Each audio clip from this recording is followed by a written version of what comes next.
ਰਾਮ ਸਰੂਪ ਅਣਖੀ ਦਾ novel ਕੋਠੀ ਖੜਕ ਸਿੰਘ ਤੀਸਰੇ ਭਾਗ ਦਾ 15ਵਾਂ ਅੰਗ। ਚਿੱਠੀ ਨਸੀਬ ਦੇ ਹੱਥਾਂ 'ਚ ਕੰਬ ਰਹੀ ਸੀ। ਉਹਨੇ ਕਾਗਜ਼ ਦੀਆਂ ਪਹਿਲਾਂ ਵਾਂਗ ਹੀ 4 ਤਿਆਂ ਕੀਤੀਆਂ, ਉਸੇ ਲਿਫਾਫੇ 'ਚ ਪਾ ਕੇ ਉਹਨੂੰ ਜੇਬ 'ਚ ਪਾ ਲਿਆ। ਉੱਠ ਕੇ ਬੈਠਕ 'ਚ ਗਿਆ ਤੇ ਕੋਰੇ ਘੜੇ 'ਚ ਠੰਡੇ ਪਾਣੀ ਦਾ ਗਲਾਸ ਪੀਤਾ। ਮਾਂ ਪੁੱਛ ਰਹੀ ਸੀ, ਕਿਉਂ ਭਾਈ, ਕਿੱਥੋਂ ਆਇਆ ਕਾਗਜ਼? ਉਹਨੇ ਝੱਟ ਜਵਾਬ ਦਿੱਤਾ, ਇਹ ਤਾਂ ਮੇਰੇ ਦੋਸਤ ਦੀ ਚਿੱਠੀ ਹੈ ਮਾਂ। ਕੀ ਲਿਖਦਾ ਤੇਰਾ ਦੋਸਤ? ਬਸ ਉਹੀ ਪਾਤੀ ਚਿੱਠੀ, ਲਿਖਣਾ ਕੀ ਸੀ। ਕਿੱਥੋਂ ਦਾ ਹੈ ਤੇਰਾ ਇਹ ਦੋਸਤ? ਰਾਮਪੁਰੇ ਤੋਂ ਹੈ। ਨਸੀਬ ਨੇ ਮਾਂ ਨਾਲ ਅੱਖ ਨਹੀਂ ਮਿਲਾਈ, ਰੁੱਖਾ ਰੁੱਖਾ ਬੋਲਦਾ ਰਿਹਾ। ਮਾਂ ਦੀ ਫਜ਼ੂਲ ਜੀ ਪੁੱਛ ਪੜਤਾਲ ਉਹਨੂੰ ਬਿਲਕੁਲ ਹੀ ਚੰਗੀ ਨਹੀਂ ਸੀ ਲੱਗ ਰਹੀ। ਉਹ ਦੁਬਾਰਾ ਬੋੜ ਥੱਲੇ ਮੰਜੇ ਤੇ ਆ ਪਿਆ। ਉਹਨੇ ਦਿਮਾਗ 'ਚ ਖਿਆਲਾਂ ਦੀ ਫਿਲਮੀ ਰੀਲ ਬੜੀ ਤੇਜ਼ੀ ਨਾਲ ਚੱਲ ਰਹੀ ਸੀ। ਹਰਿੰਦਰਪਾਲ ਪੁਸ਼ਪਿੰਦਰ ਦੇ ਮਗਰੇ ਆ ਕੇ ਉਹਨੂੰ ਐਡੀ ਛੇਤੀ ਕਿਉਂ ਲੈ ਗਿਆ? ਉਹਦੇ ਦਿਮਾਗ 'ਚ ਕਿੰਨੇ ਹੀ ਕਾਰਨ ਉੱਠੇ ਸੀ। ਕਿਤੇ ਪੁਸ਼ਪਿੰਦਰ ਦੀ ਮਾਂ ਬਿਮਾਰ ਨਾ ਹੋਵੇ। ਦੂਜੇ ਬਿੰਦੀ ਉਹ ਸੋਚਦਾ ਤਾਂ ਫਿਰ ਉਹ ਹੁਣ ਸੰਵਾਰ ਕੇ ਕਿਉਂ ਨਹੀਂ ਬੋਲਦੀ? ਉਹਦੇ ਘਰੋਂ ਬਾਹਰ ਕਿਉਂ ਨਹੀਂ ਨਿਕਲਣ ਦਿੰਦੀ? ਕਿਤੇ ਮਗਰੋਂ ਪੁਸ਼ਪਿੰਦਰ ਦੇ ਰਿਸ਼ਤੇ ਨਾਤੇ ਦੀ ਕੋਈ ਗੱਲ ਨਾ ਤੁਰ ਪਈ ਹੋਵੇ, ਕਿਸੇ ਨੂੰ ਉਹ ਦਿਖਾਉਣੀ ਨਾ ਹੋਵੇ। ਫਿਰ ਉਹੀ ਸੋਚ ਤਾਂ ਫਿਰ ਉਹਦੇ ਨਾਲ ਮਾਂ ਦੀ ਇੰਨੀ ਬੇਰੁਖੀ ਕਿਉਂ? ਅਖੀਰ ਉਹਦੇ ਦਿਮਾਗ 'ਚ ਇੱਕੋ ਗੱਲ ਮੁੜ ਘਿੜ ਕੇ ਬੈਠਦੀ, ਕੋਈ ਗੜਬੜ ਜ਼ਰੂਰ ਹੈ। ਪੁਸ਼ਪਿੰਦਰ ਉੱਤੇ ਮਾਂ ਦੀ ਪਾਬੰਦੀ ਐਵੇਂ ਨਹੀਂ। ਉਹਦੇ ਮਨ 'ਚ ਇੱਕੋ ਪਾਲਾ ਕਿਧਰੇ ਉਹਨਾਂ ਦੇ ਸਬੰਧਾਂ ਦੀ ਭਿਣਕ ਮਾਂ ਦੇ ਕੰਨੀ ਨਾ ਪੈ ਗਈ ਹੋਵੇ। ਮੰਜੇ ਤੇ ਪਿਆ ਉਹ ਕਦੇ ਇੱਧਰ ਪਾਸਾ ਲੈਂਦਾ, ਕਦੇ ਉੱਧਰ, ਸਿੱਧਾ ਪੈਂਦਾ ਤਾਂ ਵੀ ਟੇਕ ਕਿੱਥੇ ਸੀ। ਅਖੀਰ ਉਹਨੇ ਫੈਸਲਾ ਕੀਤਾ, ਅੱਜ ਹੀ ਕੋਠੀ ਪਹੁੰਚਿਆ ਜਾਏ। ਉੱਥੇ ਜਾ ਕੇ ਅੰਦਰਲੀ ਘੁੰਡੀ ਦਾ ਪਤਾ ਲੱਗੂਗਾ। ਕੀ ਪਤਾ ਪੁਸ਼ਪਿੰਦਰ ਵਿਚਾਰੀ ਕਿੰਨਾ ਕੁ ਤੜਫ ਰਹੀ ਹੋਊਗੀ, ਕੀ ਬੀਤਦੀ ਹੋਊਗੀ ਉਹਦੇ ਤੇ। ਇੱਕ ਵਾਰੀ ਜਾ ਕੇ ਪਤਾ ਤਾਂ ਲਿਆ ਜਾਵੇ। ਉਹ ਉੱਠਿਆ, ਗੁਸਲਖਾਨੇ ਜਾ ਕੇ ਟੂਟੀ ਖੋਲੀ। ਪਾਣੀ ਨਹੀਂ ਸੀ ਬਾਲਟੀ 'ਚ ਪਈ, ਘਸਮੈਲੇ ਜਿਹੇ ਪਾਣੀ ਨਾਲ ਹੀ ਉਹਨੇ ਹੱਥ ਪੈਰ ਧੋ ਲਏ, ਮੂੰਹ ਧੋ ਲਿਆ। ਬੈਠਕ 'ਚ ਜਾ ਕੇ ਕੇਸ ਵਾਹੇ। ਉਦਣ ਦਾ ਹੀ ਗਲ ਤੇੜ ਫਸਾਈ ਫਿਰਦਾ ਸੁਖਦੇਵ ਦਾ ਨੀਲਾ ਜਿਹਾ ਕੁੜਤਾ ਪਜਾਮਾ ਉਹਨੇ ਉਤਾਰਿਆ ਤੇ ਧੋਤੀ ਹੋਈ ਆਪਣੀ ਪੈਂਟ ਬੁਸ਼ਰਟ ਪਾ ਲਈ। ਪੱਗ ਢਾਹ ਕੇ ਦੁਬਾਰਾ ਬੰਨ੍ਹ ਲਈ। ਸੁਖਦੇਵ ਤੋਂ ਲਈਆਂ ਘਸੀਆਂ ਪੁਰਾਣੀਆਂ ਰਬੜ ਦੀਆਂ ਚੱਪਲਾਂ ਲਾ ਕੇ ਕਿੱਦਣ ਦੇ ਉਵੇਂ ਪਏ ਧੂੜ ਅੱਟੇ ਬੂਟ ਉਹਨੇ ਮਾਂ ਦੀ ਪੁਰਾਣੀ ਕੁੜਤੀ ਨਾਲ ਪੂੰਝੇ ਪੈਰਾਂ 'ਚ ਪਾ ਲਏ। ਉਹਨੂੰ ਤਿਆਰ ਹੁੰਦਾ ਦੇਖ ਕੇ ਮਾਂ ਪੁੱਛਣ ਲੱਗੀ, ਹੁਣ ਕਿੱਧਰ ਵੀ ਇਸ ਵੇਲੇ? ਬਸ ਮਾਂ ਚੱਲਿਆ ਮੈਂ ਤਾਂ, ਮੈਨੂੰ 10 ਕੁ ਰੁਪਏ ਦੇ ਜੇ ਹੈਗੇ। 10 ਨੂੰ ਚਾਹੇ 15 ਲੈ ਜਾ, ਪਰ ਤੂੰ ਜਾਣਾ ਕਿੱਧਰ ਹੈ? ਮੈਂ ਕੋਠਿਆਂ ਨੂੰ ਚੱਲਿਆ। ਕਿਉਂ? ਹੁਣੇ ਬੈਠੇ ਬੈਠੇ ਨੂੰ ਕੀ ਸੁਪਨਾ ਆ ਗਿਆ ਕੋਠੀ ਜਾਣ ਦਾ ਤੈਨੂੰ? ਬਸ ਜਾਣਾ ਮੈਂ ਤਾਂ। ਤੜਕੇ ਤਾਂ ਗੱਲ ਨਹੀਂ ਕੀਤੀ ਕੋਈ, ਬੈਠੇ ਬੈਠੇ ਨੂੰ ਕੀ ਹੋ ਗਿਆ? ਉਹਨੇ ਹੱਥ 'ਚ ਇੱਕ ਪੁਰਾਣਾ ਰਸਾਲਾ ਫੜਿਆ, ਰੁੱਖਾ ਜਿਹਾ ਹੋ ਕੇ ਕਹਿੰਦਾ, ਮਾਂ ਤੂੰ 10 ਦਾ ਇੱਕ ਨੋਟ ਕੱਢ, ਐਵੇਂ ਬਹੁਤੀ ਜ਼ੇਰਾ ਨਾ ਕਰੀ ਜਾ। ਮਾਂ ਨੇ ਆਪਣਾ ਸੰਦੂਕ ਖੋਲ੍ਹਿਆ, ਮੋਮੀ ਕਾਗਜ਼ 'ਚ ਲਪੇਟੇ ਨੋਟਾਂ 'ਚੋਂ ਇੱਕ 10 ਦਾ ਨੋਟ ਕੱਢਿਆ, ਨਸੀਬ ਨੂੰ ਦਿੱਤਾ। ਕਹਿੰਦੀ, ਹੋਰ ਦੇਵਾਂ? ਚੱਲ 5 ਹੋਰ ਦੇ ਦੇ। ਨਸੀਬ ਦੇ ਮੂੰਹ ਤੇ ਰੁੱਖੀ ਮਿੱਸੀ ਮੁਸਕਰਾਹਟ ਸੀ। ਮਾਂ ਨੂੰ ਤਾਂ ਉਹਦੇ ਬੁੱਲਾਂ ਤੇ ਉੱਠੀ ਪੇਪੜੀ ਦਿਸੀ। ਬੁੜੀ ਨੇ 5 ਦਾ ਨੋਟ ਹੋਰ ਫੜਾ ਦਿੱਤਾ। ਸੰਦੂਕ ਨੂੰ ਜੰਦਾ ਲਾ ਕੇ ਕਹਿੰਦੀ, ਚੰਗਾ ਜਾਂਦਾ, ਛੇਤੀ ਗੇੜਾ ਮਾਰ ਲਿਆ ਕਰ, ਕਿਸੇ ਨੌਕਰੀ ਦੀ ਢਾਂਸ ਵੀ ਕਰ ਲੈ ਕੋਈ। ਸਾਰੀ ਉਮਰ ਮਾਮਾ ਤੈਨੂੰ ਕਿੱਥੋਂ ਦੇ ਦੂ ਪੋਲੀਆਂ, ਨਤੀਜਾ ਨਿਕਲ ਲਏ ਉਹ ਤਾਂ ਕਰੂੰਗਾ ਹੀ। ਨਸੀਬ ਨੇ ਮਾਂ ਨੂੰ ਮੱਥਾ ਟੇਕਿਆ। ਕਾਲੇ ਕਦਮੀ ਫਟਾਫਟ ਤਿੰਨੇ ਭਾਬੀਆਂ ਦੇ ਘਰੇ ਗਿਆ ਤੇ ਕਮਾਣੋਂ ਨਿਕਲੇ ਤੀਰ ਵਾਂਗ ਪਿੱਛੇ ਭੱਜ ਨਿਕਲਿਆ। ਭਾਬੀਆਂ, ਮਾਂ ਤੇ ਉਹਦੇ ਸਭ ਭਤੀਜੇ ਭਤੀਜੀਆਂ ਉਹਦੀ ਪਿੱਠ ਦੇਖਦੇ ਹੀ ਰਹਿ ਗਏ। ਉਹ ਸੰਘੇੜਿਆਂ ਦੇ ਬੱਸ ਅੱਡੇ ਤੇ ਆ ਖੜਾ। ਬੱਸਾਂ ਬੇਸ਼ੁਮਾਰ ਲੰਘ ਰਹੀਆਂ ਸੀ, ਖੜਦੀ ਕੋਈ। ਇੱਕ ਬੱਸ ਖੜੀ, ਉਸ 'ਚ ਬੈਠ ਕੇ ਬਰਨਾਲੇ ਦੇ ਬੱਸ ਸਟੈਂਡ ਤੇ ਆ ਗਿਆ। ਸਲਾਬਤਪੁਰੇ ਨੂੰ ਜਾਣ ਵਾਲੀ ਕੋਈ ਬੱਸ ਅਜੇ ਆਪਣੇ ਅੱਡੇ ਤੇ ਆ ਕੇ ਨਹੀਂ ਸੀ ਖੜੀ। 4 ਵੱਜ ਚੁੱਕੇ ਸੀ। ਉਹਨੇ ਟਾਈਮ ਟੇਬਲ ਵਾਲੇ ਫੱਟੇ ਅੱਗੇ ਜਾ ਕੇ ਦੇਖਿਆ, ਫਰੀਦਕੋਟ ਨੂੰ ਜਾਣ ਵਾਲੀ ਇੱਕ ਬੱਸ 4:15 ਤੇ ਚੱਲਣੀ ਸੀ। ਉਹਨੂੰ ਤਸੱਲੀ ਹੋਈ ਕਿ ਇਹ ਬੱਸ ਠੀਕ ਹੈ, ਉਹ ਸਮੇਂ ਸਿਰ ਹੀ ਸਲਾਬਤਪੁਰੇ ਪਹੁੰਚ ਜਾਊਗਾ। ਉੱਥੋਂ ਕੋਈ ਬੱਸ ਜ਼ਰੂਰ ਭਾਈ ਰੂਪੇ ਨੂੰ ਜਾਣ ਵਾਲੀ ਮਿਲ ਜੂਗੀ। 4:15 ਵਾਲੀ ਬੱਸ ਤਾਂ ਅੱਡੇ ਤੇ ਆਈ ਹੀ ਨਾ। 4:30 ਹੋ ਚੁੱਕੇ ਸੀ। ਹੁਣ ਤਾਂ ਉਹਨੂੰ ਖਿੱਚ ਚੜੀ ਸੀ। ਅਖੀਰ 4:35 ਤੇ ਇੱਕ ਹੋਰ ਬੱਸ ਆਈ। ਇਸ ਬੱਸ ਨੇ ਸਲਾਬਤਪੁਰੇ ਤੋਂ ਹੋ ਕੇ ਗਾਂਹ ਕਿਸੇ ਹੋਰ ਪਾਸੇ ਜਾਣਾ ਸੀ। ਉਸ 'ਚ ਬੈਠ ਗਿਆ। ਇਹ 4:45 ਤੁਰ ਪਈ। ਬੱਸ 'ਚ ਬੈਠਾ ਉਹ ਚਾਹੁੰਦਾ ਸੀ ਛੇਤੀ ਕੋਠੀ ਪਹੁੰਚ ਜਾਏ, ਜਿਵੇਂ ਬੱਸ ਤੋਂ ਅੱਗੇ ਉਹ ਆਪ ਭੱਜ ਰਿਹਾ ਹੋਵੇ। ਚੀਮੇ, ਜੋਧਪੁਰ, ਪੱਖੋ ਦੀਆਂ ਕੈਂਚੀਆਂ ਦੇ ਅੱਡੇ ਉੱਤੇ 2-2, 3-3 ਮਿੰਟ ਲਈ ਬੱਸ ਰੁਕੀ ਤਾਂ ਉਹਨੂੰ ਲੱਗਿਆ ਇਹ ਤਾਂ ਛਕੜਾ ਬੱਸ ਹੈ, ਹੌਲੀ ਹੌਲੀ ਤੁਰਦੀ ਹੈ, ਜਿੱਥੇ ਖੜਦੀ ਹੈ ਖੜੀ ਰਹਿੰਦੀ ਹੈ। ਉਹਨੂੰ ਕਤਰੀ ਦਾੜੀ ਵਾਲੇ ਅੱਧਖੜ ਡਰਾਈਵਰ ਤੇ ਗੁੱਸਾ ਆ ਰਿਹਾ ਸੀ। ਸਾਲਾ ਮੇਰਾ ਐਕਸੀਲੇਟਰ ਤੇ ਪੈਰ ਹੀ ਨਹੀਂ ਰੱਖਦਾ। ਸਲਾਬਤਪੁਰੇ ਪਹੁੰਚ ਕੇ ਉਹਦੇ ਮਨ 'ਚ ਇੱਕ ਭੈ ਜਿਹਾ ਵੀ ਬੈਠ ਗਿਆ, ਇੱਕ ਅਸੁਖਾਵਾਂ ਜਿਹਾ ਭਾਰੀਪਣ। ਕਿਧਰੇ ਕੋਠੇ ਖੜਕ ਸਿੰਘ 'ਚ ਉਹਦੇ ਸੰਬੰਧੀ ਕੋਈ ਚਰਚਾ ਹੀ ਨਾ ਛਿੜੀ ਪਈ ਹੋਵੇ, ਕੋਈ ਗੱਲ ਮਾਮੇ ਤੱਕ ਨਾ ਪਹੁੰਚ ਗਈ ਹੋਵੇ, ਪੁਸ਼ਪਿੰਦਰ ਦੀ ਮਾਂ ਤੋਂ ਗਾਂਹ ਕੋਈ ਗੱਲ ਉਹਦੇ ਬਾਪ ਤੱਕ ਨਾ ਚਲੀ ਗਈ ਹੋਵੇ, ਤੇ ਫਿਰ ਬਾਪ ਕੀ ਪਤਾ ਉਹਦੇ ਨਾਲ ਕਿਹੋ ਜਿਹਾ ਸਲੂਕ ਕਰੂ। ਕਿਧਰੇ ਕੋਠੇ ਖੜਕ ਸਿੰਘ 'ਚ ਉਹਦਾ ਰਹਿਣਾ ਦੁੱਬਰ ਹੀ ਨਾ ਬਣ ਜਾਏ। ਸਲਾਬਤਪੁਰ ਦੇ ਅੱਡੇ ਤੇ ਬੱਸ ਦੀ ਉਡੀਕ ਕਰ ਰਿਹਾ ਨਸੀਬ ਦੁਚਿੱਤੀ 'ਚ ਪਿਆ ਹੋਇਆ ਸੀ। ਇੱਕ ਚਿੱਤ ਸੀ ਛੇਤੀ ਜਾ ਕੇ ਪੁਸ਼ਪਿੰਦਰ ਦਾ ਮੂੰਹ ਦੇਖੇ, ਇੱਕ ਚਿੱਤ ਸੀ ਨਾ ਹੀ ਜਾਇਆ ਜਾਏ। ਕੋਠੇ ਖੜਕ ਸਿੰਘ ਇੱਥੇ ਹੀ ਕਿਸੇ ਹੋਰ ਪਾਸੇ ਨੂੰ ਤੁਰ ਪਵੇ, ਕੋਈ ਪਤਾ ਸੁਤਾ ਲੈ ਕੇ ਹੀ ਜਾਵੇ ਉੱਥੇ, ਹੋਰ ਨਹੀਂ ਤਾਂ ਰਾਮਪੁਰੇ ਨੂੰ ਹੀ ਸਿੱਧਾ ਨਿਕਲ ਜਾਵੇ। ਉੱਥੇ ਉਹਦੇ ਬਥੇਰੇ ਜਮਾਤੀ ਹੈ, ਕਿਸੇ ਕੋਲ ਜਾ ਕੇ ਰਾਤ ਕੱਟ ਲਵੇ, ਸ਼ਾਇਦ ਰਾਮਪੁਰੇ ਤੋਂ ਹੀ ਕਿਸੇ ਗੱਲ ਦੀ ਸੋ ਕੰਨੀ ਪੈ ਜਾਏ। ਭਾਈ ਰੂਪੇ ਨੂੰ ਜਾਣ ਵਾਲੀ ਇੱਕ ਬੱਸ ਸਲਾਬਤਪੁਰੇ 6 ਵਜੇ ਆਈ। 15-20 ਮਿੰਟ ਉੱਥੇ ਹੀ ਖੜੀ ਰਹੀ। ਕੰਡਕਟਰ ਡਰਾਈਵਰ ਚਾਹ ਦੀ ਦੁਕਾਨ ਉੱਤੇ ਹੀ ਨਹੀਂ ਉੱਠ ਰਹੇ ਸੀ। ਹਾ ਹੀ ਨਹੀਂ ਮੁੱਕ ਰਹੀ ਸੀ। ਹੱਸਦੇ ਤਾੜੀਆਂ ਮਾਰਦੇ ਸਾਲੇ ਬਾਂਦਰ ਬੱਸ 'ਚ ਬੈਠੋ ਮਨ ਹੀ ਮਨ 'ਚ ਉਹਨਾਂ ਨੂੰ ਗਾਲਾਂ ਕੱਢ ਰਿਹਾ ਸੀ। ਬੱਸ ਦੀਆਂ ਸਵਾਰੀਆਂ ਵੀ ਹਾਲ ਕਰੀ ਜਾ ਰਹੀਆਂ ਸੀ। ਉਹ ਤੋਰ ਲੈ ਸਹੁਰਿਆ, ਹੁਣ ਕਿਉਂ ਅਕਲ ਕਾਣ ਕਰੀ ਜਾਂਦੇ ਹੋ? ਜਵਾਕਾਂ ਦਾ ਅੱਡ ਬੁਰਾ ਹਾਲ ਆ, ਗਾਹਾਂ ਵੀ ਕਿਸੇ ਨੇ ਥਾਂ ਟਿਕਾਣੇ ਲੱਗਣਾ। ਬੱਸ ਭਗਤਾ ਜਲਾਲ ਵੱਲੋਂ ਆਈ ਸੀ, ਰਾਮਪੁਰੇ ਜਾਣਾ ਸੀ। ਅਸਲ 'ਚ ਬਰਨਾਲੇ ਵੱਲੋਂ ਆਉਣ ਵਾਲੀ ਕਿਸੇ ਸਿੱਧੀ ਬੱਸ ਨੂੰ ਉਡੀਕ ਰਹੇ ਸੀ। ਕੁਝ ਸਵਾਰੀਆਂ ਉਤਰਨਗੀਆਂ, ਕੁਝ ਸਵਾਰੀਆਂ ਤਾਂ ਮਿਲਣਗੀਆਂ। ਰਾਮਪੁਰੇ ਵੱਲ ਨੂੰ ਜਾਣ ਵਾਲੀਆਂ ਇੱਕ ਬੁੱਢੇ ਨੇ ਬਾਰੀ 'ਚੋਂ ਬਾਹਰ ਧੌਣ ਕੱਢ ਕੇ ਉੱਚਾ ਹੋਕਰਾ ਮਾਰਿਆ, ਓਏ ਅਜੇ ਤੁਹਾਡਾ ਢਿੱਡ ਨਹੀਂ ਭਰਿਆ, ਬਥੇਰਾ ਤੂੜੀ ਪਈ ਆ, ਬਸ ਪਹਿਲਾਂ ਹੀ ਤੇਲ ਸੱਟਣ ਨੂੰ ਥਾਂ ਗਾ ਭਲਾ ਕਿਤੇ, ਆ ਜਾਓ ਹੁਣ ਸ਼ੇਰ ਬੱਗੇ ਬਣ ਕੇ। ਬੁੜੇ ਦੀ ਗੱਲ ਸੁਣ ਕੇ ਦੁਕਾਨ ਤੇ ਖੜੇ ਲੋਕ ਤਾੜੀ ਮਾਰ ਕੇ ਹੱਸੇ। ਕੰਡਕਟਰ ਕਹਿੰਦਾ, ਚੱਲਦੇ ਆਂ ਬਾਬੇ, ਇੰਨੀ ਕਾਹਲ ਨਾ ਕਰ, ਬਹੁਤ ਖੜਾ ਹੈ ਦਿਨ, ਜਿੱਥੇ ਮਰਜ਼ੀ ਕਹੇ ਪਹੁੰਚਾ ਦੇਵਾਂਗੇ। ਭਾਈ ਰੂਪੇ ਜਾ ਕੇ ਨਸੀਬ ਉਤਰ ਗਿਆ। ਸੂਰਜ ਦਮੇਲ ਤੇ ਅੱਧ ਵਿਚਕਾਰ ਲਟਕਿਆ ਸੀ। ਉਹਨੇ ਅੱਡੇ ਦੀਆਂ ਦੁਕਾਨਾਂ ਵੱਲ ਨਿਗਾਹ ਮਾਰੀ। ਕੀ ਹੈ, ਕੋਈ ਕੋਠਿਆਂ ਦਾ ਬੰਦਾ ਖੜਾ ਹੋਵੇ? ਕੋਈ ਨਹੀਂ ਸੀ। ਕੋਈ ਹੋਵੇ ਤਾਂ ਉਹਨੂੰ ਕੋਠਿਆਂ ਦਾ ਹਾਲ ਚਾਲ ਪੁੱਛੇ। ਅਗਲੇ ਦੀਆਂ ਗੱਲਾਂ ਤੋਂ ਜਾਂ ਚਿਹਰੇ ਮੇਰੇ ਤੋਂ ਹੀ ਕਿਸੇ ਗੱਲ ਦੀ ਕੋਈ ਸੋਹ ਮਿਲ ਸਕਦੀ ਹੈ। ਉਹ ਜੱਕੋ ਤੱਕੀ 'ਚ ਹੀ ਕੋਠਿਆਂ ਦੀ ਸੜਕ ਪੈ ਗਿਆ। ਥੋੜੀ ਦੂਰ ਗਿਆ ਹੋਏਗਾ ਕਿ ਉਹਦੇ ਦਿਮਾਗ 'ਚ ਇੱਕ ਗੱਲ ਆਈ, ਕਿਉਂ ਨਾ ਭਾਈ ਰੂਪੇ ਦੀ ਸ਼ਰਾਬ ਦੇ ਠੇਕੇ ਤੇ ਜਾਵੇ। ਉੱਥੇ ਕੋਠਿਆਂ ਦੇ ਲੋਕ ਹੋਣਗੇ, ਹੱਥ ਨੇ ਸ਼ਰਾਬ ਲੈਣ ਆਉਂਦੇ। ਕੋਈ ਬੰਦਾ ਤਾਂ ਕੁਝ ਦੱਸੇਗਾ, ਕੀ ਪਤਾ ਮਾਮਾ ਹੀ ਟੱਕਰ ਜਾਵੇ, ਕਿਸੇ ਨੇ ਬੋਤਲ ਲੈਣ ਭੇਜਿਆ ਹੋਵੇ। ਮਾਮਾ ਤਾਂ ਦੂਜਾ ਆਦਮੀ ਨਹੀਂ, ਉਸ ਸੰਬੰਧੀ ਕੋਈ ਗੱਲ ਹੋਈ ਤਾਂ ਉੱਥੇ ਹੀ ਉਹਨੂੰ ਟੁੱਟ ਕੇ ਪੈ ਜਾਊ, ਪੂਰਾ ਝਿੜਕੇਗਾ। ਮਾਮੇ ਦੀਆਂ ਝਿੜਕਾਂ ਨਾਲ ਤਾਂ ਉਹਨੂੰ ਫਾਇਦਾ ਹੀ ਹੋਏਗਾ। ਉਹ ਫੇਰ ਪਿੰਡ ਕਾਹਨੂੰ ਜਾਏਗਾ, ਮੱਚਦੀ ਅੱਗ 'ਚ ਕਾਹਨੂੰ ਛਾਲ ਮਾਰੇਗਾ, ਇੱਥੇ ਕਿਧਰੇ ਹੋਰ ਪਾਸੇ ਚਲਿਆ ਜਾਓ। ਨਸੀਬ ਪਿੰਡ ਦੇ ਅੰਦਰ ਜਾਣ ਵਾਲੀ ਸੜਕ ਪੈ ਗਿਆ। ਸ਼ਰਾਬ ਦਾ ਠੇਕਾ ਪਿੰਡ ਵੜਦਿਆਂ ਨੂੰ ਹੀ ਬਾਜ਼ਾਰ ਦੀ ਨੁੱਕਰ ਤੇ ਸੀ। ਪੁਰਾਣੇ ਵੇਲਿਆਂ ਦਾ ਇੱਕ ਢਿਆ ਜਿਹਾ ਘਰ, ਬੈਠਕ ਸਾਬਤੀ ਸੀ, ਨਾਲ ਲੱਗਦਾ ਦਰਵਾਜ਼ਾ ਵੀ ਵਾਹਵਾ ਸੀ। ਪਿਛਲੇ ਪਾਸੇ ਸਬਾਤਾਂ ਦੀਆਂ ਛੱਤਾਂ ਡਿੱਗੀਆਂ ਸੀ, ਲਟੈਣਾ ਸ਼ਤੀਰ ਉਵੇਂ ਦੇ ਉਵੇਂ ਡਿੱਗੇ ਖੜੇ ਸੀ। ਇਸ ਘਰ 'ਚ ਕਿੰਨੇ ਹੀ ਵਰ੍ਹਿਆਂ ਤੋਂ ਠੇਕਾ ਸੀ। ਸਬਾਤਾਂ ਵਾਲੀ ਥਾਂ ਸਾਫ਼ ਕਰਵਾ ਕੇ ਮੰਜੇ ਡਾਉਣ ਨੂੰ ਥਾਂ ਕਰ ਲਿਆ। 2-3 ਮੰਜੇ ਹਮੇਸ਼ਾ ਹੀ ਉੱਥੇ ਪਏ ਰਹਿੰਦੇ। ਵਿਹੜੇ 'ਚ ਲੱਗੇ ਨਲਕੇ ਤੋਂ ਲੋਕ ਪਾਣੀ ਦਾ ਡੱਬਾ ਲੈਂਦੇ, ਬਾਹਰੋਂ ਸਲੂਣੀਆਂ ਪਕੌੜੀਆਂ ਮੁੱਲ ਲੈ ਆਉਂਦੇ, ਇਹਨਾਂ ਮੰਜਿਆਂ ਤੇ ਬੈਠ ਕੇ ਸ਼ਰਾਬ ਪੀਂਦੇ।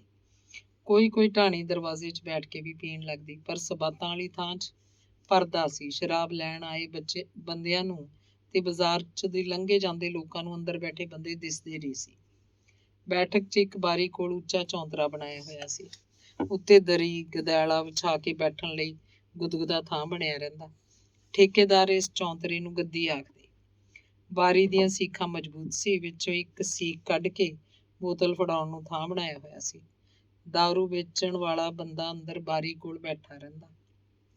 ਬੈਠਕ ਦਾ ਅੰਦਰਲਾ ਕੁੰਡਾ ਲਾ ਲੈਂਦਾ। ਬਾਰੀ ਤੋਂ ਇੱਕ ਪਾਸੇ ਲੁਕਵੀਂ ਜਿਹੀ ਥਾਂ ਲੋਹੇ ਦਾ ਗੱਲਾ ਹੁੰਦਾ। ਗੱਲੇ ਤੋਂ ਉੱਤੇ ਬਹੁਤ ਸਾਰੇ ਰੁਪਏ ਰੱਖਣਿਆਂ ਵਾਲੀ ਲੱਕੜ ਦੀ ਖੁੱਲੀ ਅਲਮਾਰੀ, ਇਸ 'ਚ ਬੋਤਲਾਂ ਪਈਆਂ ਹੁੰਦੀਆਂ, ਹਰ ਕਿਸਮ ਦੀ ਸ਼ਰਾਬ। ਬਾਰੀ 'ਚ ਦੀ ਹੱਥ ਕੱਢ ਕੇ ਲੋਕ ਪਹਿਲਾਂ ਪੈਸੇ ਫੜਾਉਂਦੇ, ਬਾਅਦ 'ਚ ਅੰਦਰ ਬੈਠਾ ਬੰਦਾ ਬੋਤਲ ਬਾਰੀ 'ਚ ਦੀ ਤਿਲਕਾ ਦਿੰਦਾ।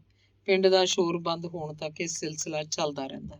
ਲੋਕ ਸ਼ਰਾਬ ਲੈ ਕੇ ਉੱਥੇ ਬੈਠਦੇ, ਪੀ ਕੇ ਤੁਰੀ ਜਾਂਦੇ, ਫਿਰ ਹੋਰ ਆ ਜਾਂਦੇ। ਲਾਗ ਡਾਟ ਵਾਲੇ ਬੰਦੇ ਠੇਕੇ 'ਚ ਬੈਠ ਕੇ ਸ਼ਰਾਬ ਨਹੀਂ ਪੀਂਦੇ ਸੀ। ਨਸੀਬ ਠੇਕੇ 'ਚ ਗਿਆ। ਦਰਵਾਜ਼ੇ 'ਚ 2-3 ਬੰਦੇ ਬੈਠੇ ਹੌਲੀ ਨੇੜੇ ਮੂੰਹ ਕਰਕੇ ਤੇ ਪੱਬਾਂ ਭਾਰ ਹੋ ਕੇ ਗੱਲਾਂ ਕਰ ਰਹੇ ਸੀ। ਇੱਕ ਉਹਨਾਂ 'ਚੋਂ ਬੀੜੀ ਪੀ ਰਿਹਾ ਸੀ। ਇਹਨਾਂ 'ਚ ਕੋਈ ਵੀ ਕੋਠਿਆਂ ਦਾ ਨਹੀਂ ਸੀ।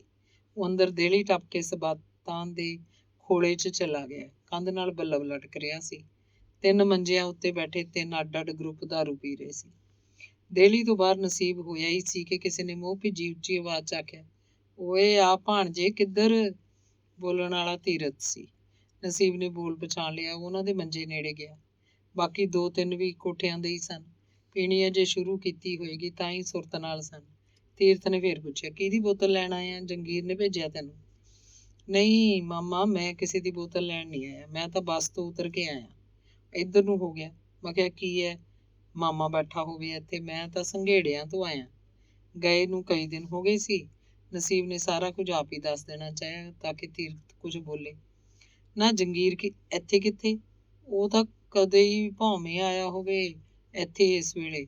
ਫਿਰ ਤੀਰਥ ਨੇ ਸੁਲਾਹ ਮਾਰੀ, ਲੈ ਫਿਰ ਲਾ ਲੈ ਇੱਕ ਹਾੜਾ ਭਾਣਜੀ। ਨਾ ਮਾਮਾ, ਮੈਂ ਕਦੇ ਪੀਤੀ ਨਹੀਂ, ਕਹਿ ਕੇ ਉਹਨੇ ਦੂਜੇ ਮੰਜਿਆਂ ਵੱਲ ਨਿਗਾਹ ਮਾਰੀ। ਉਹਨਾਂ ਚੋਂ ਕੋਈ ਵੀ ਕੋਠਿਆਂ ਦਾ ਨਹੀਂ ਦਿਸਿਆ। ਨਸੀਬ ਉਹਨਾਂ ਕੋਲ ਬੈਠਾ ਨਹੀਂ। ਚੰਗਾ ਮਾਮੇ, ਕਹਿ ਕੇ ਉਹਨੇ ਸਾਰਿਆਂ ਵੱਲ ਹੱਥ ਜੋੜੇ ਤੇ ਤੁਰ ਆਇਆ। ਚੰਗਾ ਭਾਈ, ਤੀਰਥ ਨੇ ਆਖਿਆ ਤੇ ਹੋਰ ਪੈਗ ਪਾਉਣ ਲਈ ਬੋਤਲ ਚੱਕ ਲਈ। ਦੂਜੇ ਤਿੰਨ ਆਪਣੀ ਮੌਜ ਮੁੱਛਾਂ ਨੂੰ ਵੱਟਦੇ ਹੀ ਜਾ ਰਹੇ ਸੀ। ਨਸੀਬ ਦਰਵਾਜ਼ੇ 'ਚ ਆਇਆ। ਬਾਰੀ ਸਾਹਮਣੇ 2 ਬੰਦੇ ਖੜੇ ਨੋਟ ਗਿਣ ਰਹੇ ਸੀ। ਉਹਨਾਂ ਦੇ ਕੋਲ ਹੋ ਕੇ ਉਹਨੇ ਉਹਨਾਂ ਨੂੰ ਸਿਆਣਿਆ। ਦੋਵੇਂ ਕੋਠਿਆਂ ਦੇ ਸੀ। ਉਹਨਾਂ ਨੇ ਪੈਸੇ ਅੰਦਰ ਫੜਾਏ ਤੇ ਇੱਕ ਬੋਤਲ ਲੈ ਲਈ। ਬੋਤਲ ਡੱਬਾਂ 'ਚ ਟੰਗਣ ਲੱਗੇ। ਦੋਵਾਂ ਨੇ ਮੂੰਹ ਤਾਂ ਸਨ। ਸਾਹਮਣੇ ਨਿਗਾਹ ਗਈ ਤੇ ਦੋਵੇਂ ਇੱਕੋ ਵਾਰ ਇਕੱਠੇ ਬੋਲ ਉੱਠੇ, ਓਏ ਤੂੰ ਫਿਰਦਾ ਦੋਤਿਆ? ਮੈਂ ਤਾਂ ਮਾਮੀ ਬਸ ਉਹੀ ਆ ਗਿਆ, ਪਿੰਡ ਨੂੰ ਹੀ ਚੱਲੋਗੇ? ਨਸੀਬ ਨੇ ਦੋਵਾਂ ਦੇ ਚਿਹਰਿਆਂ ਗੌਰ ਨਾਲ ਵੇਖਿਆ। ਦਰਵਾਜ਼ੇ ਦੇ ਤੇਜ਼ ਬੱਲਬ 'ਚ ਉਹਨੂੰ ਦੋਵਾਂ ਦੇ ਚਿਹਰੇ ਸਧਾਰਨ ਜਿਹੇ ਲੱਗੇ। ਇੱਕ ਤਾਂ ਸੀ ਦੇਬੂ, ਦਲਿਤਾਂ ਦਾ ਵੱਡਾ ਮੁੰਡਾ। ਦੂਜਾ ਸੀ ਮਿਲਖੇ ਸਰਪੰਚ ਦਾ ਮੁੰਡਾ ਕਰਨੈਲ। ਕਰਨੈਲ ਤਾਂ ਖੈਰ ਖਾਸਾ ਵੱਡਾ ਸੀ, ਪਰ ਦੇਬੂ ਤਾਂ ਮੁੰਡਾ ਤਾਂ ਲਗਭਗ ਨਸੀਬ ਦੇ ਹਾਣ ਦਾ ਹੀ ਹੋਏਗਾ। 2 ਸਾਲ ਵੱਡਾ ਵੀ ਹੋ ਸਕਦਾ। ਪਰ ਨਸੀਬ ਨੂੰ ਆਦਤ ਸੀ ਉਹ ਕੋਠਿਆਂ ਦੇ ਜਣੇ ਖਣੇ ਨੂੰ ਹੀ ਮਾਮਾ ਆਖ ਦਿੰਦਾ। ਕੋਈ ਬਹੁਤੀ ਵੱਡੀ ਉਮਰ ਦਾ ਬਜ਼ੁਰਗ ਹੁੰਦਾ ਤਾਂ ਨਾਨਾ, ਇਸ ਕਰਕੇ ਉਹ ਅਗਲੇ ਨਾਲ ਇੱਕ ਆਪਣੱਤ ਜੀ ਪੈਦਾ ਕਰ ਲੈਂਦਾ। ਠੇਕੇ ਤੋਂ ਬਾਹਰ ਆ ਕੇ ਕਰਨੈਲ ਤਾਂ ਕਾਹਲੇ ਕਦਮੀ ਤੁਰ ਪਿਆ, ਪਰ ਦੇਬੂ ਦੇ ਮੁੰਡੇ ਨੂੰ ਨਸੀਬ ਨੇ ਗੱਲੀਂ ਲਾ ਲਿਆ। ਆਨੀ ਬਹਾਨੀ ਉਹ ਤੋਂ ਪਿੰਡ ਦਾ ਕੋਈ ਭੇਤ ਸੇਤ ਲੈਣਾ ਚਾਹਿਆ, ਪਰ ਨਾ, ਉਹ ਤਾਂ ਆਪਣੀਆਂ ਗੱਲਾਂ ਹੀ ਕਰੀ ਜਾ ਰਿਹਾ ਸੀ। ਕਹਿੰਦਾ, ਮੈਂ ਤਾਂ ਕਦੇ ਪੀਤੀ ਨਹੀਂ ਠੇਕੇ ਦੀ, ਪ੍ਰਾਹੁਣਾ ਆਇਆ ਹੋਇਆ, ਉਹਨੂੰ ਲੈ ਕੇ ਚੱਲਿਆ। ਕਰਨੈਲ ਉਹ ਤੋਂ ਮੂਹਰੇ ਨਿਕਲ ਗਿਆ ਸੀ। ਦੇਬੂ ਦਾ ਮੁੰਡਾ ਭੱਜ ਕੇ ਉਹਦੇ ਨਾਲ ਜਾ ਰਲਿਆ। ਉਹਨੇ ਨਸੀਬ ਨੂੰ ਵੀ ਆਖਿਆ, ਚੱਲਣਾ ਨਹੀਂ ਪਿੰਡ ਨੂੰ?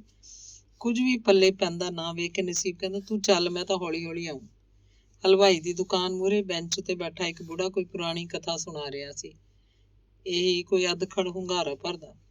ਨਾਭੇ ਦਾ ਰਾਜਾ ਸੀ, ਭਰਪੂਰ ਸੂ, ਬੜੁੱਖਿਆਂ ਦਾ ਜਨਮ ਸੀ ਉਹਦਾ। ਉਹਦੇ ਕੋਈ ਲਾਦ ਨਹੀਂ ਸੀ, ਮਰਿਆ ਤਾਂ ਉਹਦੀ ਰਾਣੀ ਨੇ ਰਾਜ ਕੀਤਾ, ਫਿਰ ਚੰਦਕੁਰ ਨੇ। ਫਿਰ ਕੋਈ ਨਾ ਰਿਹਾ। ਹੁਣ ਰਾਜਾ ਕੌਣ ਬਣੇ?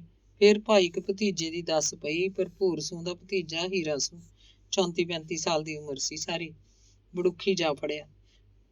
ਊਠ ਚਾਰੀ ਜਾਵੇ ਖੇਤਾਂ 'ਚ, ਜਿੱਥੇ ਕਿਸਮਤ ਜਾਗਦੀ ਹੈ, ਲਿਆ ਬਿਠਾਇਆ ਗੱਦੀ ਤੇ। ਫਿਰ ਉਹਨੇ ਰਾਜ ਕੀਤਾ। ਕੋਈ ਰਾਜਾ ਸੀ ਹੀਰਾ ਸੂ? ਅਸ਼ਕੇ ਮੰਨ ਗਈ ਦੁਨੀਆ। ਰਾਜਾ ਕਾਹਦਾ, ਬਸ ਰੱਬ ਹੀ ਸੀ। ਇਹੋ ਜਿਹੇ ਫੈਸਲੇ ਕੀਤੇ, ਬਸ ਵੱਡੇ ਵੱਡੇ ਵਕੀਲ ਮੂੰਹ 'ਚ ਉਂਗਲਾਂ ਪਾ ਲਿਆ ਕਰਨ।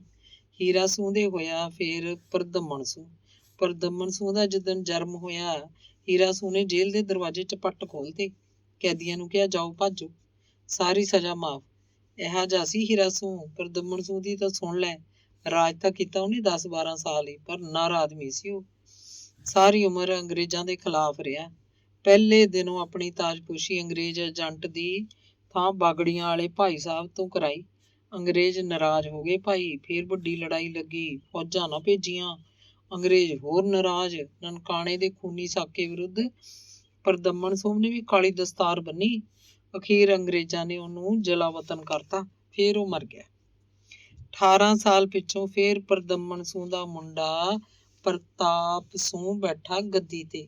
ਇੰਨੇ ਨੂੰ ਚੱਲ ਭਾਈ ਪਾਕਿਸਤਾਨ ਬਣ ਗਿਆ, ਰਿਆਸਤਾਂ ਟੁੱਟ ਗਈਆਂ ਤੇ ਚੱਲ ਮੇਰੇ ਭਾਈ। ਨਸੀਬ ਖੜਾ ਸੁਣਦਾ ਰਿਹਾ ਤੇ ਫਿਰ ਉਹਨੇ ਦੁਕਾਨ ਵਾਲੇ ਨੂੰ ਕਿਹਾ, ਲੈ ਵੀ ਮਿੱਤਰਾ, ਕੱਪ ਚਾਹ ਦਾ ਬਣਾ ਦੇ ਫਟਾਫਟ, ਜਾਣਾ ਫਿਰ ਮੈਂ ਕੋਠੀ ਪਹੁੰਚਣਾ।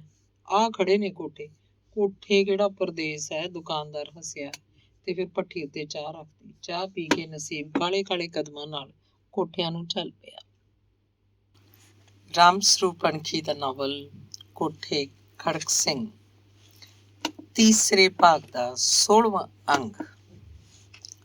ਦਾਤਣ ਕਰਦਾ ਕਰਦਾ ਉਹਦਾ ਮਾਮਾ ਉਹਦੇ ਮੰਜੇ ਕੋਲ ਆਇਆ ਤੇ ਉਹਦੇ ਮੂੰਹ ਤੋਂ ਖੇਸ ਦਾ ਲੜ ਪਰਾਂ ਹਟਾ ਕੇ ਆਖਣ ਲੱਗਿਆ, ਉੱਠਿਆ ਨਹੀਂ ਓਏ ਨਸੀਬ, ਉੱਠ ਹੁਣ, ਦਿਨ ਕਿੱਡਾ ਚੜ੍ਹ ਆਇਆ, ਚਾਹ ਬਣੀ ਪਈ ਆ, ਉੱਠ ਮੂੰਹ ਧੋ ਲੈ। ਨਸੀਬ ਅੱਖਾਂ ਮਲਦਾ ਉੱਠ ਬੈਠਾ। ਮਾਮੇ ਵੱਲ ਝਾਕਣ ਲੱਗਿਆ ਜਿਵੇਂ ਕੁਝ ਪੁੱਛ ਰਿਹਾ ਹੋਵੇ। ਫਿਰ ਆਖਿਆ, ਰਾਤ ਮਾਮਾ ਕਦੋਂ ਆਇਆ ਤੂੰ ਫਿਰ? ਮੈਂ ਤਾਂ ਕੋਈ ਬਹੁਤੀ ਢੇਰ ਨਹੀਂ ਲਾਈ, ਮੁਕੰਦ ਟੁੰਡਾ ਮਰ ਗਿਆ ਸੀ, ਉਹਦਾ ਭੋਗ ਹੈ ਅੱਜ। ਤੰਬੂ ਸ਼ੰਬੂ ਲੈਂਦੇ ਰਹੇ ਉੱਥੇ।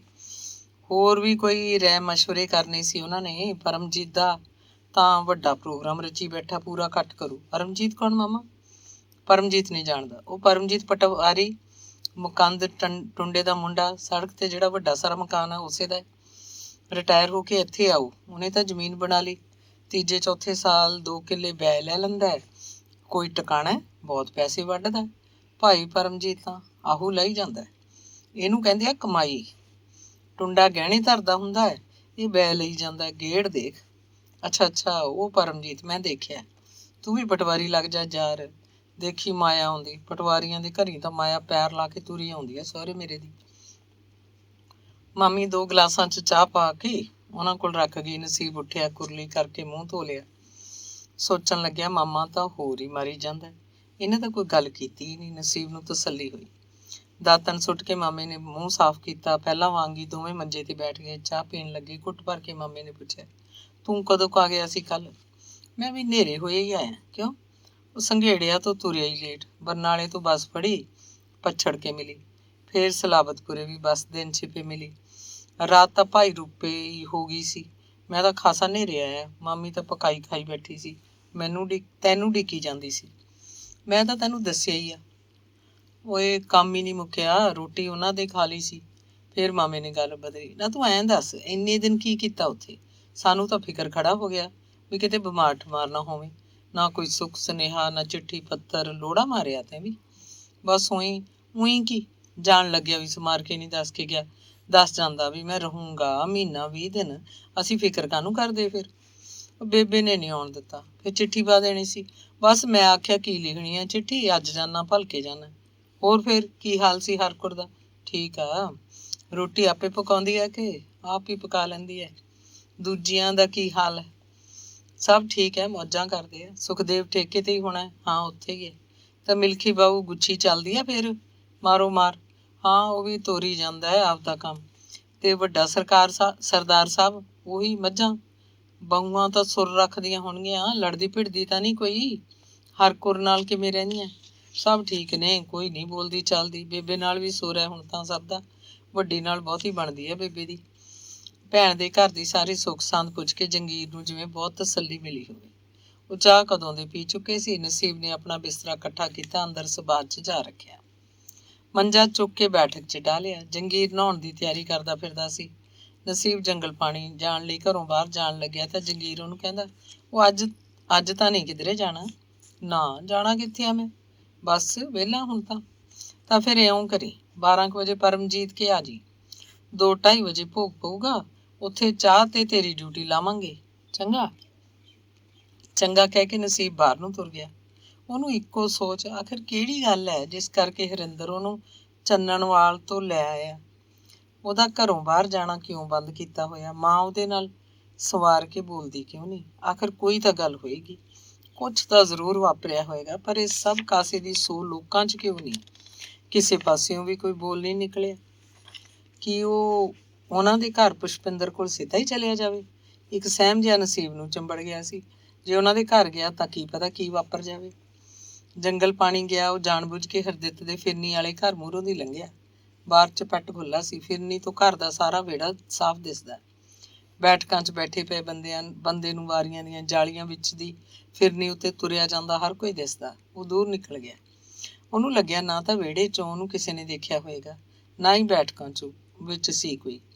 ਦੂਰ ਖੇਤਾਂ 'ਚ ਜੰਗਲ ਪਾਣੀ ਜਾ ਕੇ ਮੁੜਦਾ ਹੋਇਆ ਹਰਦਿੱਤ ਦੇ ਘਰ ਦੀਆਂ ਛੱਤਾਂ ਵੱਲ ਮੂੰਹ ਚੁੱਕ ਕੇ ਵੇਖਦਾ ਆ ਰਿਹਾ ਸੀ। ਕੀ ਹੈ, ਪੁਸ਼ਪਿੰਦਰ ਕੋਠੇ ਉੱਤੇ ਖੜੀ ਹੋਵੇ ਤਾਂ ਜ਼ਰੂਰ ਉਹਨੂੰ ਦੇਖ ਲਊਗੀ। ਇੱਕ ਵਾਰੀ ਉਹ ਬਸ ਮੈਨੂੰ ਦੇਖ ਲਵੇ, ਉਹਨੂੰ ਤਸੱਲੀ ਹੋ ਜਾਵੇ ਵੀ ਮੈਂ ਆ ਗਿਆ। ਉਹਦੇ ਮਨ 'ਚ ਕੁਛ ਅਟਕਿਆ ਗਾਂਹ ਤਾਂ ਤੁਰੇ। ਘਰ ਅੱਗੋਂ ਦੀ ਉਹ ਦੁਬਾਰਾ ਲੰਘਿਆ। ਉਹਨੂੰ ਲੱਗਿਆ ਹੁਣ ਵੀ ਉਹਨੂੰ ਕਿਸੇ ਨੇ ਨਹੀਂ ਦੇਖਿਆ। ਨਾ ਹੀ ਕੋਈ ਕੋਠੇ ਦੀ ਛੱਤ ਉੱਤੇ ਸੀ। ਘਰ ਆ ਕੇ ਉਹ ਨਹਾ ਲਿਆ। ਬੈਠਕ ਦੇ ਦੋਵੇਂ ਬਾਰ ਖੁੱਲ੍ਹੇ ਰੱਖ ਕੇ ਮੰਜੇ ਤੇ ਪੈ ਗਿਆ। ਫਿਰ ਕੋਈ ਕਿਤਾਬ ਚੱਕ ਕੇ ਉਹਦੇ ਵਰਕੇ ਫਰੋਲਣ ਲੱਗਿਆ। ਉਹਨੂੰ ਯਾਦ ਆਇਆ, ਮੇਰਾ ਦਾਗਿਸਤਾਨ ਕਿਤਾਬ ਤਾਂ ਉਹ ਸੰਘੇੜੇ ਬਾਬਿਆਂ ਕੋਲ ਛੱਡ ਆਇਆ। ਕਿੰਨੀ ਵਧੀਆ ਕਿਤਾਬ ਸੀ, ਕੁਝ ਵੀ ਪੜ੍ਹਨ ਨੂੰ ਜੀ ਨਾ ਕਰੇ ਤੇ ਸਮਾਂ ਨਾ ਕੱਟਦਾ ਹੋਵੇ ਤਾਂ ਮੇਰਾ ਦਾਗਿਸਤਾਨ ਨੂੰ ਕਿਤੋਂ ਵੀ ਖੋਲ ਕੇ ਪੜ੍ਹਨ ਲੱਗ ਜਾਵੇ। ਜੀ ਲੱਗਣ ਲੱਗਦਾ, ਕੋਈ ਸੁੱਖ ਮਿਲਣ ਲੱਗਦਾ, ਕੋਈ ਚੁਸਤੀ ਸਰੀਰ 'ਚ ਦਾਖਲ ਹੋਣ ਲੱਗਦੀ ਹੈ। ਕਿੰਨਾ ਚੰਗਾ ਹੁੰਦਾ ਜੇ ਉਹ ਉਸ ਕਿਤਾਬ ਨੂੰ ਨਾਲ ਲੈ ਕੇ ਆਉਂਦਾ। ਪਰ ਨਾਲ ਕਿਵੇਂ ਲਿਆਉਂਦਾ? ਬਾਬਿਆਂ ਨੇ ਤਾਂ ਉਹ ਅਜੇ ਪੜ੍ਹੀ ਵੀ ਨਹੀਂ ਸੀ। ਉੱਧਰ ਪੁਸ਼ਪਿੰਦਰ ਦੀ ਚਿੱਠੀ ਮਿਲੀ, ਇੱਧਰੋਂ ਭੱਜ ਆਇਆ। ਹੁਣ ਹਥਲੀ ਕਿਤਾਬ ਦੀ ਇੱਕ ਵੀ ਸਤਰ ਪੜ੍ਹਨ ਨੂੰ ਉਹਦਾ ਜੀਅ ਨਾ ਕੀਤਾ, ਜਿਵੇਂ ਸਿਰ ਭਾਰੀ ਭਾਰੀ ਹੋਵੇ। ਉਹਨੇ ਮਾਮੀ ਨੂੰ ਚਾਹ ਬਣਾਉਣ ਲਈ ਆਖਿਆ। ਚਾਹ ਦਾ ਗਲਾਸ ਫੜਾਉਣ ਆਈ ਮਾਮੀ ਕਹਿੰਦੀ, ਲੈ ਨਸੀਬ, ਮੈਂ ਤਾਂ ਚੱਲੀ ਆਂ ਪਟਵਾਰੀਆਂ ਦੇ। ਤੇਰਾ ਮਾਮਾ ਤਾਂ ਕਦੋਂ ਦਾ ਗਿਆ? ਅਸੀਂ ਤਾਂ ਭੋਗ ਪੈਣ ਤੱਕ ਉੱਥੇ ਹੀ ਆਂ। ਤੂੰ ਬੈਠ ਹਾਲੇ ਇੱਥੇ ਹੀ, ਜਦੋਂ ਤੇਰਾ ਜੀਅ ਕਰੇ 12 ਨੂੰ ਕੁੰਡੇ ਜਿੰਦੇ ਲਾ ਕੇ ਆ ਜੀ ਉਹਨਾਂ ਦੇ। ਤੇਰਾ ਮਾਮਾ ਆਖ ਕੇ ਗਿਆ ਨਾ ਤੈਨੂੰ। ਚੰਗਾ ਮਾਮੀ, ਮੈਂ 12 ਵਜੇ ਆ ਜਾਊਂ ਫਿਰ। ਮਾਮੀ ਵੀ ਗਈ, ਮਾਮਾ ਵੀ ਹੈ ਨਹੀਂ ਸੀ। ਨਸੀਬ ਨੂੰ ਘਰ ਦੀ ਕੱਲ ਵੱਢ ਖਾਣ ਲੱਗੀ। ਉਹ ਚਿੱਤ 'ਚ ਇੱਕ ਸੁਪਨਾ ਘੜਨ ਲੱਗਿਆ, ਪੁਸ਼ਪਿੰਦਰ ਕੋਈ ਚਿੜੀ ਜਨੌਰ ਬਣ ਕੇ ਆ ਜਾਵੇ ਇੱਥੇ ਬੈਠਕ 'ਚ। ਉਹਨੇ ਅੱਖਾਂ ਮੀਟ ਲਈਆਂ। ਉਹਦੇ ਦਿਮਾਗ 'ਚ ਖਿਆਲਾਂ ਦੀ ਕੋਈ ਤਾਰ ਜੀ ਬਣਦੀ ਟੁੱਟ ਜਾਂਦੀ। ਚਾਹ ਠੰਡੀ ਹੋ ਰਹੀ ਸੀ। ਉਹ 11 ਵਜੇ ਪਰਮਜੀਤ ਪਟਵਾਰੀ ਦੇ ਘਰ ਜਾ ਵੜਿਆ। ਸੜਕ ਉੱਤੇ ਘਰ ਸੀ, ਲਗਭਗ ਸਭ ਰਿਸ਼ਤੇਦਾਰ ਆ ਚੁੱਕੇ ਸੀ। ਨੇੜੇ ਤੇੜੇ ਦੇ ਪਿੰਡਾਂ ਦੇ ਲੋਕ ਵੀ ਆਏ ਸੀ। ਜਿਹੜੇ ਪਿੰਡ 'ਚ ਪਰਮਜੀਤ ਪਟਵਾਰੀ ਰਹਿ ਚੁੱਕਿਆ ਸੀ, ਉੱਥੋਂ ਦੇ ਲੋਕ ਵੀ ਸੀ। ਹੌਲੀ ਹੌਲੀ ਇਕੱਠ ਵੱਧਦਾ ਜਾ ਰਿਹਾ ਸੀ। ਮਾੜ ਮੰਗਤ ਲਈ ਚੌਲਾਂ ਦੇ ਕੜਾਹੇ ਨਿਕਲ ਰਹੇ ਸੀ। ਕੜਾਹ ਪੂਰੀ ਵਰਤਾਈ ਜਾ ਰਹੀ ਸੀ। ਲੱਡੂ ਵੀ ਪੱਕੇ। ਚੌਲਾਂ ਦੇ ਕੜਾਹੇ 'ਚ ਵੱਡਾ ਖੁਰਚਣਾ ਫੇਰਦਾ ਜੰਗੀਰ ਧਰਤੀ ਪੁੱਟ ਕੇ ਬਣਾਈ ਚੁਰਚ ਬਾਲਣ ਸੁੱਟ ਰਹੇ ਢੋਲਣ ਬਗਾਰੀ ਨੂੰ ਆਕੜ ਆਕੜ ਬੋਲਦਾ। ਉਹ ਸੁੱਕੀਆਂ ਛਟੀਆਂ ਦਾ ਰੁੱਗ ਮਾਰਗਾ। ਇੱਕ ਕੰਜਰ ਦੇ ਚਮਿਆਰਾ, ਤੂੰ ਇਹ ਨਾਲ ਨਾ ਕਰੀ ਜਾਂਦਾ। ਜਦੋਂ ਹੀ ਉਹਨੇ ਨਸੀਬ ਨੂੰ ਦੇਖਿਆ, ਉੱਚੀ ਦੇਖਿਆ, ਆਖਿਆ, ਆ ਗਿਆ, ਚੰਗਾ ਚੰਗਾ। ਤੇ ਫਿਰ ਕੋਲ ਹੀ ਫਿਰਦੇ ਤੁਰਦੇ ਪਰਮਜੀਤ ਨੂੰ ਬੋਲ ਮਾਰਿਆ, ਪਟਵਾਰੀ ਸਾਹਿਬ, ਆਹ ਮੁੰਡਾ ਪਾੜਾ ਵੀ ਆ ਗਿਆ, ਇਹਨੂੰ ਲਾਓ ਕਿਸੇ ਕੰਮ। ਪਟਵਾਰੀ ਮੁੰਡੇ ਵੱਲ ਝਾਕਿਆ। ਨਾਈਆਂ ਦਾ ਮੁੰਡਾ ਤਾਂ ਇਹ ਲੱਗਦਾ ਹੀ ਨਹੀਂ ਸੀ, ਜਿਵੇਂ ਸਰਦਾਰਾਂ ਦਾ ਕਾਕਾ ਜੀ ਹੋਵੇ। ਉਹਨੇ ਮੋੜ ਕੇ ਪੁੱਛਿਆ, ਕਿੱਥੇ ਪੜ੍ਹਦਾ ਇਹ? BA ਦਾ ਐਗਜ਼ਾਮ ਦਿੱਤਾ ਹੋਇਆ ਜੀ, ਨਸੀਬ ਨੇ ਆਪ ਹੀ ਦੱਸਿਆ। ਵਾਹ, ਕਮਾਲ ਹੈ ਬਈ। ਫਿਰ ਤਾਂ ਪਰਮਜੀਤ ਨੇ ਹੈਰਾਨੀ ਪ੍ਰਗਟ ਕੀਤੀ। ਫਿਰ ਆਖਣ ਲੱਗਿਆ, ਤੂੰ ਭਾਈ ਐਂ ਕਰ, 2-3 ਮੁੰਡੇ ਹੋਰ ਵੀ ਨੇ, ਚੋਬਰ ਭੋਗ ਤੇ ਆਉਣ ਵਾਲੀ ਸਾਰੀ ਸੰਗਤ ਨੂੰ ਤੁਸੀਂ ਚਾਹ ਦੇਣੀ ਆ। ਕੋਈ ਚਾਹ ਪੀਤੇ ਬਗੈਰ ਜਾਵੇ ਨਾ, ਚਾਹੇ ਪਿੰਡ ਦਾ ਬੰਦਾ ਹੈ, ਚਾਹੇ ਕੋਈ ਹੈ, ਸਭ ਨੂੰ ਗਲਾਸ ਦਿਓ। ਤੇ ਫਿਰ ਕਹਿੰਦਾ, ਆ ਤੈਨੂੰ ਦੂਜੇ ਮੁੰਡਿਆਂ ਨੂੰ ਮਿਲਾ ਦਿਆਂ। ਦੂਜੇ ਮੁੰਡੇ ਵੀ ਪਿੰਡ ਦੇ ਸੀ। 2 ਵਜੇ ਲੋਕ ਗੁਰੂ ਗ੍ਰੰਥ ਸਾਹਿਬ ਸਾਹਮਣੇ ਆ ਕੇ ਬੈਠਣ ਲੱਗ ਪਏ। ਸਭ ਨੂੰ ਚਾਹ ਦਿੱਤੀ ਜਾਣ ਲੱਗੀ। ਨਸੀਬ ਤੇ ਦੂਜੇ ਮੁੰਡੇ ਫੁਰਤੀ ਨਾਲ ਕੰਮ ਕਰ ਰਹੇ ਸੀ। ਓਏ ਭਾਈ, ਕੁਝ ਬੰਦੇ ਬੈਠਕ 'ਚ ਵੀ ਬੈਠੇ ਆ, ਉਹਨਾਂ ਨੂੰ ਤਾਂ ਉੱਥੇ ਹੀ ਦੇ ਦਿਓ ਚਾਹ। ਪਟਵਾਰੀ ਨੇ ਇੱਕ ਮੁੰਡੇ ਨੂੰ ਆਖਿਆ, ਜਾ ਨਸੀਬ, ਤੂੰ ਬੈਠਕ 'ਚ ਲੈ ਜਾ ਜੱਗ, ਗਲਾਸ ਲੈ ਜਾ 6-7 ਉੱਥੇ ਦੇ ਆ ਜਿਹੜੇ ਹੈਗੇ। ਉਸ ਮੁੰਡੇ ਨੇ ਗਾਂਹ ਹੁਕਮ ਲਾਤਾ। ਇੱਕ ਹੱਥ 'ਚ ਗਲਾਸ ਜਿੰਨੇ ਚੁੱਕੇ ਗਏ ਤੇ ਇੱਕ ਹੱਥ 'ਚ ਚਾਹ ਦਾ ਜੱਗ ਭਰ ਕੇ ਨਸੀਬ ਬੈਠਕ 'ਚ ਗਿਆ। ਬੈਠਕ 'ਚ ਦਾਖਲ ਹੁੰਦੇ ਉਹਦੇ ਪੈਰਾਂ ਥੱਲੇ ਜਿਵੇਂ ਕਿਸੇ ਨੇ ਅੱਗ ਦੇ ਕੋਲੇ ਧਰਤੇ ਹੋਣ। ਉਹਦਾ ਦਿਮਾਗ ਚਕਰਾ ਕੇ ਰਹਿ ਗਿਆ। ਉਹਦਾ ਦਿਲ ਕੀਤਾ ਜੱਗ ਤੇ ਗਲਾਸ ਥਾਂ ਦੀ ਥਾਂ ਸੁੱਟ ਕੇ ਉੱਥੋਂ ਭੱਜ ਜਾਏ। ਬੈਠਕ 'ਚ ਪੱਟੀ ਉੱਤੇ ਵਿਚਕਾਰ ਜੇ ਹਰਦਿੱਤ ਸਿੰਘ ਬੈਠਾ ਸੀ, ਗਰਦਨ ਤਾਂ ਚੱਕੀ ਹੋਈ, ਇੱਧਰ ਉੱਧਰ ਝਾਕਦਾ। ਨਸੀਬ ਦੇ ਹੱਡਾਂ ਪੈਰਾਂ 'ਚ ਜਿਵੇਂ ਜਾਨ ਨਿਕਲ ਗਈ ਹੋਵੇ। ਹੁਣ ਕੀ ਕਰੇ ਉਹ? ਤੇ ਫਿਰ ਦੂਜੇ ਬਿੰਦੀ ਉਹਨੇ ਹੌਸਲਾ ਇਕੱਠਾ ਕੀਤਾ। ਹਰਦਿੱਤ ਸਿੰਘ ਨਾਲ ਅੱਖ ਮਿਲਦੇ ਉਹਨੂੰ ਸਤਿ ਸ਼੍ਰੀ ਅਕਾਲ ਆਖ ਦਿੱਤੀ। ਉਹਨੇ ਉਹਦੀ ਫਤਿਹ ਮੰਨੀ। ਨਾਲ ਦੀ ਨਾਲ ਪੁੱਛਿਆ, ਓਏ ਕੀ ਹਾਲ ਆ ਮੁੰਡਿਆ ਤੇਰਾ? ਹੁਣ ਕਿੱਥੇ ਹੁੰਨਾ? ਕਦੋਂ ਆ ਰਿਹਾ ਰਿਜ਼ਲਟ? ਹੁਣ ਕਦੇ ਘਰ ਨਹੀਂ ਗੇੜਾ ਮਾਰਿਆ? ਕਿਧਰੇ ਕੋਈ ਕੰਮ ਕਰਨ ਲੱਗ ਗਿਆ? ਨਹੀਂ ਜੀ, ਹਾਲੇ ਤਾਂ ਰਿਜ਼ਲਟ ਹੀ ਉਡੀਕਦਾ। ਨਸੀਬ ਨੇ ਜੀਭ ਉੱਤੇ ਬਹੁਤ ਜ਼ੋਰ ਪਾ ਕੇ ਜਵਾਬ ਦਿੱਤਾ। ਅੱਛਾ, ਕਦੋਂ ਆ ਰਿਹਾ ਰਿਜ਼ਲਟ? ਅਗਲੇ ਮਹੀਨੇ ਉਮੀਦ ਹੈ ਜੀ। ਇਹ ਫਿਕਰਾ ਬੋਲਣ ਵੇਲੇ ਉਹ ਕੁਝ ਕੁ ਸੰਭਲ ਗਿਆ। ਗਲਾਸਾਂ 'ਚ ਚਾਹ ਪਾਉਂਦੇ ਉਹਦੇ ਹੱਥ ਕੰਬਣੋਂ ਹਟ ਗਏ। ਉਹਨੂੰ ਕੋਈ ਅਕਹਿ ਤਸੱਲੀ ਮਿਲੀ। ਮਨ 'ਚ ਆਖਿਆ, ਪੁਸ਼ਪਿੰਦਰ ਦੇ ਡੈਡੀ ਤਾਂ ਭੋਰਾ ਵੀ ਗੁੱਸੇ 'ਚ ਨਹੀਂ, ਨਾ ਬੋਲ 'ਚ ਤਲਖੀ, ਨਾ ਅੱਖਾਂ 'ਚ ਮੈਲ। ਬੈਠਕ ਵਾਲੇ ਬੰਦੇ ਵੀ ਚਾਹ ਪੀ ਕੇ ਬਾਹਰ ਆ ਬੈਠੇ। ਲੰਮਾ ਚੌੜਾ ਵਿਹੜਾ ਤੰਬੂਆਂ ਨਾਲ ਪੂਰਾ ਢਕਿਆ ਹੋਇਆ ਸੀ। ਪਿਛਲੇ ਪਾਸੇ ਕਨਾਤਾਂ ਸੀ। ਪੂਰਾ ਡਫਾਂਗ ਰਚਿਆ ਸੀ। ਪਟਵਾਰੀ ਨੇ ਸਿਰਫ ਪਿੰਡ ਨੂੰ ਦਿਖਾਉਣ ਲਈ ਕਿ ਦੇਖੋ ਬਾਪ ਤਾਂ ਜ਼ਮੀਨ ਗਹਿਣੇ ਧਰਦਾ ਸੀ, ਪੁੱਤ ਕਿੱਥੇ ਪਹੁੰਚ ਗਿਆ। ਨਵੇਂ ਬੰਦੇ ਆਉਂਦੇ ਤਾਂ ਹਰਦਿੱਤ ਸਿੰਘ ਲੋਕਾਂ 'ਚ ਬੈਠਾ ਹਾਕ ਮਾਰ ਕੇ ਆਖਦਾ, ਨਸੀਬ ਆ ਇੱਧਰ ਦਿਓ ਬਈ ਚਾਹ। ਨਸੀਬ ਚਾਹ ਪਿਆਉਂਦਾ ਫਿਰਦਾ ਵੀ ਇਹੀ ਸੋਚੀ ਜਾਂਦਾ, ਕਿਤੇ ਪੁਸ਼ਪਿੰਦਰ ਨੇ ਐਵੇਂ ਤਾਂ ਨਹੀਂ ਲਿਖ ਦਿੱਤੀਆਂ ਸਭ ਗੱਲਾਂ। ਭੋਗ ਪੈਣ ਬਾਅਦ ਉਹਨਾਂ ਹੀ 4 ਮੁੰਡਿਆਂ ਨੇ ਲੱਡੂਆਂ ਦੇ ਲਿਫਾਫੇ ਦੇਣ ਦੀ ਡਿਊਟੀ ਸੰਭਾਲ ਲਈ। ਜੋ ਕੋਈ ਵੀ ਗੇਟ ਤੋਂ ਬਾਹਰ ਹੋਣ ਲੱਗਦਾ, ਟੋਕਰੇ 'ਚ ਚੁੱਕ ਕੇ ਉਹਨੂੰ ਇੱਕ ਲਿਫਾਫਾ ਫੜਾ ਦਿੰਦੇ। ਲਿਫਾਫਾ ਲੈ ਕੇ ਜਾਂਦਾ ਹੋਇਆ ਹਰਦਿੱਤ ਸਿੰਘ ਨਸੀਬ ਨੂੰ ਸੁਲਾ ਜੀ ਮਾਰ ਗਿਆ। ਆਈ ਫੇਰ ਘਰੇ? ਅੱਛਾ ਜੀ, ਆਊਂਗਾ, ਨਸੀਬ ਨੇ ਆਖਤਾ। ਘਰ ਆ ਕੇ ਬੈਠਕ 'ਚ ਪਿਆ ਨਸੀਬ ਦਿਨ ਛਿਪੇ ਤੱਕ ਮਾਨੇ ਹੀ ਕਲਪਦਾ ਰਿਹਾ। ਪੁਸ਼ਪਿੰਦਰ ਦਾ ਪਿਓ ਅੱਜ ਪਟਵਾਰੀਆਂ ਦੇ ਘਰ ਇੰਨਾ ਬੁਲਾਉਂਦਾ ਚਲਾਉਂਦਾ ਕਿਉਂ ਸੀ? ਇੰਨਾ ਮੋਹ ਕਿਉਂ ਦਿਖਾ ਰਿਹਾ ਸੀ? ਤੇ ਫਿਰ ਇੱਕੋ ਸਵਾਲ, ਕੀ ਹਰਦਿਤ ਸਿੰਘ ਨੂੰ ਕਿਸੇ ਗੱਲ ਦਾ ਭੋਰਾ ਵੀ ਪਤਾ ਨਹੀਂ? ਨਾਲ ਲੱਗਦਾ ਕੜਕੜਾਉਂਦਾ ਇੱਕ ਹੋਰ ਸਵਾਲ, ਕੀ ਉਹਨੂੰ ਉਹਨਾਂ ਦੇ ਘਰ ਜਾ ਕੇ ਪੁਸ਼ਪਿੰਦਰ ਨੂੰ ਮਿਲਣਾ ਚਾਹੀਦਾ? ਇੱਕ ਸਹਿਮ ਵੀ, ਉਹਨਾਂ ਦੇ ਘਰ ਜਾ ਕੇ ਪੁਸ਼ਪਿੰਦਰ ਨੂੰ ਮਿਲਣ ਉਪਰੰਤ ਕੀ ਵਾਪਰੇਗਾ। ਅੰਗ 17। ਅਗਲੇ ਦਿਨ ਸਵੇਰੇ ਨਸੀਬ ਨਹਾ ਲਿਆ, ਧੋਤੀ ਹੋਈ ਪੈਂਟ ਬੁਸ਼ਰਟ ਪਾ ਲਈ, ਜੋੜ ਪਾ ਕੇ ਬਣਾਈ 7 ਮੀਟਰੀ ਪੱਗ ਸੁਆਰ ਬੰਨੀ। ਮਨ 'ਚ ਬਹਾਨਾ ਬਣਾਇਆ, ਉਹ ਪੁਸ਼ਪਿੰਦਰ ਦੇ ਘਰ ਜਾ ਕੇ ਉਹਦੇ ਪਿਓ ਨੂੰ ਕਹੇਗਾ ਕਿ ਉਹ ਹਰਦਿਲ ਸਿੰਘ ਨੂੰ ਕਹਿ ਕੇ ਉਹਨੂੰ ਕਿਸੇ ਨੌਕਰੀ ਤੇ ਲਵਾ ਦੇਵੇ। ਆਪਣੇ ਘਰੋਂ ਨਿਕਲ ਕੇ ਉਹ ਪਿੰਡ ਦੀ ਫਿਰਨੀ ਪੈ ਗਿਆ। ਫਿਰਨੀ ਜਾ ਕੇ ਹਰਦਿਤ ਸਿੰਘ ਦਾ ਘਰ ਸੀ।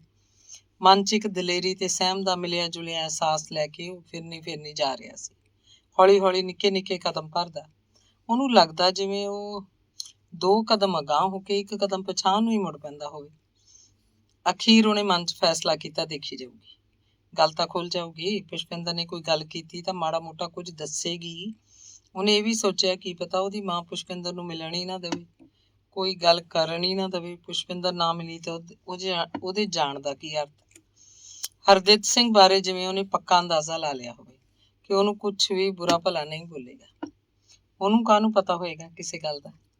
ਪਰਮਜੀਤ ਪਟਵਾਰੀ ਦੇ ਘਰ ਤਾਂ ਉਹ ਕਿੰਨੇ ਮੋਹ ਨਾਲ ਗੱਲਾਂ ਕਰਦਾ ਸੀ। ਉਹਨੇ ਉਹਨੂੰ ਘਰ ਆਉਣ ਲਈ ਆਪ ਹੀ ਆਖਿਆ ਸੀ। ਨਸੀਬ ਸੋਚ ਰਿਹਾ ਸੀ, ਹਰਦਿਤ ਸਿੰਘ ਦਾ ਇੰਨਾ ਡਰ ਨਹੀਂ। ਲੋਹੇ ਦਾ ਗੇਟ ਖੁੱਲ੍ਹਾ ਪਿਆ ਸੀ, ਵਿਹੜੇ 'ਚ ਕੋਈ ਨਹੀਂ ਸੀ। ਉਹਨੇ ਖੱਬੇ ਹੱਥ ਬੈਠਕ 'ਚ ਨਿਗਾਹ ਮਾਰੀ। ਬੈਠਕ ਦਾ ਬਾਰ ਖੁੱਲ੍ਹਾ ਸੀ। ਉਹਨੇ ਅੰਦਾਜ਼ਾ ਲਾਇਆ, ਅੰਦਰ ਜ਼ਰੂਰ ਕੋਈ ਹੋਏਗਾ। ਬੈਠਕ ਦੇ ਬਾਹਰ ਅੱਗੇ ਖੜ ਕੇ ਉਹਨੇ ਤਖਤੇ ਉੱਤੇ ਪੋਲਾ ਜਿਹਾ ਧੱਫਾ ਮਾਰਤਾ। ਪਰੇ ਕੰਧ ਨਾਲ ਲੱਗੇ ਪਲੰਘ ਤੇ ਪੁਸ਼ਪਿੰਦਰ ਪਈ ਹੋਈ ਸੀ, ਨਿਰਜਿੰਦ ਤੇ ਬੇਹਰਕਤ ਜਿਹਾ ਕੋਈ ਵਜੂਦ। ਪਤਾ ਹੀ ਨਹੀਂ ਲੱਗ ਰਿਹਾ ਸੀ ਕਿ ਕੋਈ ਮੰਜੇ ਤੇ ਪਿਆ। ਉੱਤੇ ਛੱਤ ਵਾਲਾ ਪੱਖਾ ਹੌਲੀ ਬੇਆਵਾਜ਼ ਘੁੰਮ ਰਿਹਾ ਸੀ। ਤਖਤਾ ਖੜਕਿਆ ਸੁਣ ਕੇ ਉਹ ਝਟਕੇ ਨਾਲ ਉੱਠੀ, ਪੈਰਾਂ 'ਚ ਚੱਪਲਾਂ ਪਾਈਆਂ, ਸਿਰ ਤੇ ਚੁੰਨੀ ਲਈ ਬੈਠਕ ਦੇ ਬਾਰ ਵੱਲ ਹੌਲੀ ਆਉਣ ਲੱਗੀ। ਉਹੀ ਮਸਤ ਹਾਥੀ ਵਾਲੀ ਚਾਲ, ਪਰ ਬੁੱਲਾਂ ਤੇ ਖੁਸ਼ਕ ਮੁਸਕਰਾਹਟ, ਅੱਖਾਂ 'ਚ ਇੱਕ ਸ਼ਿਕਾਇਤ, ਇੱਕ ਉਲਾਂਭਾ, ਜ਼ਖਮੀ ਜਿਹੀ ਆਵਾਜ਼। ਪੁੱਛਣ ਲੱਗੀ, ਆ ਗਿਆ ਹੁਣ? ਹਾਂ, ਤੂੰ ਕੀ ਹਾਲ ਬਣਾਇਆ? ਤੈਨੂੰ ਕਿਸੇ ਦੇ ਹਾਲ ਤਾਈਂ ਕੀ? ਉਹ ਤਾਨਿਆਂ ਮਿਹਣਿਆਂ ਤੇ ਉਤਰੀ ਹੋਈ ਸੀ। ਕਿਸੇ ਦੇ ਹਾਲ ਤਾਈਂ ਕੁਛ ਹੈ, ਤਾਂ ਹੀ ਤਾਂ ਆਇਆ। ਭੱਜਿਆ। ਉਹ ਬਾਹਰ ਕੋਲ ਹੀ ਖੜਾ ਸੀ। ਪੁਸ਼ਪਿੰਦਰ ਨੇ ਉਹਨੂੰ ਸੋਫੇ ਤੇ ਬੈਠਣ ਲਈ ਆਖਿਆ। ਉਹ ਝੱਟ ਹੀ ਬੈਠ ਗਿਆ। ਕੋਲ ਬੈਠ ਕੇ ਪੁਸ਼ਪਿੰਦਰ ਚੜੇ ਸਾਹ ਦੱਸਣ ਲੱਗੀ, ਫਿਰ ਤਾਂ ਮਾਂ ਆ ਜੂਗੀ। ਬਾਪੂ ਜੀ ਤਾਂ ਗਏ ਖੇਤ ਨੂੰ, ਆਪਾਂ ਸੰਘੇੜੀ ਗਏ ਸੀ ਨਾ, ਆਪਣੇ ਇਕੱਠੇ ਗਿਆ ਦਾ ਮਾਂ ਨੂੰ ਪਤਾ ਹੈ। ਪਤਾ ਨਹੀਂ ਕਿੱਥੋਂ ਪਤਾ ਲੱਗਿਆ, ਇਸੇ ਕਰਕੇ ਮਾਂ ਨੇ ਹਰਿੰਦਰ ਨੂੰ ਮਗਰੇ ਭੇਜਿਆ ਸੀ ਮੈਨੂੰ ਲੈਣ। ਹਰਿੰਦਰ ਨੂੰ ਕੋਈ ਪਤਾ ਨਹੀਂ, ਮੈਂ ਆਪ ਪੁੱਛਿਆ। ਉਹਨੂੰ ਤਾਂ ਮਾਂ ਨੇ ਇਹੀ ਆਖਿਆ ਵੀ ਲੈ ਭੈਣ ਨੂੰ ਜਾ ਕੇ, ਕਿੱਥੇ ਇਕੱਲੀ ਆਉਂਦੀ ਫਿਰੂਗੀ। ਇਉਂ ਕੰਜਰ ਦੇ ਨੇ, ਕਿਹਨੇ ਦੱਸਤਾ ਕੁਛ ਮਾਂ ਨੂੰ? ਕੌਣ ਸੀ ਆਪਣੇ ਮਗਰ ਲੱਗਿਆ ਹੋਇਆ? ਨਸੀਬ ਫਿਕਰਾਂ 'ਚ ਗਲ ਲੈਂਦਾ ਜਾ ਰਿਹਾ ਸੀ।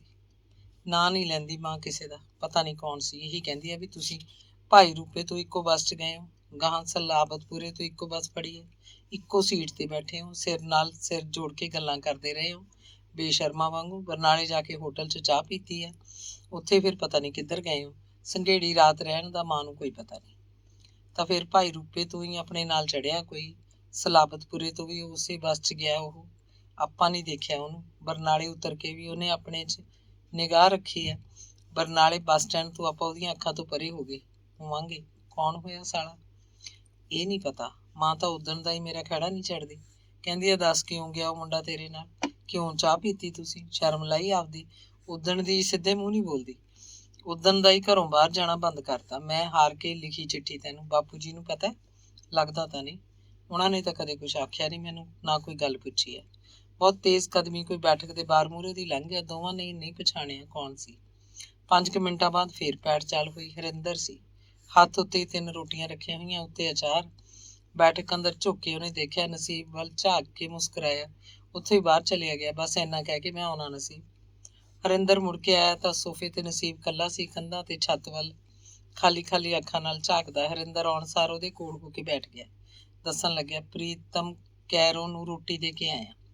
ਸਾਲਾ ਕਹਿੰਦਾ, ਭੁੱਖਾ ਮੈਂ ਤਾਂ ਕਈ ਦਿਨਾਂ ਦਾ, ਰੋਟੀ ਲਿਆ ਦੇ ਪਾੜਿਆ। ਅੱਖ ਮਾਰ ਕੇ ਨਾਲੇ ਸਾਲਾ ਮਖੌਲ ਕਰ ਗਿਆ। ਹਰਿੰਦਰ ਹੱਸਿਆ। ਪ੍ਰੀਤਮ ਕੈਰੋਂ ਦਾ ਨਾਂ ਸੁਣ ਕੇ ਨਸੀਬ ਵੀ ਖੁਸ਼ਕ ਜਿਹਾ ਹੱਸ ਪਿਆ। ਹਾਸੀ ਉਹਦੇ ਢਿੱਡੋਂ ਨਹੀਂ, ਬੁੱਲਾਂ 'ਚੋਂ ਹੀ ਨਿਕਲੀ। ਦੂਜੇ ਬਿੰਦੀ ਹਰਿੰਦਰ ਕਹਿੰਦਾ, ਚਾਹ ਲਿਆਉਣਾ, ਮੈਂ ਚਾਹ ਪੀਂਦੇ ਆ। ਨਸੀਬ ਨੇ ਨਹੀਂ ਕੀਤੀ। ਹਰਿੰਦਰ ਕਹਿੰਦਾ, ਨਹੀਂ। ਕਿਉਂ ਯਾਰ, ਪੀਂਦੇ ਆ ਚਾਹ ਆਪਾਂ। ਕਈ ਦਿਨਾਂ ਪਿੱਛੋਂ ਆਇਆ। ਫਿਰ ਪੁੱਛਿਆ ਕਿੱਥੇ ਹੋਣਾ ਹੁਣ? ਇੱਥੇ ਹੀ ਬਸ, ਹੋਰ ਕਿੱਥੇ ਹੋਣਾ ਮੈਂ? ਦੇਖਿਆ ਤਾਂ ਕਦੇ ਨਹੀਂ। ਉਹੀ ਬਸ ਵਿੱਚ ਦੀ 10 ਕੁ ਦਿਨ ਸੰਘੇੜੀ ਚਲਾ ਗਿਆ ਸੀ। ਕਿਉਂ ਸੰਘੇੜੀ ਕੀ ਕਰਨ ਗਿਆ ਸੀ? ਉੱਥੇ ਕੀ ਹੈ? ਪਿੰਡ ਹੈ ਮੇਰਾ। ਉਹ ਪਿੰਡ ਆ ਤੇਰਾ? ਇੱਥੇ ਫਿਰ ਕੀ ਹੈ? ਇੱਥੇ ਤਾਂ ਨਾਨਕੇ ਨੇ ਮੇਰੇ, ਜੰਗੀਰ ਮਾਮਾ ਹੈ। ਲੈ ਮੈਂ ਤਾਂ ਸਮਝਦਾ ਸੀ ਤੂੰ ਮੁੰਡਾ ਹੈ ਉਹਨਾਂ ਦਾ। ਤਾਂ ਜੰਗੀਰ ਸਿੰਘ ਬਾਪ ਨਹੀਂ ਤੇਰਾ, ਮਾਮਾ ਹੈ। ਇਸ ਗੱਲ ਉੱਤੇ ਦੋਵੇਂ ਹੀ ਹੱਸਣ ਲੱਗੇ। ਫਿਰ ਨਸੀਬ ਨੇ ਆਖਿਆ ਹੁਣ ਤਾਂ ਇਹੀ ਬਾਪ ਹੈ ਮੇਰਾ, ਇਹੀ ਮਾਂ ਹੈ, ਸਭ ਕੁਛ ਇਹੀ ਨੇ। ਸੰਘੇੜੀ ਤਾਂ ਬਸ ਐਵੇਂ ਜਾ ਆਈਦਾ ਕਦੇ ਕਦੇ। ਨਸੀਬ ਕੋਲੋਂ ਉੱਠ ਕੇ ਪੁਸ਼ਪਿੰਦਰ ਮਾਂ ਕੋਲ ਰਸੋਈ 'ਚ ਆਈ ਤੇ ਨਸੀਬ ਦੇ ਆਉਣ ਬਾਰੇ ਦੱਸਿਆ। ਨਾਲ ਦੀ ਨਾਲ ਕਹਿੰਦੀ ਚਾਹ ਧਰ ਦੇ। ਕਿਉਂ ਆਇਆ ਇਹ? ਮਾਂ ਦੇ ਮੱਥੇ ਤੇ ਤਿਉੜੀ ਸੀ। ਮੈਨੂੰ ਕੀ ਪਤਾ ਕਿਉਂ ਆਇਆ? ਕੰਮ ਆਇਆ ਹੋਣਾ ਕਿਸੇ। ਕੀ ਕੰਮ ਆਇਆ? ਕੀ ਪਤਾ ਹੈ, ਤੂੰ ਪੁੱਛ ਲੈ ਜਾ ਕੇ। ਕੁੜੀ ਦੇ ਰਵੱਈਏ 'ਚ ਵੀ ਸਖਤੀ ਉਤਰ ਆਈ। ਮਾਂ ਨੇ ਮੌਕਾ ਸੰਭਾਲਿਆ, ਰੋਟੀ ਪੱਕਦੀ ਰੋਕ ਕੇ ਚੁੱਲ੍ਹੇ ਤੇ ਚਾਹ ਦੀ ਪਤੀਲੀ ਧਰਤੀ। ਹੁਣ ਪੁਸ਼ਪਿੰਦਰ ਰਸੋਈ 'ਚ ਕੰਧ ਨਾਲ ਢੋ ਲਾ ਕੇ ਪੈਰਾਂ ਭਾਰ ਬੈਠੀ ਹੋਈ ਸੀ। ਮਾਂ ਧੀ ਕੋਈ ਵੀ ਗੱਲ ਨਹੀਂ ਸੀ ਕਰ ਰਹੀਆਂ। ਪੁਸ਼ਪਿੰਦਰ ਹੱਥ 'ਚ ਚਿੱਟੀ ਦਾ ਡੱਕਾ ਲੈ ਕੇ ਉਹਨੂੰ ਤੋੜਨ ਦੀ ਕੋਸ਼ਿਸ਼ ਕਰਦੀ, ਫਿਰ ਰੁਕ ਜਾਂਦੀ, ਡੱਕੇ ਨੂੰ ਹੱਥਾਂ 'ਚ ਇੱਧਰ ਉੱਧਰ ਘੁਮਾਉਣ ਲੱਗਦੀ। ਚਾਹ ਕਿਹਨੂੰ ਧਰੀ ਹੈ? ਹਰਿੰਦਰ ਨੇ ਆ ਕੇ ਪੁੱਛਿਆ। ਨਸੀਬ ਆਇਆ, ਪੁਸ਼ਪਿੰਦਰ ਨੇ ਨਿਧੜਕ ਜਿਹਾ ਬੋਲ ਕੱਢਿਆ। ਉਸੇ ਪਲ ਮਾਂ ਪੁਸ਼ਪਿੰਦਰ ਵੱਲ ਕਨੱਖਾ ਝਾਕੀ। ਮਾਂ ਦੀਆਂ ਅੱਖਾਂ 'ਚ ਗਹਿਰ ਸੀ, ਕੜੱਤਣ, ਜਿਵੇਂ ਹੁਣੇ ਉਹ ਧੀ ਦੇ ਥੱਪੜ ਕੱਢ ਮਾਰੇਗੀ। ਹਰਿੰਦਰ ਵੀ ਉੱਥੇ ਬੈਠ ਗਿਆ। ਕੁਝ ਪਲ ਮਾਂ ਤੇ ਪੁਸ਼ਪਿੰਦਰ ਦੇ ਮੂੰਹ ਵੱਲ ਝਾਕਦਾ ਰਿਹਾ। ਚਾਹ ਉਬਲ ਚੁੱਕੀ ਸੀ। ਪੌਣੇ ਨਾਲ ਡਬਕੂ ਥੱਲੇ ਲਾ ਕੇ ਮਾਂ ਨੇ ਚਿਮਟੇ ਨਾਲ ਤਵਾ ਚੁੱਕਿਆ, ਚੁੱਲ੍ਹੇ ਤੇ ਧਰਤਾ। ਹਰਿੰਦਰ ਨੇ ਪੁਸ਼ਪਿੰਦਰ ਦੇ ਡੋਲੇ ਉੱਤੇ ਕੂਣੀ ਮਾਰੀ। ਕਹਿੰਦਾ ਚੱਕ ਗਲਾਸ, ਪਾ ਚਾਹ। ਪੈਰਾਂ ਭਾਰ ਬੈਠੀ ਉੱਪਰਾਂ ਨੂੰ ਡਿੱਗ ਪਈ। ਇੱਕ ਹੱਥ ਧਰਤੀ ਤੇ ਜਾ ਪਿਆ। ਮਿੱਠਾ ਜਿਹਾ ਕੜਕੇ ਬੋਲੀ, ਅੰਨਾ ਹੈ, ਟੁੱਟ ਜਾਣਾ। ਸ਼ਰਮ ਦਾ ਤਾਂ ਭੋਰਾ ਘਾਟਾ ਨਹੀਂ। ਕਿਵੇਂ ਬੋਲਦੀ ਹੈ ਡੰਗਰਾਂ ਨੂੰ। ਖੂਹ 'ਚ ਪੈ ਗਈਆਂ ਤੇਰੀਆਂ 14। ਮਾਂ ਨੇ ਗੁੱਸਾ ਕੱਢਿਆ। ਪੁਸ਼ਪਿੰਦਰ ਨੇ ਬੁੱਲ ਚੀੜੇ ਤੇ ਉੱਠ ਕੇ ਕੱਚ ਦੇ 3 ਗਲਾਸ ਧੋ ਲਏ। ਤਿੰਨਾਂ 'ਚ ਚਾਹ ਪਾ ਕੇ ਹਰਿੰਦਰ ਨੂੰ ਕਿਹਾ, ਲੈ ਜਾ ਹੁਣ, ਔਰ ਟਰੇ ਪਈ ਆ, ਚੱਕ। ਟਰੇ 'ਚ ਹਰਿੰਦਰ ਨੇ 3 ਗਲਾਸ ਰੱਖ ਲਏ। ਖੜਾ ਹੋ ਗਿਆ। ਫਿਰ ਬੈਠਕ 'ਚ ਗਿਆ। ਇੱਕ ਗਲਾਸ ਟਰੇ 'ਚੋਂ ਚੁੱਕ ਕੇ ਫਰਸ਼ ਤੇ ਧਰਤਾ। ਫਿਰ ਪੁਸ਼ਪਿੰਦਰ ਬੈਠੀ ਵੱਲ ਝਾਕਿਆ। ਉਹ ਹਰਿੰਦਰ ਦੇ ਹੱਥ ਵੱਲ ਕੌੜਾ ਕੌੜਾ ਝਾਕ ਰਹੀ ਸੀ। ਹਰਿੰਦਰ ਨੇ ਤੀਜਾ ਗਲਾਸ ਫੇਰ ਟਰੇ 'ਚ ਰੱਖ ਲਿਆ। ਖੜਾ ਹੋ ਕੇ ਜਾਂਦਾ ਹੋਇਆ ਕਹਿੰਦਾ, ਪਿੰਦਰੇ। ਬੈਠਕ 'ਚ ਉਹ ਤਿੰਨੇ ਚਾਹ ਪੀ ਚੁੱਕੇ ਸੀ। ਹਰਿੰਦਰ ਕਦੇ ਕਦੇ ਕੋਈ ਗੱਲ ਕਰਕੇ ਪੁਸ਼ਪਿੰਦਰ ਨੂੰ ਛੇੜਦਾ, ਫਿਰ ਉਹ ਤਿੰਨੇ ਹੱਸਣ ਲੱਗਦੇ। ਫਿਰ ਹਰਿੰਦਰ ਨੂੰ ਪਤਾ ਨਹੀਂ ਕੀ ਗੱਲ ਯਾਦ ਆ ਗਈ। ਉਹ ਬੈਠਕ 'ਚ ਉੱਠਿਆ, ਨਸੀਬ ਨੂੰ ਕਹਿੰਦਾ, ਲੈ ਬਈ, ਮੇਰਾ ਤਾਂ ਕੰਮ ਯਾਦ ਆ ਗਿਆ, ਮੈਂ ਤਾਂ ਜਾਣਾ, ਤੂੰ ਬੈਠ। ਹਰਿੰਦਰ ਘਰੋਂ ਬਾਹਰ ਹੋਇਆ ਤਾਂ ਦੋਵੇਂ ਛੇਤੀ ਛੇਤੀ ਆਪਣੀਆਂ ਗੱਲਾਂ ਕਰਨ ਲੱਗੇ। ਪੁਸ਼ਪਿੰਦਰ ਗੱਲ ਕਰ ਰਹੀ ਹੁੰਦੀ ਤਾਂ ਵਿਚਕਾਰੋਂ ਟੋਕ ਕੇ ਨਸੀਬ ਆਪਣੀ ਗੱਲ ਸ਼ੁਰੂ ਕਰ ਦਿੰਦਾ। ਨਸੀਬ ਦੀ ਗੱਲ ਮੁੱਕੀ ਵੀ ਨਾ ਹੁੰਦੀ, ਪੁਸ਼ਪਿੰਦਰ ਆਪਣਾ ਘੋੜਾ ਭਜਾ ਦਿੰਦੀ। ਦੋਵੇਂ ਆਪਣਾ ਆਪਣਾ ਗੁਬਾਰ ਛੇਤੀ ਛੇਤੀ ਬਾਹਰ ਕੱਢਣ ਦੀ ਕਾਹਲ 'ਚ ਸੀ। ਦੋਵਾਂ ਦੇ ਸ਼ਬਦ ਟੁੱਟਦੇ, ਫਿਕਰੇ ਅਧੂਰੇ ਰਹਿ ਜਾਂਦੇ, ਜਿਵੇਂ ਇੱਕ ਦੂਜੇ ਦੀ ਕੋਈ ਸੁਣਦਾ ਹੀ ਨਾ ਹੋਵੇ, ਜਾਂ ਫਿਰ ਇੱਕ ਨੂੰ ਦੂਜੇ ਦੀ ਗੱਲ 'ਚੋਂ ਆਪਣੀ ਗੱਲ ਕੱਢਣ ਦਾ ਮੌਕਾ ਮਿਲ ਜਾਂਦਾ ਹੋਵੇ। ਮੂੰਹ ਦੇ ਨਾਲ ਨਾਲ ਅੱਖਾਂ ਦਾ ਬਦਲਾਅ, ਸਿਰ ਦੇ ਝਟਕੇ, ਹੱਥਾਂ ਦੀਆਂ ਹਰਕਤਾਂ, ਚਿਹਰੇ ਦੇ ਉਤਾਰ ਚੜਾਅ ਵੀ ਆਪਣਾ ਕੰਮ ਕਰਦੇ ਜਾ ਰਹੇ ਸੀ। ਸੁਣਨ ਵਾਲਾ ਕੋਈ ਜੇ 4 ਕੰਨ ਲਾ ਕੇ ਸੁਣਦਾ ਵੀ ਤਾਂ ਘੁਸਰ ਮੁਸਰ ਤੋਂ ਵੱਧ ਕੁਛ ਨਹੀਂ ਸੀ। ਕਿਚਰ ਕਿਚਰ ਕਿਚਰ ਕਿਚਰ। ਤੇਰੀ ਚਿੱਠੀ ਉਡੀਕਦੇ ਉਡੀਕਦੇ ਮੇਰਾ ਬੁਰਾ ਹਾਲ ਹੋ ਗਿਆ ਉੱਥੇ। ਮੈਂ ਤੈਨੂੰ ਇੱਥੇ ਉਡੀਕਦੀ ਰਹੀ। ਮੈਂ ਕਿਹਾ ਅੱਜ ਆਉਂਦਾ, ਕੱਲ੍ਹ ਆਉਂਦਾ, ਚਿੱਠੀ ਦੀ ਤੂੰ ਉਸੇ ਦਿਨ ਲਿਖ ਦਿੰਦੀ ਚਿੱਠੀ ਕੋਠੀ ਆ ਕੇ। ਮੈਂ ਉੱਥੇ ਕਾਹਨੂੰ? ਚੰਗਾ ਹੁਣ ਦੱਸ ਕਿਵੇਂ ਕਰੀਏ? ਰਿਜ਼ਲਟ ਉਡੀਕ ਲਈਏ, ਫਿਰ ਕਿਧਰੇ ਕਰੂੰਗਾ ਭਾਲ ਨੌਕਰੀ। ਤੇ ਉਹਨਾਂ ਚਿਰ ਮੈਂ ਕੀ ਕਰੂੰਗੀ ਘਰ ਬੈਠ ਕੇ? ਤੂੰ ਵੀ ਕੁਛ ਕਰ ਲੈ। ਕੀ ਕਰ ਲਾਂ? ਦੇਖ ਤੂੰ ਪਾਸ ਤਾਂ ਹੋ ਹੀ ਜਾਣਾ। ਨੰਬਰ ਜਿੰਨੇ ਆਉਣਗੇ ਸੋ ਆਉਣਗੇ। ਤੂੰ MA ਕਰ ਲੈ। MA? ਹਾਂ, ਕਿਹੜਾ ਸਬਜੈਕਟ ਠੀਕ ਰਹੂ? ਗੱਲ ਤਾਂ ਠੀਕ ਹੈ, ਵਿਹਲੀ ਦਾ ਤਾਂ ਦਿਲ ਹੀ ਨਹੀਂ ਲੱਗਦਾ, ਕੰਮ ਹੀ ਨਹੀਂ ਕਰਨ ਨੂੰ ਕੋਈ। ਵਿਹਲੀ ਕਿਉਂ? ਗੋਹਾ ਕੂੜਾ ਕਰਿਆ ਕਰ। ਬਸ ਹੁਣ ਗੋਹਾ ਕੂੜਾ ਕਰਵਾਏਂਗਾ ਮੈਥੋਂ? ਉਹ ਮੈਂ ਤਾਂ ਕਿਉਂ ਕਰਾਊਂਗਾ, ਉਹ ਗੱਲ ਕਰਦਾ, ਆਖੇ ਵਿਹਲੀ ਆ। ਇੱਥੇ ਤਾਂ ਮੈਂ ਡੱਕਾ ਵੀ ਨਹੀਂ ਤੋੜਨਾ। ਤੂੰ ਜਦੋਂ ਲੈ ਜਾਏਂਗਾ ਚਾਹੇ ਨਾਲੀਆਂ ਸਾਫ਼ ਕਰਾਈ ਜਾਈਂ, ਮੈਂ ਤਾਂ ਫੁੱਲਾਂ ਵਾਂਗੂ ਸਾਂਭ ਕੇ ਰੱਖੂੰ ਤੈਨੂੰ। ਸਭ ਝੂਠ। ਕਿਉਂ ਝੂਠ? ਕਿਉਂ? ਫਿਰ ਮੈਂ ਤੇਰੀ ਬਿਲਵਡ ਥੋੜ੍ਹਾ ਰਹੂੰਗੀ। ਹੋਰ ਕੀ ਬਣੇਗੀ ਫਿਰ ਤਾਂ ਮੈਂ ਪਤਨੀ ਬਣ ਕੇ ਰਹਿ ਜਾਊਂਗੀ। ਪਤਨੀ ਬਿਲਵਡ ਨਹੀਂ ਹੁੰਦੀ? ਨਹੀਂ ਹੁੰਦੀ। ਬਿਲਵਡ ਦਾ ਤਾਂ ਕੌਨਸੈਪਟ ਹੀ ਹੋਰ ਹੈ। ਪਤਨੀ ਬਿਲਵਡ ਕਦੋਂ ਰਹਿ ਜਾਂਦੀ ਹੈ? 1 ਮਹੀਨੇ ਬਾਅਦ ਹੀ ਅਗਲਾ ਆਪਣੇ ਮਰਦ ਅਧਿਕਾਰਾਂ ਦਾ ਪ੍ਰਦਰਸ਼ਨ ਕਰਨ ਲੱਗ ਪੈਂਦਾ। ਫਿਰ ਬੱਚਾ ਹੋ ਜਾਂਦਾ। ਫਿਰ ਸੰਸਾਰ ਦਾ ਕੈਦਖਾਨਾ, ਮੋਹ ਜੰਜਾਲ, ਦੁਨੀਆਦਾਰੀ, ਕੀ ਕੁਛ ਨਹੀਂ। ਤੂੰ ਇਹ ਸਭ ਕਾਸੇ ਨੂੰ ਮਾੜਾ ਗਿਣਦੀ ਹੈ? ਮਾੜਾ ਤਾਂ ਨਹੀਂ, ਪਰ ਹੈ ਤਾਂ ਮੋਹ ਜੰਜਾਲ ਹੀ। ਫਿਰ ਇਹ ਖੁੱਲੀਆਂ ਉਡਾਰੀਆਂ ਕਿੱਥੇ? ਵਿਆਹ ਬੰਧਨ 'ਚ ਮਰਦ ਆਪਣਾ ਹੱਕ ਸਮਝਦਾ ਹੈ ਕਿ ਉਹਦੀ ਔਰਤ ਉਹਦੀ ਜਾਇਦਾਦ ਹੈ, ਉਹਦੇ ਮਨੋਰੰਜਨ ਦਾ ਸਾਧਨ ਮਾਤਰ। ਔਰਤ ਉਹਨੂੰ ਪਿਆਰ ਕਰੇ, ਉਹਦੀ ਸਰੀਰਕ ਭੁੱਖ ਮਿਟਾਵੇ, ਉਹਦੇ ਦੁੱਖਾਂ ਨੂੰ ਆਪਣਾ ਦੁੱਖ ਸਮਝੇ, ਇਹ ਪਤੀ ਦਾ ਹੱਕ ਹੈ। ਇਹੀ ਹੱਕ ਪਤਨੀ ਦਾ ਵੀ ਹੈ। ਭਾਰਤੀ ਮਰਦ ਪਤਨੀ ਨੂੰ ਤਾਂ ਸਮਝਦਾ ਹੀ ਕੁਛ ਨਹੀਂ। ਸਮਝਦਾ ਤਾਂ ਆਪਣੀ ਇੱਕ ਚੀਜ਼, ਜਿਵੇਂ ਉਹਦੇ ਲਈ ਮੰਜਾ ਹੈ, ਪੀੜੀ ਹੈ, ਬਿਸਤਰਾ ਹੈ, ਉਹਦਾ ਘਰ ਹੈ, ਉਹਦੀ ਕਮਾਈ ਹੋਈ ਰੋਟੀ, ਬਾਕੀ ਸਭ ਐਸ਼ ਇਸ਼ਰਤ ਦਾ ਸਮਾਨ। ਐਵੇਂ ਜਿਵੇਂ ਘਰ ਦੇ ਸਮਾਨ 'ਚ ਉਹਦੀ ਪਤਨੀ ਵੀ ਉਹਦੇ ਘਰੇਲੂ ਸਮਾਨ ਦੀ ਇੱਕ ਵਸਤੂ ਹੈ, ਉਹਨੂੰ ਸੁੱਖ ਆਰਾਮ ਦੇਣ ਵਾਲੀ ਚੀਜ਼। ਨਹੀਂ, ਤੂੰ ਗਲਤ ਸੋਚਦੀ ਹੈ, ਭਾਵੁਕ ਹੋ ਕੇ ਬੋਲ ਰਹੀ ਹੈ। ਇਹ ਪਿਆਰ ਵਿਆਰ ਇੱਕ ਮੌਸਮ ਦਾ ਨਾਂ ਹੈ ਜਿਹਨੇ ਗੁਜ਼ਰ ਹੀ ਜਾਣਾ ਹੁੰਦਾ। ਵਿਆਹ ਮੌਸਮ ਨਹੀਂ, ਵਿਆਹ ਜ਼ਿੰਦਗੀ ਹੈ ਜਿਹਨੇ ਸਾਰੇ ਮੌਸਮ ਦੇਖਣੇ ਹੰਡਾਉਣੇ ਹੁੰਦੇ ਆ। ਇਹ ਦੁੱਖ ਸੁੱਖ ਜ਼ਿੰਦਗੀ ਦੇ ਮੌਸਮ ਨੇ। ਇਹਨਾਂ ਮੌਸਮਾਂ ਨੂੰ ਮਰਦ ਤੀਵੀਂ ਰਲ ਕੇ ਹੰਡਾਉਣ ਤਾਂ ਸਗੋਂ ਲੁਤਫ ਹੈ। ਦੇਖ ਲੂੰਗੀ ਤੇਰੀ ਫਿਲਾਸਫੀ ਨੂੰ, ਦੇਖੇਂਗੀ ਤਾਂ ਪਤਾ ਲੱਗੂ ਤੈਨੂੰ ਵਿਆਹਤਾ ਜ਼ਿੰਦਗੀ ਕੀ ਹੁੰਦੀ ਹੈ। ਇਹ ਪਿਆਰ ਵਿਆਹ ਤਾਂ ਕਵੀਆਂ ਦੀ ਕਵਿਤਾ 'ਚ ਹੀ ਹੁੰਦਾ। ਮਾਰ ਫੜ ਕੇ ਅਸਮਾਨ ਨੂੰ ਟਾਕੀਆਂ ਲਾ ਦੇਣਗੇ, ਅਸਲ ਜ਼ਿੰਦਗੀ ਹੋਰ ਹੈ। ਪੁਸ਼ਪਿੰਦਰ ਨੇ ਇੱਕਦਮ ਦਿਮਾਗ 'ਚ ਗੱਲ ਲਿਆਂਦੀ ਕਿ ਉਹਨਾਂ ਨੂੰ ਬੈਠਕ 'ਚ ਗੱਲਾਂ ਮਾਰਦੇ ਖਾਸਾ ਚਿਰ ਹੋ ਗਿਆ ਸੀ। ਮਾਂ ਪਤਾ ਨਹੀਂ ਕੀ ਸੋਚਦੀ ਹੋਊਗੀ। ਖਿਆਲ ਆਉਂਦੀ ਉਹਨੇ ਸੁਣਿਆ ਮਾਂ ਹਰਿੰਦਰ ਦਾ ਨਾਂ ਲੈ ਕੇ ਹਾਕਾ ਮਾਰ ਰਹੀ ਸੀ। ਉਹਨੇ ਬੈਠਕ 'ਚੋਂ ਬਾਹਰ ਹੋ ਕੇ ਬੋਲ ਕੱਢਿਆ, ਆਉਣੀ ਆ ਮਾਂ। ਚੰਗਾ ਫਿਰ ਹੁਣ ਤੂੰ ਜਾ, ਉਹਨੇ ਨਸੀਬ ਨੂੰ ਕਿਹਾ ਤੇ ਨਾਲ ਹੀ ਪੁੱਛਿਆ, ਮਾਂ ਨੂੰ ਨਹੀਂ ਮਿਲਣਾ? ਮਿਲ ਜਾਵਾਂ? ਮਿਲਣਾ ਤਾਂ ਚਾਹੀਦਾ, ਨਹੀਂ ਤਾਂ ਖਬਰੇ ਕੀ ਸੋਚੂਗੀ। ਬੈਠਕ 'ਚੋਂ ਬਾਹਰ ਆ ਕੇ ਉਹ ਮਾਂ ਕੋਲ ਰਸੋਈ 'ਚ ਗਈ। ਉਹ ਸਾਰਾ ਕੰਮ ਨਿਬੇੜ ਕੇ ਰਸੋਈ ਦਾ ਪੱਕਾ ਫਰਸ਼ ਸੰਭਰ ਰਹੀ ਸੀ। ਪੁਸ਼ਪਿੰਦਰ ਨੇ ਮਿੱਠਾ ਜਿਹਾ ਬੋਲ ਕੇ ਪੁੱਛਿਆ, ਪਕਾ ਲਈ ਮਾਂ ਰੋਟੀ? ਮਾਂ ਨੇ ਸਿਰਫ ਹੂੰ ਕਿਹਾ। ਪੁਸ਼ਪਿੰਦਰ ਰਸੋਈ ਦੇ ਸਾਹਮਣੇ ਵਾਲੇ ਵੱਡੇ ਕਮਰੇ ਚਲੀ ਗਈ। ਧੋਤੇ ਪਏ ਕੱਪੜਿਆਂ ਦੀਆਂ ਤਹਿਆਂ ਮਾਰਨ ਲੱਗੀ। ਜੇਰਾ ਕਰਕੇ ਨਸੀਬ ਵਿਹੜੇ ਵਿੱਚ ਆਇਆ, ਪੋਲਾ ਪੋਲਾ ਖੰਘਿਆ। ਮਾਂ ਰਸੋਈ 'ਚੋਂ ਬਾਹਰ ਆ ਕੇ ਦੇਖਣ ਲੱਗੀ। ਨਸੀਬ ਨੇ ਫਟ ਸਤਿ ਸ਼੍ਰੀ ਅਕਾਲ ਆਖਤਾ। ਮਾਂ ਨੇ ਮਾਮੂਲੀ ਜਿਹਾ ਸਿਰ ਝੁਕਾਇਆ, ਬੁੱਲ੍ਹ ਹਿਲਾਏ, ਚੁੰਨੀ ਦੇ ਲੜ ਨਾਲ ਮੂੰਹ ਪੂੰਝ ਕੇ ਪੁੱਛਿਆ, ਭਾਈ ਨਸੀਬ ਤਕੜਾ ਹੈ ਹੋਰ ਤਾਂ? ਹਾਂ ਮਾਮੀ ਜੀ। ਮਾਮਾ ਕਿੱਥੇ ਆ? ਉਹ ਤਾਂ ਭਾਈ ਤੜਕੇ ਦੇ ਖੇਤ ਗਏ ਹੋਏ ਆ, ਨਰਮਾ ਬਜਵਾਉਣਾ। ਕਿਉਂ, ਤੈਨੂੰ ਕੀ ਕੰਮ ਹੈ ਭਾਈ? ਮਿਲਣਾ ਸੀ। ਹੁਣ ਤਾਂ ਫਿਰ ਹਨ ਨਹੀਂ ਉਹ ਘਰੇ।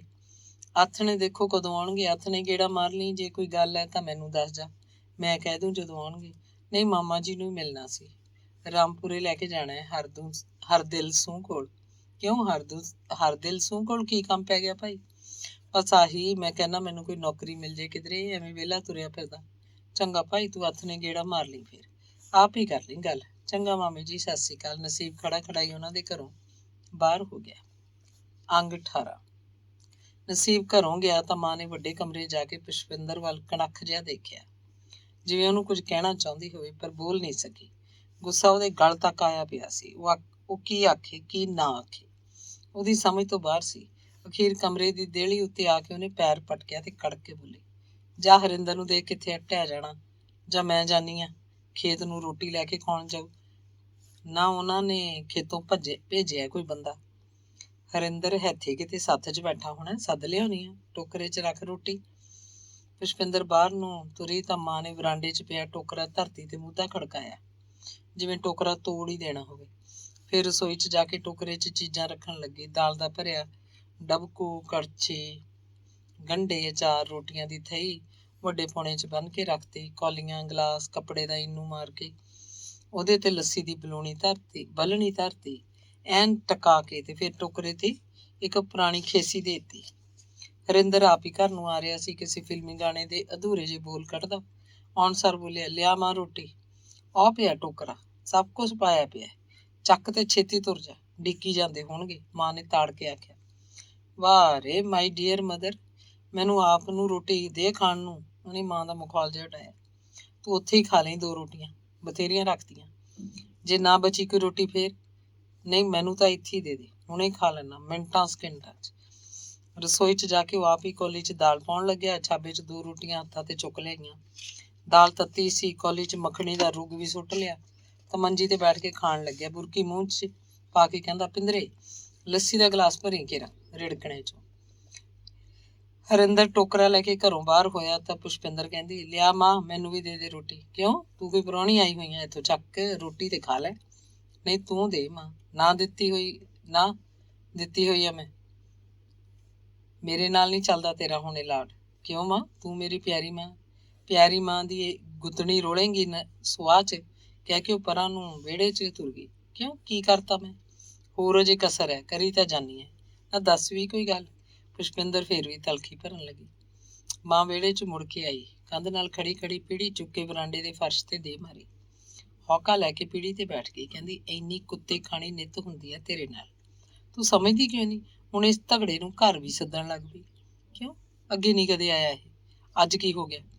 ਅੱਗੇ ਵੀ ਐਵੇਂ ਜਿਵੇਂ ਆਉਂਦਾ ਹੋਣਾ, ਹੁਣ ਦੇਖ ਕੇ ਮੱਖੀ ਕਿਵੇਂ ਨਿਗਲਦੀ ਏ, ਫਿਰ ਕਹਿੰਦਾ ਮੈਨੂੰ ਤਾਂ ਇਹ ਮੁੰਡਾ ਇਹੋ ਜਿਹਾ ਲੱਗਦਾ ਹੀ ਨਹੀਂ ਸੀ। ਮਾਂ ਭਲਾ ਤੂੰ ਇਉਂ ਦੱਸ, ਮੈਨੂੰ ਨਹੀਂ ਲੋੜ ਆਪਦੀ ਆਣ ਇੱਜ਼ਤ ਦੀ? ਆਪਦਾ ਚੰਗਾ ਮਾੜਾ ਸਭ ਜਾਣਦੀ ਆ ਮੈਂ ਕੋਈ ਨਿਆਣੀ ਆ ਹੁਣ ਵੀ ਐਵੇਂ ਕਿਸੇ ਦੇ ਕਬਜ਼ੇ 'ਚ ਆ ਜਾਊਂਗੀ? ਮੈਨੂੰ ਤਾਂ ਭਲਾ ਪਤਾ ਨਹੀਂ ਤੇਰੀਆਂ ਇਹਨਾਂ ਫਾਰਸੀਆਂ ਦਾ। ਮੈਂ ਤਾਂ ਇੱਕੋ ਜਾਣਦੀ ਹਾਂ, ਤੂੰ ਇਸ ਮੁੰਡੇ ਨਾਲ ਬਰਨਾਲੇ ਗਈ ਕਿ ਨਹੀਂ ਗਈ, ਉੱਥੇ ਹੋਟਲ 'ਚ ਚਾਹ ਪੀਤੀ ਕਿ ਨਹੀਂ ਪੀਤੀ, ਉਦੋਂ ਬਾਅਦ ਕੀ ਪਤਾ ਕਿੱਥੇ ਕਿੱਥੇ ਖੇ ਖਾਧੀ ਹੋਣੀ ਆ।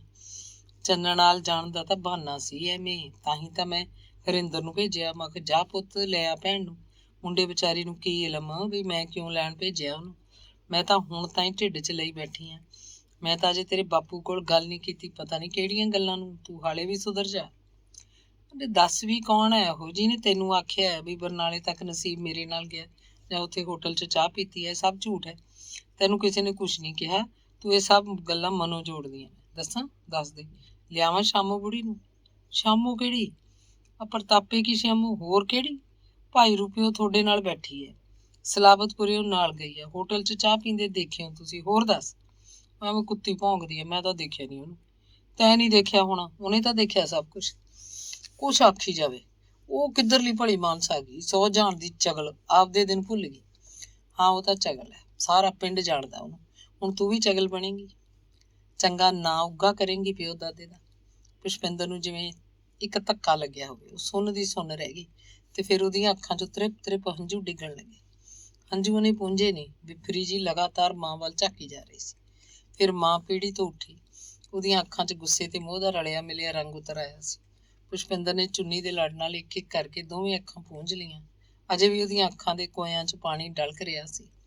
ਰਸੋਈ ਵੱਲ ਜਾਂਦੀ ਮਾਂ ਕਹਿੰਦੀ, ਹੁਣ ਰੋ ਰੋ ਕਾਹਨੂੰ ਦਿਖਾਉਣੀ ਐ, ਸੋਚ ਸਮਝ ਕੇ ਚੱਲ।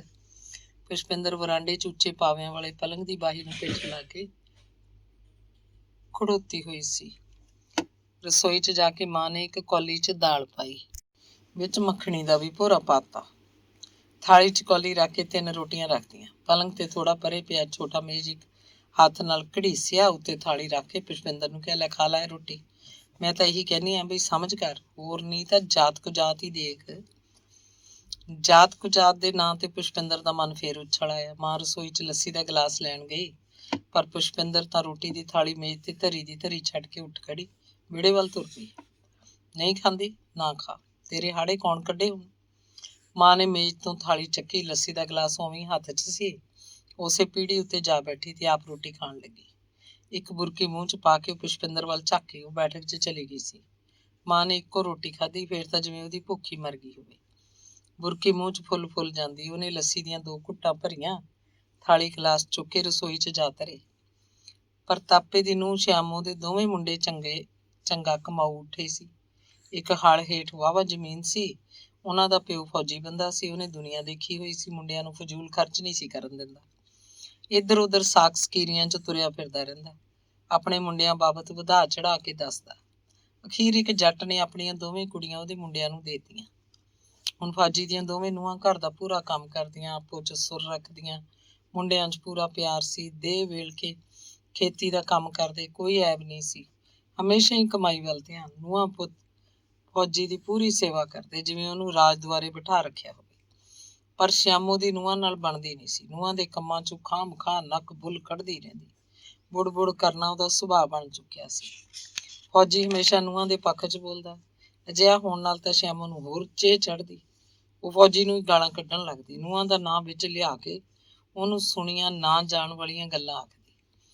ਅਜਿਹੇ ਸਮੇਂ ਫੌਜੀ ਟਕਿਆ ਕੇ 2 ਡੰਡੇ ਉਹਦੇ ਮੋਰਾਂ ਤੇ ਧਰ ਦਿੰਦਾ। ਸ਼ਾਮੋ ਦੁੱਗਣਾ ਬੋਲਦੀ, ਉੱਚੀਆਂ ਚਾਂਗਾਂ ਮਾਰਦੀ, ਅਗਵਾੜ ਇਕੱਠਾ ਕਰ ਲੈਂਦੀ।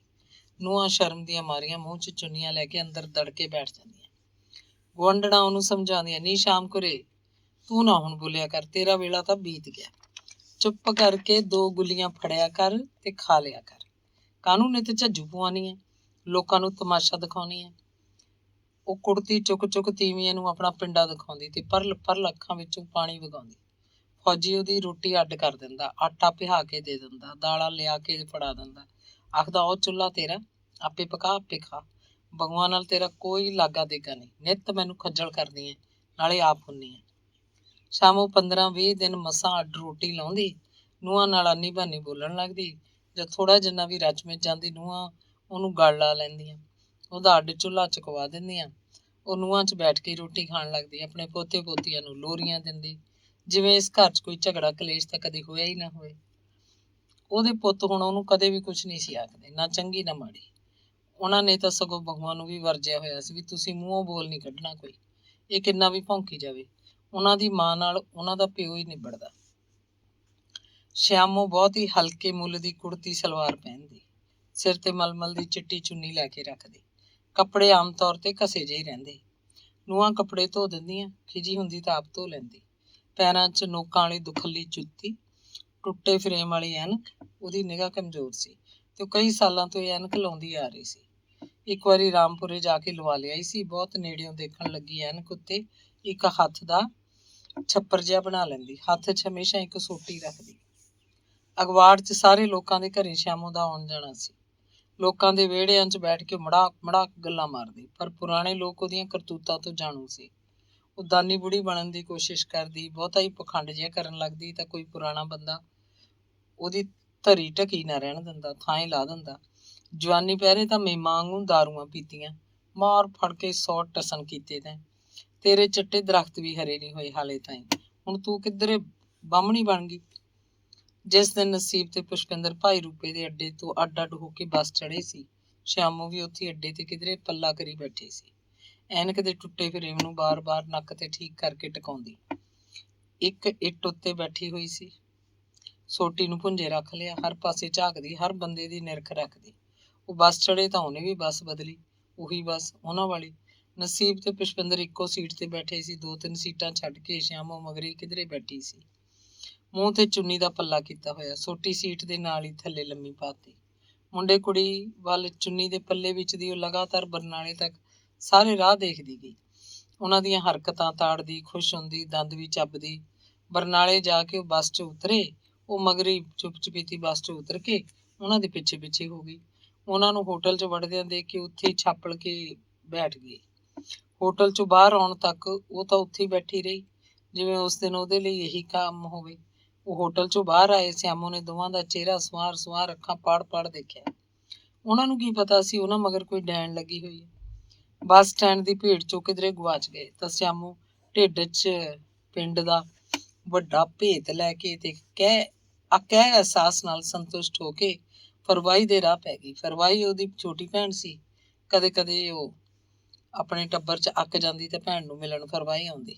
ਇੱਥੇ ਆ ਕੇ 5-7 ਦਿਨ ਲਾਉਂਦੀ, ਪਰ ਇਸ ਵਾਰ ਉਹਨੇ ਇੱਕੋ ਰਾਤ ਕੱਟੀ। ਹਰਦਿੱਤ ਦੀ ਧੀ ਦੇ ਭੇਤ ਦਾ ਢਿੱਡ ਸੂਲ ਉਹਨੂੰ ਕਦੋਂ ਟਿਕਣ ਦਿੰਦਾ। ਦੂਜੇ ਦਿਨ ਆਥਣ ਨੂੰ ਹੀ ਉਹ ਕੋਠੀ ਪਹੁੰਚੀ। ਆਉਣ ਸਾਰ ਹਰਦਿੱਤ ਸਿੰਘ ਦੀ ਘਰਵਾਲੀ ਦੇ ਕੰਨ 'ਚ ਸਾਰੀ ਗੱਲ ਪਾਤੀ। ਅੰਗ 19ਵਾਂ। ਆਪਣੇ ਧੀ ਪੁੱਤ ਦੇ ਵਿਰੁੱਧ ਕੋਈ ਵੀ ਗੱਲ ਸੁਣਨ ਲਈ ਮਾਪੇ ਤਿਆਰ ਨਹੀਂ ਹੁੰਦੇ। ਉਹਨਾਂ ਨੂੰ ਵਿਸ਼ਵਾਸ ਹੀ ਨਹੀਂ ਆਉਂਦਾ ਕਿ ਉਹਨਾਂ ਦਾ ਬੱਚਾ ਵੀ ਕੋਈ ਖੁਨਾਮੀ ਕਰ ਸਕਦਾ। ਇਹਦੇ ਉਲਟ ਧੀ ਪੁੱਤ ਦੇ ਵਿਰੁੱਧ ਗੱਲ ਕਰਨ ਵਾਲਾ ਹੀ ਬੁਰਾ ਲੱਗਦਾ ਤੇ ਲੱਗਦਾ ਇਉਂ ਜਿਵੇਂ ਉਹ ਝੂਠ ਬੋਲ ਰਿਹਾ ਹੋਵੇ। ਅਜਿਹੀ ਹਾਲਤ 'ਚ ਮਾਂ ਪਿਓ ਨੂੰ ਆਪਣੇ ਧੀ ਪੁੱਤ ਦੇ ਪੱਖ 'ਚ ਜਾਂ ਸਫਾਈ 'ਚ ਹਿੱਕ ਥਾਪੜ ਕੇ ਕੁਝ ਨਾ ਕੁਝ ਆਖਣਾ ਪੈਂਦਾ। ਧੀ ਪੁੱਤ ਦੇ ਪੱਖ ਵਿੱਚ ਉਹਦੇ ਮਾਪੇ ਹਿੱਕ ਨਹੀਂ ਥਾਪਣਗੇ ਤਾਂ ਹੋਰ ਕੌਣ ਥਾਪੜੂਗਾ। ਉਸ ਦਿਨ ਵੀ ਅਜਿਹਾ ਹੀ ਹੋਇਆ। ਸ਼ਾਮੋਂ ਫਰਵਾਈ ਤੋਂ ਆ ਕੇ ਆਪਣੇ ਘਰ ਜਾਣ ਦੀ ਥਾਂ ਪਹਿਲਾਂ ਹਰਦਿੱਤ ਦੇ ਘਰ ਗਈ। ਘਰ 'ਚ ਨਾ ਤਾਂ ਹਰਦਿੱਤ, ਨਾ ਉਹਦਾ ਮੁੰਡਾ। ਦਿਆਲੋ ਨੇ ਗੱਲ ਸੁਣੀ ਤਾਂ ਜਿਵੇਂ ਉਹਦੇ ਕੰਨਾਂ ਨੂੰ ਇਤਬਾਰ ਨਾ ਆਇਆ ਹੋਵੇ, ਉਹ ਸੁੰਨ ਜਿਹੀ ਹੋ ਗਈ। ਸ਼ਾਮੋਂ ਗੱਲ ਦੀ 2.5 ਨਾਲ 2.5 ਜੋੜੀ ਜਾ ਰਹੀ ਸੀ। ਲੱਗਦਾ ਹੀ ਨਹੀਂ ਸੀ ਕਿ ਉਹਨੇ ਇਹ ਸਭ ਆਪਣੀਆਂ ਅੱਖਾਂ ਨਾਲ ਨਹੀਂ ਦੇਖਿਆ ਹੋਏਗਾ।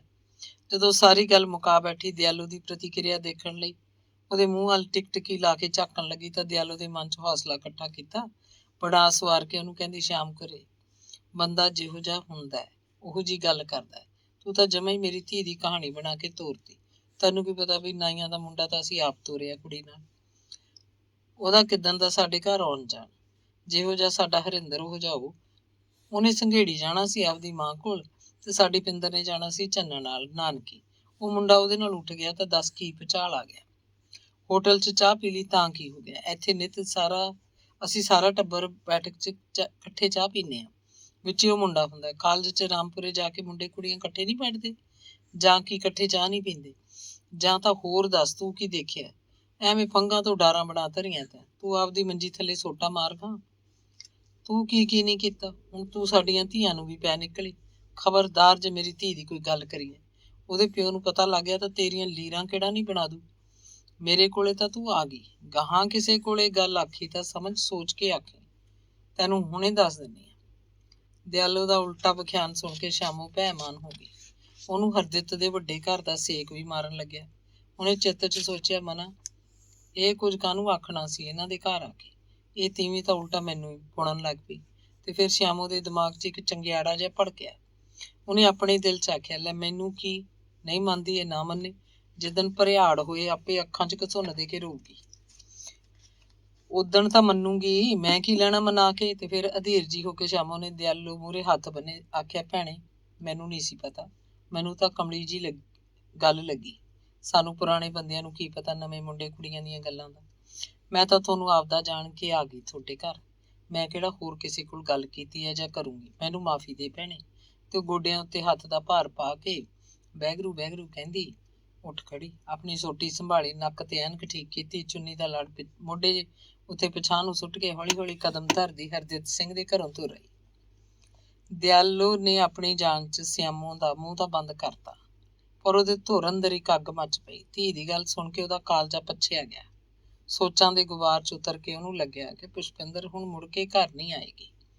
ਉਦੜ ਹੀ ਗਈ ਸਮਝ, ਬਸ ਝੱਟ ਦੇ ਕੇ ਉਹਨੂੰ ਵਾਪਸ ਪਿੰਡ ਲਿਆਂਦਾ ਜਾਵੇ, ਤਦ ਹੀ ਉਹਨੂੰ ਕਾਲਜੇ ਠੰਡ ਪਊਗੀ। ਇਸੇ ਕਰਕੇ ਉਹਨੇ ਅਗਲੇ ਦਿਨ ਹਰਿੰਦਰ ਨੂੰ ਚਾਨਣਵਾਲ ਭੇਜਿਆ ਤੇ ਉਹ ਪੁਸ਼ਪਿੰਦਰ ਨੂੰ ਲੈ ਆਇਆ।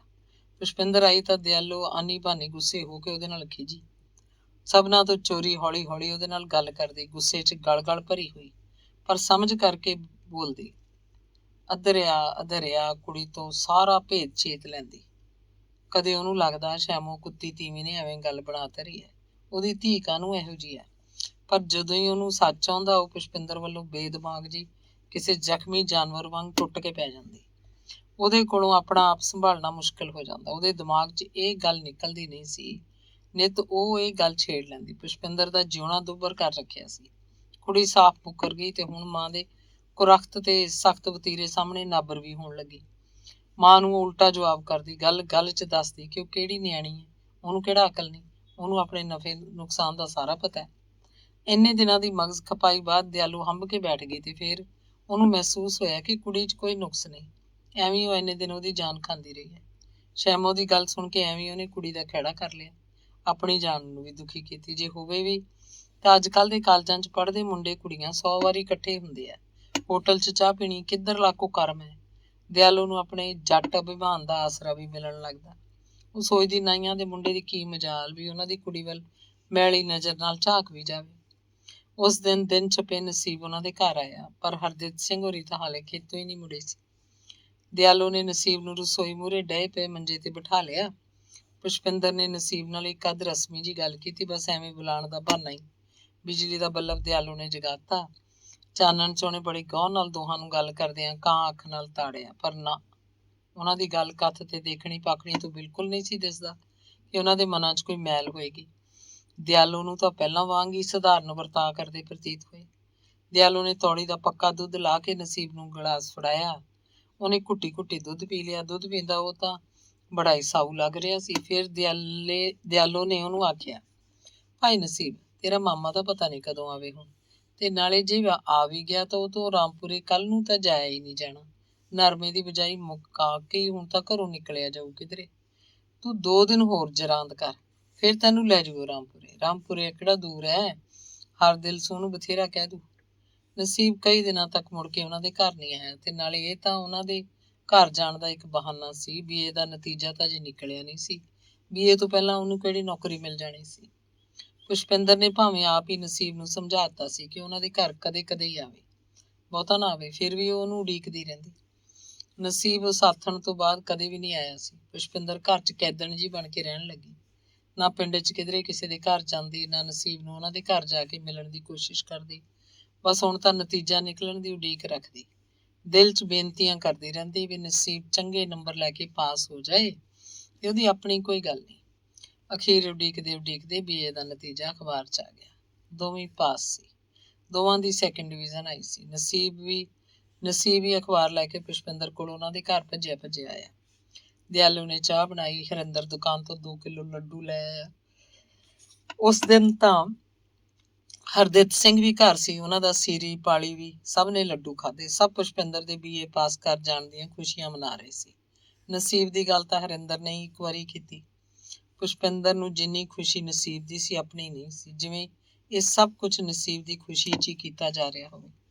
ਆਨੀ ਬਿਆਨੀ ਮੌਕਾ ਲੱਭ ਕੇ ਪੁਸ਼ਪਿੰਦਰ ਉਹਨਾਂ ਦੇ ਘਰ ਆ ਕੇ ਬੈਠੇ ਨਸੀਬ ਦੀਆਂ ਅੱਖਾਂ 'ਚ ਅੱਖਾਂ ਪਾਉਂਦੀ, ਆਪਣੀ ਅੱਖਾਂ 'ਚ ਕੋਈ ਅਦਿਸਵੀਂ ਜਿਹੀ ਚਮਕ ਲਿਆ ਕੇ ਮੂੰਹ ਪਵਾ ਲੈਂਦੀ। ਅੱਜ ਉਹਦਾ ਦਿਲ ਗਿੱਠ ਚੌੜਾ ਹੋਇਆ ਪਿਆ ਸੀ। ਹੁਣ ਉਹਦਾ ਨਸੀਬ ਕੋਈ ਨੌਕਰੀ ਕਰਨ ਲੱਗੇਗਾ ਤੇ ਫੇਰ। ਅੰਗ 20ਵਾਂ। ਜੰਗੀਰਾ ਆਪ ਇੱਕ ਦਿਨ ਹਰਦਿਤ ਸਿੰਘ ਕੋਲ ਆਇਆ। ਦੂਜੇ ਦਿਨ ਪਹਿਲੀ ਬੱਸ ਉਹਨੂੰ ਰਾਮਪੁਰੀ ਲੈ ਗਿਆ, ਨਾਲ ਹੀ ਨਸੀਬ। ਉਹਨਾਂ ਦਿਨਾਂ 'ਚ ਹਰਦਿਲ ਸਿੰਘ ਰਾਮਪੁਰੇ ਸੀ। ਇਸ ਸੰਬੰਧੀ ਜੰਗੀਰੇ ਨੇ ਪਹਿਲਾਂ ਪਤਾ ਲੈ ਰੱਖਿਆ ਸੀ। ਦੇਸ਼ 'ਚ ਐਮਰਜੈਂਸੀ ਟੁੱਟਣ ਬਾਅਦ ਆਮ ਚੋਣਾਂ ਹੋ ਚੁੱਕੀਆਂ ਸੀ, ਲੋਕ ਸਭਾ ਲਈ ਤੇ ਪ੍ਰਾਂਤਾਂ ਦੀਆਂ ਵਿਧਾਨ ਸਭਾ ਲਈ ਵੀ। ਲਗਭਗ ਸਾਰੇ ਦੇਸ਼ 'ਚ ਕੋਈ ਅਜਿਹੀ ਹਵਾ ਚੱਲੀ ਕਿ ਕਾਂਗਰਸ ਪਾਰਟੀ ਹਾਰ ਗਈ। ਇੰਦਰਾ ਗਾਂਧੀ ਆਪ ਵੀ ਨਾ ਜਿੱਤ ਸਕੀ। ਕੇਂਦਰ 'ਚ ਰਾਜ ਹੁਣ ਜਨਤਾ ਪਾਰਟੀ ਦਾ ਸੀ। ਮੁਰਾਰਜੀ ਦੇਸਾਈ ਪ੍ਰਧਾਨ ਮੰਤਰੀ ਬਣੇ। ਪੰਜਾਬ 'ਚ ਅਕਾਲੀਆਂ ਨੇ ਜਨਤਾ ਪਾਰਟੀ ਨੂੰ ਨਾਲ ਰਲਾ ਕੇ ਸਰਕਾਰ ਬਣਾ ਲਈ। ਕੇਂਦਰੀ ਸਰਕਾਰ 'ਚ ਵੀ ਅਕਾਲੀ ਦਲ ਦੀ ਭਾਈਵਾਲੀ ਸੀ। ਹਰਦਿਲ ਸਿੰਘ ਅਕਾਲੀ ਟਿਕਟ ਤੇ MLA ਬਣ ਗਿਆ, ਪਰ ਲੱਖ ਕੋਸ਼ਿਸ਼ਾਂ ਦੇ ਬਾਵਜੂਦ ਵੀ ਉਹਨੂੰ ਮੰਤਰੀ ਨਹੀਂ ਲਿਆ ਗਿਆ। ਉਂਝ ਕੇਂਦਰ ਵਿੱਚ ਰਾਜ ਉਹਨਾਂ ਦੀ ਭਾਈਵਾਲ ਜਨਤਾ ਪਾਰਟੀ ਦਾ ਸੀ, ਪੰਜਾਬ 'ਚ ਰਾਜ ਅਕਾਲੀ ਦਲ ਦਾ ਸੀ। ਹਰਦਿਲ ਸਿੰਘ ਦੀ ਪੁੱਛ 10 ਮੰਤਰੀਆਂ ਜਿਹੀ ਹੀ ਸੀ। ਕਿਤੇ ਵੀ ਕਿਸੇ ਮਹਿਕਮੇ 'ਚੋਂ ਜਾਂਦਾ, ਉਹਦੀ ਸਿਫਾਰਿਸ਼ ਚੱਲ ਜਾਂਦੀ। ਦਿੱਲੀ ਵੀ ਹੋ ਜਾਂਦਾ। ਹਰਦਿਤ ਸਿੰਘ ਨੇ ਜੰਗੀਰੇ ਬਾਰੇ ਦੱਸ ਕੇ ਨਸੀਬ ਦੀ ਗੱਲ ਤੋਰੀ। ਮੁੰਡਾ BA ਹੈ ਜੀ, ਬਹੁਤ ਸਾਊ ਹੈ, ਪੜ੍ਹਾਈ 'ਚ ਹੁਸ਼ਿਆਰ ਹੈ, ਪਿੰਡ ਦਾ ਦੋਹਤਾ ਹੈ ਤੇ ਫਿਰ ਜੰਗੀਰੇ ਦਾ ਭਾਣਜਾ। ਜੰਗੀਰਾ ਕੰਮ ਦਾ ਬੰਦਾ ਹੈ ਸਰਦਾਰ ਜੀ, ਆਪਣੀਆਂ ਵੋਟਾਂ ਵੇਲੇ ਇਹਨੇ ਬਹੁਤ ਮਦਦ ਕੀਤੀ ਹੈ। ਬੰਦਾ ਹੀ ਆਪਣਾ ਹੈ। ਇਸ ਮੁੰਡੇ ਨੂੰ ਕਿਤੇ ਟੁਕੜੇ ਪਾਓ, ਕਿਸੇ ਵੀ ਨੌਕਰੀ ਤੇ ਲਵਾ ਦਿਓ, ਹਰਦਿਤ ਸਿੰਘ ਨੇ ਪੂਰਾ ਠੋਕ ਕੇ ਕਿਹਾ। ਹਰਦਿਲ ਸਿੰਘ ਨੇ ਉਹਨਾਂ ਨੂੰ ਚਾਹ ਪਿਆਈ, ਫਿਰ ਸਪਸ਼ਟ ਗੱਲ ਆਖਦੀ। ਗੱਲ ਇਹ ਹੈ ਹਰਦਿਤ ਸਿੰਘ, ਵੀ ਤੂੰ ਆ ਗਿਆ, ਤੇਰਾ ਆਖਿਆ ਤਾਂ ਅਸੀਂ ਮੋੜ ਹੀ ਨਹੀਂ ਸਕਦੇ। ਕਿਤੇ ਵੀ ਕੋਈ ਜਗ੍ਹਾ ਨਿਕਲੇ, ਇਹ ਕਾਕਾ ਅਰਜੀ ਦੇ ਦੇਵੇ, ਆਪਾਂ ਲਾ ਦੇਵਾਂਗੇ ਪੂਰਾ ਜ਼ੋਰ। ਜਿਹਨੂੰ ਕਹੋ ਕਹਿ ਦਿਆਂਗੇ। ਹੁਣ ਜਗ੍ਹਾ ਇਹਨੇ ਆਪ ਲੱਭਣੀ ਹੈ। ਕਿਉਂ ਭਾਈ ਜਗੀਰ ਸਿੰਘ, ਠੀਕ ਹੈ? ਸਰਦਾਰ ਜੀ ਨੇ ਤਾਂ ਸਿਰੇ ਦੀ ਸੁਣਾਤੀ, ਹੁਣ ਅੱਗੇ ਹਿੰਮਤ ਤੁਸੀਂ ਕਰੋ, ਹਰਦਿਤ ਸਿੰਘ ਨੇ ਬਾਗੋ ਬਾਗ ਹੋ ਕੇ ਆਖਿਆ। ਕਿਉਂ ਨਸੀਬ ਭਾਈ? ਜੰਗੀਰਾ ਮੁੰਡੇ ਵੱਲ ਝਾਕਿਆ। ਨਸੀਬ ਕੁਝ ਨਹੀਂ ਬੋਲਿਆ, ਸੁੱਕੇ ਬੁੱਲਾਂ ਤੇ ਜੀਭ ਫੇਰੀ ਤੇ ਦੱਬਿਆ ਜਿਹਾ ਮੁਸਕਰਾਇਆ। ਸਰਦਾਰ ਜੀ, ਜਿੱਥੇ ਤੁਸੀਂ ਇੰਨਾ ਕਰੋਗੇ, ਹੁਣ ਜਗ੍ਹਾ ਵੀ ਤੁਸੀਂ ਲੱਭ ਦਿਓ, ਤੁਹਾਡੇ ਤਾਂ ਸਭ ਨਿਗਾਹ 'ਚ ਹੀ ਹੈ। ਜੰਗੀਰਾ ਸਿੱਧਾ ਹੀ ਹਰਦਿਲ ਨਾਲ ਗੱਲ ਕਰਨ ਲੱਗ ਪਿਆ। ਸਾਨੂੰ ਇੰਨਾ ਨਹੀਂ ਪਤਾ ਜਗੀਰ ਸਿਆਂ, ਸਾਨੂੰ ਤਾਂ ਵਰਤ ਲਓ ਬਸ। ਕਿਵੇਂ ਵਰਤਣਾ ਉਹ ਤੁਸੀਂ ਆਪ ਦੇਖੋ, ਜਿਹਨੂੰ ਕਹੋਗੇ ਕਹਿ ਦੂੰਗਾ। ਕੰਮ ਵੀ ਲਾਜ਼ਮੀ ਹੋਊ, ਪੋਸਟਾਂ ਨਿਕਲਦੀਆਂ ਹੀ ਰਹਿੰਦੀਆਂ ਨੇ, ਅਖਬਾਰਾਂ 'ਚ ਛਪਦਾ ਸਭ। ਇਹ ਮੁੰਡੇ ਨੂੰ ਪਤਾ ਕੁੱਲ ਚੀਜ਼ ਦਾ। ਫਿਰ ਹਰਦਿਲ ਸਿੰਘ ਨੇ ਨਸੀਬ ਨੂੰ ਪੁੱਛਿਆ, ਅਖਬਾਰ ਪੜ੍ਹਦਾ ਹੁੰਦਾ? ਹਾਂਜੀ। ਜਿੱਥੇ ਕਿਤੇ ਤੂੰ ਫਿੱਟ ਹੋ ਸਕਦਾ ਅਪਲਾਈ ਕਰ ਦੇ, ਗਾਹਾਂ ਸਾਡਾ ਕੰਮ। ਵਾਹ ਜੀ ਵਾਹ ਸਰਦਾਰ ਸਾਹਿਬ, ਆ ਤਾਂ ਸਿਰੇ ਦੀ ਆਖਤੀ। ਹਰਦਿਤ ਸਿੰਘ ਪੂਰਾ ਖੁਸ਼ ਸੀ। ਜੰਗੀਰਾ ਤੇ ਨਸੀਬ ਇੱਕ ਆਸ ਲੈ ਕੇ ਉੱਠ ਖੜੇ। ਤਿੰਨੇ ਪਿੰਡ ਨੂੰ ਆ ਗਏ। ਮਾਮਾ ਭਾਣਜਾ ਚੁੱਪ ਹੀ ਰਹੇ। ਹਰਦਿਤ ਰਾਮਪੁਰੇ ਤੋਂ ਪਿੰਡ ਤੱਕ ਹੂਬਹੂ ਬੋਲਦਾ ਤੇ ਉਹਨਾਂ ਨੂੰ ਧਰਵਾਸ ਦਿਵਾਉਂਦਾ ਆਇਆ। ਅਖਬਾਰ 'ਚ ਹਰ ਮਹੀਨੇ ਦੀ 15 ਤੇ 28 ਤਰੀਕ ਨੂੰ ਪੋਸਟਾਂ ਨਿਕਲਦੀਆਂ। ਨਸੀਬ ਅਖਬਾਰ ਦੇ ਸਫ਼ਿਆਂ ਤੇ ਅੱਖਾਂ ਗੱਡ-ਗੱਡ ਪੋਸਟਾਂ ਨੂੰ ਪੜ੍ਹਦਾ ਰਹਿੰਦਾ। ਜਿੱਥੇ ਵੀ ਕਿਤੇ ਉਹਨੂੰ ਠੀਕ ਲੱਗਦਾ, ਤੁਰੰਤ ਫਾਰਮ ਮੰਗਵਾਉਂਦਾ, ਪੋਸਟਲ ਆਰਡਰ ਖਰੀਦ ਕੇ ਅਪਲਾਈ ਕਰ ਦਿੰਦਾ। ਹਾਲੇ ਤੱਕ ਕਿਸੇ ਪਾਸਿਓਂ ਵੀ ਇੰਟਰਵਿਊ ਲਈ ਉਹਨੂੰ ਬੁਲਾਇਆ ਨਹੀਂ ਗਿਆ ਸੀ। ਉਧਰ ਪੁਸ਼ਪਿੰਦਰ ਨੇ ਫੈਸਲਾ ਕੀਤਾ ਕਿ ਉਹ ਪੰਜਾਬੀ ਦੀ MA ਕਰੇਗੀ। ਉਹਦੀ ਸਲਾਹ ਸੀ ਕਿ ਉਹ ਰਾਮਪੁਰੇ ਦੀ ਅਕੈਡਮੀ 'ਚ ਦਾਖਲ ਹੋ ਜਾਏ। ਨਿੱਤ ਪਿੰਡ ਆ ਜਾਇਆ ਕਰੇਗੀ। ਅਕੈਡਮੀ ਵਾਲਾ ਸਟਾਫ ਮਿਹਨਤ ਪੂਰੀ ਕਰਾਉਂਦਾ। ਲਗਭਗ ਸਾਰੇ ਵਿਦਿਆਰਥੀ ਨਿਕਲ ਜਾਂਦੇ ਆ, ਕਈ ਤਾਂ ਚੰਗੇ ਨੰਬਰ ਲੈ ਕੇ ਪਾਸ ਹੁੰਦੇ ਆ। ਕਦੇ ਕੋਈ ਮੁੰਡਾ ਜਾਂ ਕੁੜੀ ਯੂਨੀਵਰਸਿਟੀ ਪੱਧਰ ਤੇ ਵਿਦਿਆਰਥੀਆਂ ਦੀ ਟੱਕਰ ਉੱਤੇ ਵੀ ਜਾ ਖੜਦਾ। ਕਦੇ ਇਹ ਅਕੈਡਮੀ ਪ੍ਰੋਫੈਸਰ ਸੱਜਣ ਸਿੰਘ ਨੇ ਸ਼ੁਰੂ ਕੀਤੀ ਸੀ। ਆਪਣੇ ਨਾਲ ਇੱਕ ਸਕੂਲ ਟੀਚਰ ਨੂੰ ਜੋੜਿਆ ਹੋਇਆ ਸੀ। ਫਿਰ ਹੌਲੀ-ਹੌਲੀ MA ਪੰਜਾਬੀ ਦੀਆਂ ਕਲਾਸਾਂ ਦਾ ਸਾਰਾ ਕੰਮ ਉਹ ਸਕੂਲ ਟੀਚਰ ਆਪ ਹੀ ਆਪਣੇ ਘਰ ਕਰਨ ਲੱਗਿਆ। ਪ੍ਰੋਫੈਸਰ ਸੱਜਣ ਸਿੰਘ ਤਾਂ ਫਿਰ ਸਿਰਫ ਗਿਆਨੀ ਦੀਆਂ ਕਲਾਸਾਂ ਹੀ ਪੜ੍ਹਾਉਂਦਾ। ਇੱਕ ਦਿਨ ਪੁਸ਼ਪਿੰਦਰ ਹਰਿੰਦਰ ਨੂੰ ਨਾਲ ਲੈ ਕੇ ਪ੍ਰੋਫੈਸਰ ਸੱਜਣ ਸਿੰਘ ਕੋਲ ਗਈ। ਇੱਕ ਤਰ੍ਹਾਂ ਨਾਲ ਪੱਕੀ ਸਲਾਹ ਬਣਾ ਲਈ ਕਿ ਅਕੈਡਮੀ ਜੁਆਇਨ ਕਰ ਲਈ ਜਾਵੇ। ਪ੍ਰੋਫੈਸਰ ਸੱਜਣ ਸਿੰਘ ਵੱਲੋਂ ਭੇਜੇ ਵਿਦਿਆਰਥੀਆਂ ਨੂੰ ਤਾਂ ਉਹ ਸਕੂਲ ਟੀਚਰ ਬੜੇ ਤੇ ਉਹ ਨਾਲ ਪੜ੍ਹਾਉਂਦਾ। ਸਕੂਲ ਟੀਚਰ ਨੇ ਆਪ ਪੰਜਾਬੀ MA ਚੰਗੇ ਨੰਬਰ ਲੈ ਕੇ ਪਾਸ ਕੀਤੀ ਹੋਈ ਸੀ। ਵੱਡੀ ਗੱਲ, ਇਮਤਿਹਾਨੀ ਸਵਾਲ ਤਿਆਰ ਕਰਵਾਉਣ 'ਚ ਪੂਰਾ ਮਾਹਰ ਸੀ। ਪਰ ਇੱਕ ਦਿਨ ਨਸੀਬ ਤੇ ਪੁਸ਼ਪਿੰਦਰ ਥੋੜ੍ਹੇ ਸਮੇਂ ਲਈ ਜਦੋਂ ਮਿਲੇ ਤਾਂ ਪੁਸ਼ਪਿੰਦਰ ਦੀ ਸਲਾਹ ਬਦਲ ਗਈ। ਰਾਮਪੁਰੇ ਨਾਲੋਂ ਤਾਂ ਪਟਿਆਲਾ ਯੂਨੀਵਰਸਿਟੀ ਠੀਕ ਰਹੇਗੀ। ਰਾਮਪੁਰੇ ਆਉਂਦੀ ਜਾਂਦੀ ਤਾਂ ਉਹ ਸਭ ਦੀ ਨਿਗਾਹ 'ਚ ਰਹੇਗੀ। ਮਿਲੇ ਬਗੈਰ ਉਹਨਾਂ ਤੋਂ ਰਿਹਾ ਨਹੀਂ ਜਾਣਾ।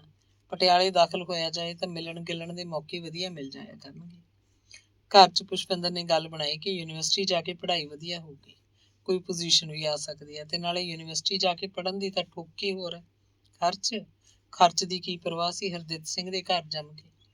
ਸੋ ਅਖੀਰ ਪੁਸ਼ਪਿੰਦਰ ਨੇ ਹਰਿੰਦਰ ਨੂੰ ਨਾਲ ਲਿਆ, ਕਾਫੀ ਸਾਰੇ ਪੈਸੇ ਲੈ ਲਏ, ਪਟਿਆਲੇ ਜਾ ਕੇ ਉਹ ਦਾਖਲ ਹੋ ਗਈ। BA ਦੇ ਪੰਜਾਬੀ ਸਬਜੈਕਟ 'ਚ ਉਹਦੇ ਨੰਬਰ ਵੀ ਚੰਗੇ ਸੀ, ਸੋ ਦਾਖਲਾ ਆਸਾਨੀ ਨਾਲ ਹੀ ਮਿਲ ਗਿਆ। ਬੈਂਕ ਨੇ ਪ੍ਰੋਬੇਸ਼ਨਰੀ ਅਫਸਰਾਂ ਦੀਆਂ ਪੋਸਟਾਂ ਕੱਢੀਆਂ। ਨਸੀਬ ਨੇ ਉੱਥੇ ਵੀ ਫਾਰਮ ਮੰਗਵਾ ਲਏ, ਅਪਲਾਈ ਕਰਤਾ। ਫਿਰ ਉਹਨੂੰ ਬੈਂਕ ਵਾਲਿਆਂ ਨੇ ਇੰਟਰਵਿਊ ਲਈ ਬੁਲਾ ਲਿਆ। ਇੰਟਰਵਿਊ ਵੀ ਜਲੰਧਰ ਹੋਣੀ ਸੀ, ਪਰ ਬੈਂਕ ਦਾ ਹੈੱਡ ਆਫਿਸ ਦਿੱਲੀ ਸੀ। ਚੇਅਰਮੈਨ ਦਿੱਲੀ ਰਹਿੰਦਾ, ਹੁਣ ਹਰਦਿਲ ਸਿੰਘ ਦੀ ਪੀਰੀ ਦੇਖੀ ਜਾਣੀ ਸੀ। ਇਲਾਕੇ 'ਚੋਂ ਬਹੁਤ ਸਾਰੇ ਮੁੰਡਿਆਂ ਨੇ ਅਰਜ਼ੀਆਂ ਭੇਜੀਆਂ ਤੇ ਜਲੰਧਰ ਜਾ ਕੇ ਟੈਸਟ ਦਿੱਤਾ। 10-12 ਮੁੰਡਿਆਂ ਨੂੰ ਇੰਟਰਵਿਊ ਲਈ ਬੁਲਾ ਲਿਆ ਗਿਆ। ਇਹਨਾਂ ਵਿੱਚੋਂ 7 ਮੁੰਡੇ ਹਰਦਿਲ ਸਿੰਘ ਕੋਲ ਆਏ। ਹਰਦਿਲ ਸਿੰਘ ਦੀ ਸਿਫਾਰਿਸ਼ ਪੱਥਰ ਉੱਤੇ ਲਕੀਰ ਸਮਝੀ ਜਾਂਦੀ। ਚੇਅਰਮੈਨ ਤਾਂ ਭਲਾ ਸ਼ਰੀਫ ਆਦਮੀ ਹੈ, ਪੈਸਾ ਲੈਂਦਾ ਨਹੀਂ, ਪਰ ਉਹਦੇ ਅਮਲੇ ਫੈਲੇ ਦੀ ਤਾਂ ਸਹੁੰ ਨਹੀਂ ਖਾਧੀ ਹੋਈ। ਉਹਦੇ ਨਾਲ ਤਾਂ ਨਿਬੜਨਾ ਪਊ ਪਈ। ਕੁਛ ਨਾ ਕੁਛ ਝੜਾਂਗੇ ਤਾਂ ਹੀ ਗੱਲ ਬਣੂ। ਹਰਦਿਲ ਸਿੰਘ ਹਰ ਇੱਕ ਨੂੰ ਕੰਨ 'ਚ ਕਹਿੰਦਾ। 2000 ਰੁਪਇਆ ਦੇਣਾ ਸ਼ਰਤ ਸੀ ਅਮਲੇ ਫੈਲੇ ਲਈ। ਚੇਅਰਮੈਨ ਕੋਲ ਸਿਫਾਰਿਸ਼ ਹਰਦਿਲ ਸਿੰਘ ਨੇ ਆਪ ਲਾਉਣੀ ਸੀ। ਦੋਵੇਂ ਗੱਲਾਂ ਚੱਲਣਗੀਆਂ, ਸਿਫਾਰਿਸ਼ ਵੀ ਪੈਸਾ ਵੀ, ਫਿਰ ਪੱਕਾ ਕੰਮ ਹੋ ਜਾਊ। ਹਰਦਿਲ ਸਿੰਘ ਖੱਬੇ ਪਾਸੇ ਦੀ ਮੁੱਠੀ ਉੱਤੇ ਸੱਜੇ ਹੱਥ ਦੀ ਹਥੇਲੀ ਮਾਰ ਕੇ ਆਖਦਾ। 7 ਮੁੰਡਿਆਂ ਦੇ 14,000 ਰੁਪਇਆ ਲੈ ਕੇ ਹਰਦਿਲ ਸਿੰਘ ਦਿੱਲੀ ਗਿਆ। 7 ਦੀ ਲਿਸਟ ਚੇਅਰਮੈਨ ਨੂੰ ਦੇ ਆਇਆ। ਰਾਮਪੁਰੇ ਆ ਕੇ ਦੱਸਿਆ, 7 ਦੀ ਸਿਫਾਰਿਸ਼ ਗੱਡ ਕੇ ਲਾਤੀ ਹੈ, ਪੈਸੇ ਵੀ ਫੇਰ ਦਿੱਤੇ ਆ, ਲੱਗਦਾ 7 ਦਾ ਕੰਮ ਬਣ ਜਾਊਗਾ। 2 ਮਹੀਨਿਆਂ ਬਾਅਦ 3 ਮੁੰਡਿਆਂ ਨੂੰ ਨਿਯੁਕਤੀ ਪੱਤਰ ਆ ਗਏ। ਉਹਨਾਂ ਦਾ 6,000 ਰੱਖ ਕੇ ਬਾਕੀਆਂ ਦਾ 2-2 ਹਜ਼ਾਰ ਉਹਨੇ ਮੋੜਤਾ। ਦੱਸਿਆ ਕਿ 2-2 ਹਜ਼ਾਰ ਉਹ ਦਿੱਲੀ ਜਾ ਕੇ ਮੁੜਵਾ ਕੇ ਲਿਆਇਆ। ਕੰਮ ਨਹੀਂ ਬਣਿਆ ਤਾਂ ਭਾਈ ਪੈਸੇ ਕਾਹਦੇ। ਨਸੀਬ ਦੀ ਨਿਯੁਕਤੀ ਕਲਕੱਤੇ ਦੀ ਹੋਈ। ਜੰਗੀਰਾ ਸਾਰੇ ਪਿੰਡ 'ਚ ਤੇ ਪਿੰਡੋਂ ਬਾਹਰ ਜਿੱਥੇ ਵੀ ਜਾਂਦਾ ਹਰਦਿਲ ਸਿੰਘ ਦੇ ਗੁਣ ਗਾਉਂਦਾ ਫਿਰਦਾ। ਹਰਦਿਲ ਦਾ ਪੂਰਾ ਅਹਿਸਾਨ ਮੰਨਦਾ। ਅੰਦਰ ਖਾਤੇ ਗੱਲ ਇਹ ਸੀ ਕਿ ਹਰਦਿਲ ਸਿੰਘ ਨੂੰ ਤਾਂ ਦਿੱਲੀ ਕਿਸੇ ਚੇਅਰਮੈਨ ਕੋਲ ਗਿਆ ਸੀ ਤੇ ਨਾ ਹੀ ਕਿਸੇ ਨੂੰ ਪੈਸੇ ਦਿੱਤੇ। 3 ਮੁੰਡੇ ਆਪਣੀ ਯੋਗਤਾ ਕਰਕੇ ਚੁਣੇ ਗਏ। ਨਸੀਬ ਪੁਸ਼ਪਿੰਦਰ ਤੋਂ ਬਹੁਤ ਦੂਰ ਚਲਾ ਗਿਆ। ਹਰ ਹਫ਼ਤੇ ਉਹ ਇੱਕ ਦੂਜੇ ਨੂੰ ਚਿੱਠੀਆਂ ਲਿਖਦੇ, ਲੰਮੀਆਂ ਚਿੱਠੀਆਂ, ਲਿਫਾਫਾ ਪੂਰਾ ਭਰ ਜਾਂਦਾ, ਫਿਰ ਵੀ ਜਿਵੇਂ ਦੋਵਾਂ ਨੂੰ ਰੱਜ ਨਾ ਆਉਂਦਾ ਹੋਵੇ। ਇੱਕ ਚਿੱਠੀ 'ਚ ਪੁਸ਼ਪਿੰਦਰ ਨੇ ਲਿਖਿਆ ਸੀ ਕਿ ਇਸ ਵਾਰ ਜਦੋਂ ਪਿੰਡ ਗਈ ਤਾਂ 2 ਮੁੰਡੇ ਉਹਨਾਂ ਦੇ ਘਰ ਆਏ। ਉਹਨੂੰ ਬਹੁਤਾ ਹੀ ਨਿਰਖ ਪਰਖ ਨਾਲ ਦੇਖਦੇ ਰਹੇ। ਬਾਪੂ ਜੀ ਵੀ ਉਸ ਦਿਨ ਘਰ ਸੀ। ਮਾਂ ਨੇ ਚਾਹ ਬਣਾਈ, ਟਰੇ 'ਚ ਚਾਹ ਦੇ ਗਲਾਸ ਦੇ ਕੇ ਉਹਨੇ ਬੈਠਕ 'ਚ ਭੇਜਿਆ। ਉਹਨੂੰ ਤਾਂ ਪਿੱਛੋਂ ਹਰਿੰਦਰ ਤੋਂ ਹੀ ਪਤਾ ਲੱਗਿਆ ਵੀ ਇਹ ਭਗਤੇ ਦਾ ਇੱਕ ਮੁੰਡਾ ਸੀ, ਉਹਨੂੰ ਦੇਖਣ ਆਇਆ ਸੀ। ਬਾਅਦ 'ਚ ਉਹ ਮਾਂ ਨਾਲ ਲੜੀ ਕਿ ਉਹਨੂੰ ਦੱਸੇ ਬਗੈਰ ਘਰ 'ਚ ਕਿਸੇ ਨੂੰ ਕਿਉਂ ਬੁਲਾਇਆ ਗਿਆ, ਤੇ ਨਾਲੇ ਉਹ ਜਦੋਂ MA 'ਚ ਦਾਖਲ ਹੋ ਗਈ ਹੈ ਤਾਂ MA ਤਾਂ ਪੂਰੀ ਕਰ ਲੈਣ ਦਿੱਤੀ ਜਾਵੇ। ਹੁਣੇ ਵਿਆਹ ਨੂੰ ਕੀ ਹੈ। ਪਰ ਨਹੀਂ, ਪੁਸ਼ਪਿੰਦਰ ਨੇ ਨਸੀਬ ਨੂੰ ਲਿਖਿਆ ਕਿ ਬਾਪੂ ਤਾਂ ਬੇਬੇ ਹੁਣ ਉਹਦਾ ਵਿਆਹ ਕਰਨ ਗਈ। MA 'ਚ ਦਾਖਲ ਕਰਾਉਣਾ ਤਾਂ ਇੱਕ ਸ਼ੁਗਲ ਸੀ। ਮਾਂ ਬਾਪ ਨੇ ਕੀ ਲੈਣਾ ਸੀ ਉਹਦੀ MA ਤੋਂ।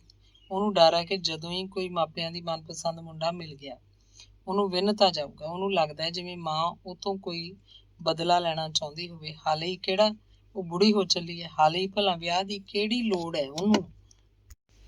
ਤੇ ਫਿਰ ਉਸੇ ਚਿੱਠੀ ਦੇ ਅਖੀਰ 'ਚ ਪੁਸ਼ਪਿੰਦਰ ਨੇ ਲਿਖਿਆ ਕਿ ਉਹਨਾਂ ਨੂੰ ਹੁਣ ਆਪਣਾ ਸਮਾਂ ਵਿਚਾਰ ਲੈਣਾ ਚਾਹੀਦਾ ਹੈ। ਨਸੀਬ ਦੇ ਨੌਕਰੀ ਤੇ ਲੱਗਣ ਦੀ ਸ਼ਰਤ ਸੀ, ਆਪਣੇ ਪੈਰਾਂ ਤੇ ਖੜਾ ਹੋਣ ਦੀ ਉਡੀਕ, ਉਹ ਸਭ ਹੋ ਗਿਆ।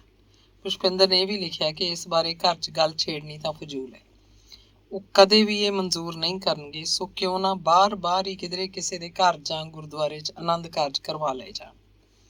ਨਸੀਬ ਦੀ ਮੋੜਵੀਂ ਚਿੱਠੀ ਆਈ। ਲਿਖਿਆ ਸੀ, ਪੁਸ਼ਪਿੰਦਰ ਠੀਕ ਸੋਚ ਰਹੀ ਹੈ, ਹੁਣ ਸਮਾਂ ਆ ਗਿਆ। ਸੱਚੀ ਜਦੋਂ ਇੱਕ ਵਾਰ ਮਾਂ-ਬਾਪ ਨੇ ਉਹਨੂੰ ਦਿਖਾਉਣਾ ਸ਼ੁਰੂ ਕਰ ਦਿੱਤਾ ਤਾਂ ਕਿਧਰੇ ਨਾ ਕਿਧਰੇ ਗੱਲ ਪੱਕੀ ਵੀ ਕਰ ਦੇਣਗੇ। ਨਸੀਬ ਨੇ ਹਿੱਕ ਥਾਪੜੀ ਕਿ ਘਰਦਿਆਂ ਨੂੰ ਪੁੱਛਣ ਦੀ ਕਿਹੜੀ ਲੋੜ ਹੈ, ਉਹ ਕਿਸੇ ਵੀ ਦਿਨ ਪਟਿਆਲੇ ਆ ਜਾਏਗਾ, ਉਹ ਗੁਰਦੁਆਰੇ ਜਾਣਗੇ, ਆਪਣਾ ਆਨੰਦ ਕਾਰਜ ਕਰਵਾ ਲੈਣਗੇ। ਪਰ ਚਿੱਠੀ ਦੇ ਅਖੀਰ 'ਚ ਇੱਕ ਗੱਲ ਲਿਖੀ ਕਿ ਉਹਦਾ ਪ੍ਰੋਬੇਸ਼ਨ ਪੀਰੀਅਡ ਹੈ, 6 ਮਹੀਨੇ ਬਾਅਦ ਉਹ ਪੱਕਾ ਹੋ ਜਾਏਗਾ। ਪੱਕਾ ਹੋਣ ਉੱਤੇ ਉਹਦੀ ਬਦਲੀ ਵੀ ਹੋ ਸਕਦੀ ਹੈ, ਕੀ ਪਤਾ ਬਦਲੀ ਪੰਜਾਬ ਦੀ ਹੋ ਜਾਵੇ। ਪੰਜਾਬ 'ਚ ਆ ਕੇ ਜੇ ਵਿਆਹ ਕਰਵਾਇਆ ਜਾਏ ਤਾਂ ਸਹੂਲਤ ਰਹੇਗੀ। ਪੁਸ਼ਪਿੰਦਰ ਨੇ ਇੱਕ ਚਿੱਠੀ ਹੋਰ ਲਿਖੀ, ਆਖਿਆ ਜਿੱਥੋਂ ਤੱਕ ਪੱਕਾ ਹੋਣ ਦੀ ਗੱਲ ਹੈ ਉਹ ਤਾਂ ਠੀਕ ਹੈ, 6 ਮਹੀਨੇ ਤਾਂ ਪੂਰੇ ਹੋਏ, 3 ਮਹੀਨੇ ਤਾਂ ਉਹਨੂੰ ਗਏ ਨੂੰ ਹੋ ਵੀ ਗਏ ਹੋਣਗੇ, ਤੇ ਪੰਜਾਬ 'ਚ ਬਦਲੀ ਕਰਵਾਉਣ ਦੀ ਗੱਲ ਫਜ਼ੂਲ ਹੈ। ਕੀ ਲੈਣਾ ਪੰਜਾਬ 'ਚ ਆ ਕੇ, ਕਲਕੱਤੇ ਹੀ ਸਗੋਂ ਠੀਕ ਹੈ, ਉਹ ਮੌਜਾਂ ਕਰਨਗੇ ਉੱਥੇ, ਉਹਨਾਂ ਨੂੰ ਟੋਕਣ ਵਾਲਾ ਕੌਣ ਹੋਏਗਾ। ਹੁਣ ਜਦ ਵੀ ਕਹੇਗਾ ਉਹ ਗੱਡੀ ਚੜ੍ਹ ਕੇ ਕਲਕੱਤੇ ਆਪ ਹੀ ਆ ਜਾਏਗੀ, ਉਹਦੇ ਕੋਲ ਉਹਦੀ ਬੁੱਕਲ 'ਚ। ਅੰਗ 21ਵਾਂ। ਭਗਤੇ ਵਾਲਾ ਮੁੰਡਾ ਦਿਆਲੋ ਨੂੰ ਪਸੰਦ ਨਹੀਂ ਆਇਆ। ਮੁਰਦਲਾ ਜਿਹਾ ਸੀ, ਕੱਦ ਵੀ ਕੋਈ ਖਾਸ ਨਹੀਂ ਸੀ। ਉਹਦੀ ਆਪਣੀ ਪੁਸ਼ਪਿੰਦਰ ਤਾਂ ਸਰੀਰ ਦੀ ਕਿੰਨੀ ਸਫਰ ਸੀ। ਐਡਾ ਉੱਚਾ ਕੱਦ, ਤੁਰਦੀ ਤਾਂ ਜਿਵੇਂ ਧਰਤੀ ਨੂੰ ਕੰਬਾ ਛਿੜਦਾ। ਇਹੋ ਜਿਹੇ ਮਾੜਚੂ ਕਿਸਮ ਦੇ ਮੁੰਡੇ ਮਗਰ ਲਾ ਕੇ ਕੁੜੀ ਡੁੱਬਣੀ ਤਾਂ ਨਹੀਂ। ਦਿਆਲੋ ਸੋਚਦੀ, ਪੁਸ਼ਪਿੰਦਰ ਨੂੰ ਤਾਂ ਕੋਈ ਘਾਣਾ ਵਰਗਾ ਤਕੜਾ, ਉੱਚਾ, ਲੰਮਾ ਮੁੰਡਾ ਚਾਹੀਦਾ ਜਿਹੜਾ ਉਹਦੀ ਬਰਾਬਰੀ ਕਰੇ। ਤੁਰੀ ਜਾਂਦੀ ਜੋੜੀ ਸੋਹਣੀ ਲੱਗੇ ਤੇ ਨਾਲੇ ਉਹਨਾਂ ਦੇ ਘਰ ਕਿਹੜੀ ਗੱਲ ਦਾ ਘੱਟ ਹੈ। ਉਹਨਾਂ ਨੇ ਤਾਂ ਕਿੰਨਾ ਕੁਝ ਧੀ ਨੂੰ ਦੇਣਾ। ਭਗਤੇ ਵਾਲਾ ਮੁੰਡਾ ਆਖੇ 16 ਜਮਾਤਾਂ ਪੜ੍ਹਿਆ ਹੋਇਆ, ਵਕਾਲਤ ਦੀ ਪੜ੍ਹਾਈ ਕਰ ਰਿਹਾ। ਇੰਨੀ ਪੜ੍ਹਾਈ ਕੀ ਕਰਨੀ ਆ ਪੁਸ਼ਪਿੰਦਰ ਨੇ? ਪੜ੍ਹਾਕੂ ਤਾਂ ਫਿਰ ਸਾਰੀ ਉਮਰ ਪੜ੍ਹਾਈ 'ਚ ਹੀ ਰਹੇਗਾ। ਕੁੜੀ ਨੂੰ ਉਹਨੇ ਕਦੋਂ ਸਿਆਣਿਆ, ਬੁਲਾਇਆ, ਚਲਾਇਆ। ਦਿਆਲੋ ਚਾਹੁੰਦੀ ਸੀ ਜ਼ਮੀਨ ਜਾਇਦਾਦ ਵਾਲਾ ਕੋਈ ਨਰੋਆ ਮੁੰਡਾ ਹੋਵੇ। ਉਹ ਹੈਰਾਨ ਸੀ ਵੀ ਪੁਸ਼ਪਿੰਦਰ ਦਾ ਪਿਓ ਭਗਤੇ ਵਾਲੇ ਅਜਿਹੇ ਮੂਚੂ ਜਿਹੇ ਮੁੰਡੇ ਨੂੰ ਘਰ ਕਿਵੇਂ ਲੈ ਆਇਆ। ਦਿਆਲੋ ਮਨ 'ਚ ਹੀ ਹੱਸਦੀ। ਪਿੰਦਰ ਦੇ ਪਿਓ ਨੂੰ ਤਾਂ ਇਹੀ ਚਾਅ ਹੈ। ਆਖੇ ਮੁੰਡਾ ਵਕੀਲ ਬਣ ਜੂ, ਦੁਨੀਆ ਨੂੰ ਲੁੱਟ ਖਾਊ। ਆਖੇ ਜ਼ਮੀਨ 17 ਕਿੱਲੇ ਆਉਂਦੀ ਹੈ ਮੁੰਡੇ ਨੂੰ, ਝੋਟੇ ਦੇ ਸਿਰ ਵਰਗੀ। ਝੋਟੇ ਦੇ ਸਿਰ ਵਰਗੀ ਜ਼ਮੀਨ ਦੱਸ ਕੀ ਫੂਕਣੀ ਹੈ ਜੇ ਮੁੰਡਾ ਹੀ ਝੋਟੇ ਦੀ ਪੂਛ ਵਰਗਾ ਉਹ ਸੁੱਕਿਆ ਸੜਿਆ ਹੋਵੇ। ਉਹ ਸੋਚਦੀ, ਨਾ ਬਾਬਾ, ਮੈਂ ਤਾਂ ਆਪਦੀ ਧੀ ਨੂੰ ਕੋਈ ਚੱਜ ਦਾ ਮੁੰਡਾ ਟੋਲੂ। ਹਰਦਿਤ ਸਿੰਘ ਨੂੰ ਇੱਕ ਹੋਰ ਮੁੰਡੇ ਦੀ ਦੱਸ ਪਈ। ਇਸ ਮੁੰਡੇ ਦੀ ਉਮਰ 22-23 ਸਾਲ ਸੀ। BSc ਪਾਸ, FCI 'ਚ ਇੰਸਪੈਕਟਰ ਲੱਗੇ ਨੂੰ 6 ਮਹੀਨੇ ਹੋ ਗਏ। ਜ਼ਮੀਨ 10 ਕਿੱਲੇ ਹਿੱਸੇ 'ਚ ਆਉਂਦੀ। 5 ਭਰਾ ਸੀ, 5 ਅਜੇ ਇਕੱਠੇ ਸੀ। ਪਿਓ ਹੈ ਨਹੀਂ ਸੀ। 50 ਕਿੱਲੇ ਜ਼ਮੀਨ ਵਾਲਾ ਸਾਰੇ ਪਿੰਡ 'ਚ ਸਿਰ ਕੱਢ ਘਰ ਸੀ। ਮੁੰਡਾ ਬੜਾ ਖੂਬਸੂਰਤ ਸੀ, ਕੱਦ ਕਾਠ ਵਾਲਾ, ਨਰੋਆ। ਹਰਦਿਤ ਸਿੰਘ ਨੂੰ ਪੱਕਾ ਯਕੀਨ ਸੀ ਕਿ ਉਹਦੀ ਪਤਨੀ ਦਿਆਲੋ ਨੂੰ ਇਹ ਮੁੰਡਾ ਤਾਂ ਜ਼ਰੂਰ ਹੀ ਪਸੰਦ ਆ ਜਾਊਗਾ। ਉਲਟਾ ਡਰ ਇਹ ਸੀ ਕਿ ਬਸ ਮੁੰਡੇ ਨੂੰ ਕੁੜੀ ਪਸੰਦ ਆ ਜਾਏ। ਇਹ ਮੁੰਡਾ ਸੀ ਮਹਿਮਾ ਸਰਕਾਰੀ ਦਾ। ਗੋਨਿਆਣਾ ਮੰਡੀ ਕੋਲ ਇੱਕ ਪਿੰਡ ਹੈ ਮਹਿਮਾ ਸਰਕਾਰੀ। ਮੁੰਡੇ ਨੂੰ ਜ਼ਮੀਨ ਭਾਵੇਂ ਥੋੜੀ ਸੀ, ਸਿਰਫ 10 ਕਿੱਲੇ। ਹਰਦਿਤ ਸਿੰਘ ਦੀ ਆਪਣੀ ਜ਼ਮੀਨ ਤਾਂ ਹੁਣ 50 ਕਿੱਲੇ ਸੀ। ਸਟੈਂਡਰਡ ਏਕੜ ਦੇ ਕਾਨੂੰਨ ਤਹਿਤ ਆ ਜਾਣ ਦੇ ਡਰ ਕਰਕੇ ਹੁਣ ਉਹ ਹੋਰ ਜ਼ਮੀਨ ਬੈ ਨਹੀਂ ਲੈਂਦਾ ਸੀ। 30 ਕਿੱਲੇ ਗਹਿਣੇ ਦੀ ਜ਼ਮੀਨ ਸੀ, ਸੋ 80 ਕਿੱਲੇ ਉਹਦੇ ਲਈ ਬਹੁਤ ਸੀ। ਗਹਿਣੇ ਦੀ ਜ਼ਮੀਨ ਵੀ ਉਹ ਹੋਰ ਨਾ ਲੈਂਦਾ। ਹੁਣ ਤਾਂ ਉਹ ਬੈਂਕ 'ਚ ਪੈਸੇ ਜਮ੍ਹਾਂ ਰੱਖਦਾ ਤੇ ਹੋਰ ਸਕੀਮਾਂ ਸੋਚਦਾ ਰਹਿੰਦਾ। ਉਹਦੇ ਆਪਣੇ ਕੋਲ ਜਦੋਂ ਇੰਨੀ ਜ਼ਮੀਨ ਜਾਇਦਾਦ ਤੇ ਰੁਪਈਆ ਪੈਸਾ ਸੀ, ਫਿਰ ਉਹਨੇ 10 ਕਿੱਲੇ ਜ਼ਮੀਨ ਵਾਲਾ ਮੁੰਡਾ ਕਿਉਂ ਲੱਭਿਆ ਸੀ? ਇਹਦਾ ਇੱਕੋ ਕਾਰਨ ਸੀ ਕਿ ਮੁੰਡਾ FCI 'ਚ ਸੀ। ਇਸ ਮਹਿਕਮੇ 'ਚ ਤਾਂ ਪੈਸਾ ਹੀ ਬੜਾ ਬਣਦਾ। ਹਰਦਿਤ ਸਿੰਘ ਨੂੰ ਪਤਾ ਸੀ ਵੀ ਰਾਮਪੁਰਾ ਫੂਲ ਦੇ ਸਟੇਸ਼ਨ ਤੋਂ ਜਦੋਂ FCI ਵਾਲੇ ਕਣਕ ਦੀਆਂ ਬੋਰੀਆਂ ਲੱਦ ਕੇ ਮਾਲ ਗੱਡੀ 'ਚ ਤੋਰਦੇ ਆ ਤਾਂ ਇੱਕ ਵਾਰ ਦੀ ਮਾਲ ਗੱਡੀ 'ਚ 300 ਬੋਰੀ ਇੱਥੇ ਹੀ ਰਹਿ ਜਾਂਦੀ ਹੈ। ਪਤਾ ਵੀ ਨਹੀਂ ਲੱਗਦਾ ਇਹ 300 ਬੋਰੀ ਕਦੋਂ FCI ਦੇ ਇੰਸਪੈਕਟਰਾਂ, ਕਲਰਕਾਂ, ਪੱਲੇਦਾਰੀ ਦੇ ਠੇਕੇਦਾਰਾਂ, ਰੇਲਵੇ ਕਰਮਚਾਰੀਆਂ, ਸ਼ਹਿਰ ਦੇ ਪੁਲਿਸ ਅਧਿਕਾਰੀਆਂ, ਹੋਰ ਪਤਾ ਨਹੀਂ ਕਿਹਨਾਂ ਲੋਕਾਂ ਦੇ ਢਿੱਡਾਂ 'ਚ ਚਲੀ ਜਾਂਦੀ ਹੈ।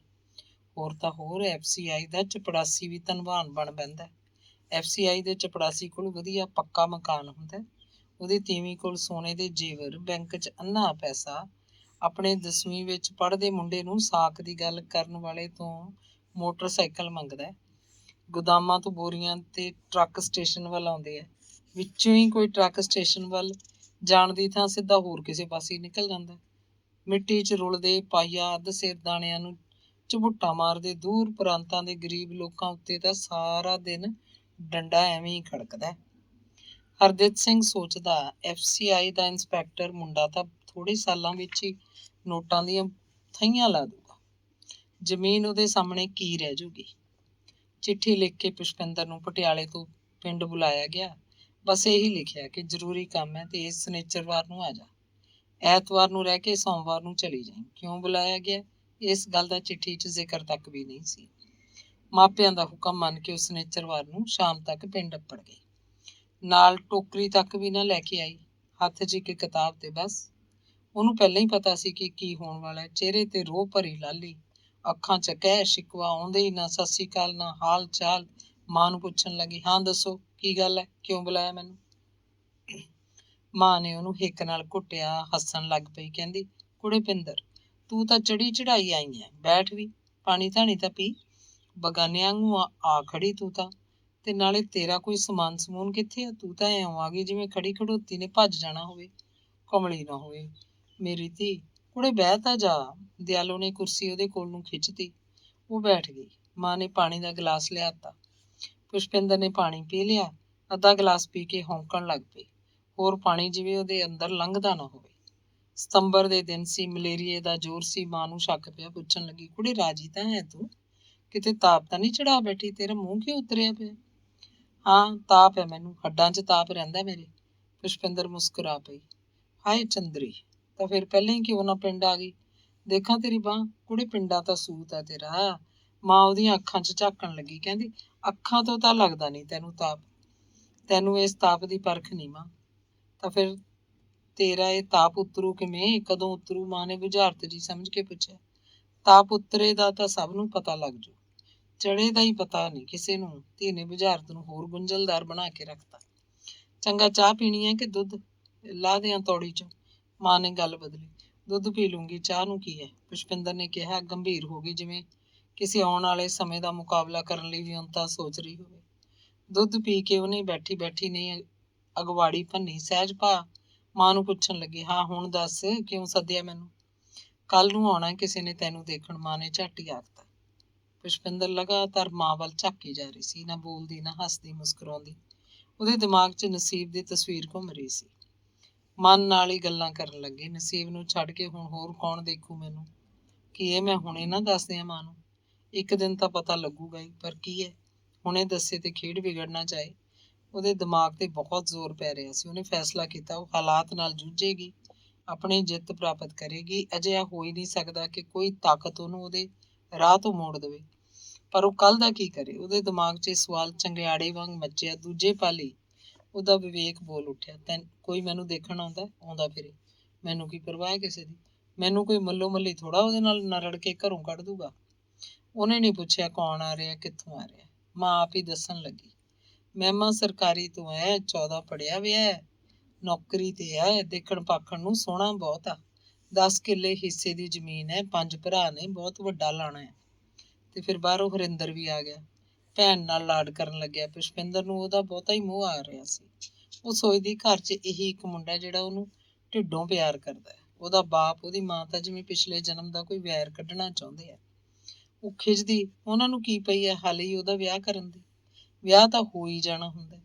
ਉਹਦੇ ਅੰਦਰੋਂ ਇੱਕ ਘਿਰਨਾ ਜਿਹੀ ਉੱਠਦੀ, ਉਹਨੂੰ ਤਾਂ ਇੱਕ ਬੋਝ ਸਮਝਿਆ ਜਾ ਰਿਹਾ। ਮਾਪੇ ਇਸ ਬੋਝ ਨੂੰ ਦੂਰ ਹਟਾਉਣ ਲਈ ਕੁੜੀ ਦੇ ਜਨਮ ਵਾਲੇ ਦਿਨ ਤੋਂ ਹੀ ਬੰਨ ਨੂੰ ਬੰਨਣ ਲੱਗ ਪੈਂਦੇ ਆ। ਤੇ ਫਿਰ ਇੱਕ ਦਿਨ ਉਹ ਆਉਂਦਾ ਜਦੋਂ ਇਹ ਬੋਝ, ਇਹ ਕੂੜਾ ਬਾਬਲ ਦੇ ਵਿਹੜੇ 'ਚੋਂ ਸਦਾ ਲਈ ਹੂੰਝ ਦਿੱਤਾ ਜਾਂਦਾ। ਪੁਸ਼ਪਿੰਦਰ ਸੋਚਦੀ, ਇਹ ਉਹ ਕੂੜਾ ਨਹੀਂ, ਇੱਕ ਮਹਿਕ ਬਣ ਕੇ ਘਰੋਂ ਨਿਕਲੇਗੀ। ਮਹਿਕ ਜਿਹਦੀ ਖਬਰ ਬਹੁਤ ਦੂਰ ਤੱਕ ਜਾਏਗੀ। ਹਰਦੇਵ ਸਿੰਘ ਰਾਮਪੁਰੇ ਤੋਂ ਆਇਆ। ਉਹਨੇ ਝੋਲਿਆਂ 'ਚ ਖਾਸਾ ਹੀ ਖਾਣ ਪੀਣ ਦਾ ਨਿੱਕ ਸੁੱਕ ਭਰਿਆ ਸੀ। ਪੁਸ਼ਪਿੰਦਰ ਨੂੰ ਦੇਖ ਕੇ ਜਿਵੇਂ ਉਹਦੀ ਰੂਹ ਹਰੀ ਹੋ ਗਈ ਹੋਵੇ। ਦੋਹੇ ਹੱਥਾਂ ਨਾਲ ਧੀ ਦਾ ਸਿਰ ਪਲੋਸਿਆ, ਸੁੱਖ ਸਾਂਦ ਪੁੱਛੀ, ਫਿਰ ਪਰੇ ਜਾਂਦਾ ਨਾਟਕੀ ਜਿਹੇ ਅੰਦਾਜ਼ 'ਚ ਬੋਲ ਕੱਢ ਕੇ ਪੁੱਛਣ ਲੱਗਿਆ, ਪਿੰਦਰਿਆ, ਕਿਹੜੀ ਬੱਸ ਆਇਆ ਓਏ? ਫਿਰ ਇਹਨੂੰ ਆਏ ਨੂੰ ਤਾਂ ਘੰਟੇ ਤੋਂ ਉੱਤੇ ਹੋ ਗਿਆ ਹੋਣਾ, ਦਿਆਲੋ ਬੋਲੀ। ਕੁਰਸੀ ਤੋਂ ਉੱਠ ਕੇ ਹੁਣ ਪੁਸ਼ਪਿੰਦਰ ਪੀੜ੍ਹੀ ਤੇ ਬੈਠ ਗਈ ਸੀ। ਗੋਡੇ ਇਕੱਠੇ ਕਰਕੇ ਲੱਤਾਂ ਉੱਤੋਂ ਦੀ ਬਾਹਾਂ ਵਲੀਆਂ ਹੋਈਆਂ, ਬਿੰਦੇ ਝੱਟੇ ਕਦੇ ਉਸੇ ਗੋਡੇ ਤੇ, ਕਦੇ ਉਸ ਗੋਡੇ ਤੇ ਠੋਡੀ ਨੂੰ ਟਿਕਾਉਂਦੀ, ਕਦੇ ਅੱਖਾਂ ਮੀਟਦੀ, ਕਦੇ ਖੋਲ੍ਹਦੀ, ਪਲਕਾਂ ਚਮਕਾਉਂਦੀ। ਅਗਲੇ ਦਿਨ 12-1 ਵਜੇ ਮਹਿਮਾ ਸਰਕਾਰੀ ਵਾਲਾ ਮੁੰਡਾ ਮੋਟਰਸਾਈਕਲ ਲੈ ਕੇ ਆ ਗਿਆ। ਉਹਦੇ ਨਾਲ ਉਹਦਾ ਇੱਕ ਦੋਸਤ ਵੀ ਸੀ। ਬੈਠਕ ਪਹਿਲਾਂ ਹੀ ਸਜੀ ਹੋਈ ਸੀ, ਹਰ ਚੀਜ਼ ਸਲੀਕੇ ਨਾਲ ਆਪਣੀ ਥਾਂ ਰੱਖੀ ਹੋਈ। ਇਹ ਸਾਰਾ ਕੰਮ ਹਰਿੰਦਰ ਨੇ ਆਪ ਕੀਤਾ ਸੀ। ਹਰਦੇਵ ਸਿੰਘ ਪਹਿਲਾਂ ਹੀ ਆਖ ਆਇਆ ਸੀ ਕਿ ਉਹ ਹੋਰ ਕੁੱਲ ਚੀਜ਼ ਵਸਤ ਤੋਂ ਇਲਾਵਾ ਦਾਜ 'ਚ ਰਾਜਦੂਤ, ਮੋਟਰਸਾਈਕਲ, ਫਰਿੱਜ ਤੇ ਟੈਲੀਵਿਜ਼ਨ ਦੇਵੇਗਾ। 14 ਤੋਲੇ ਸੋਨਾ ਪਾਏਗਾ। ਵਿਆਹ ਮੁੰਡੇ ਦੀ ਮਰਜ਼ੀ ਅਨੁਸਾਰ ਕੀਤਾ ਜਾਏਗਾ।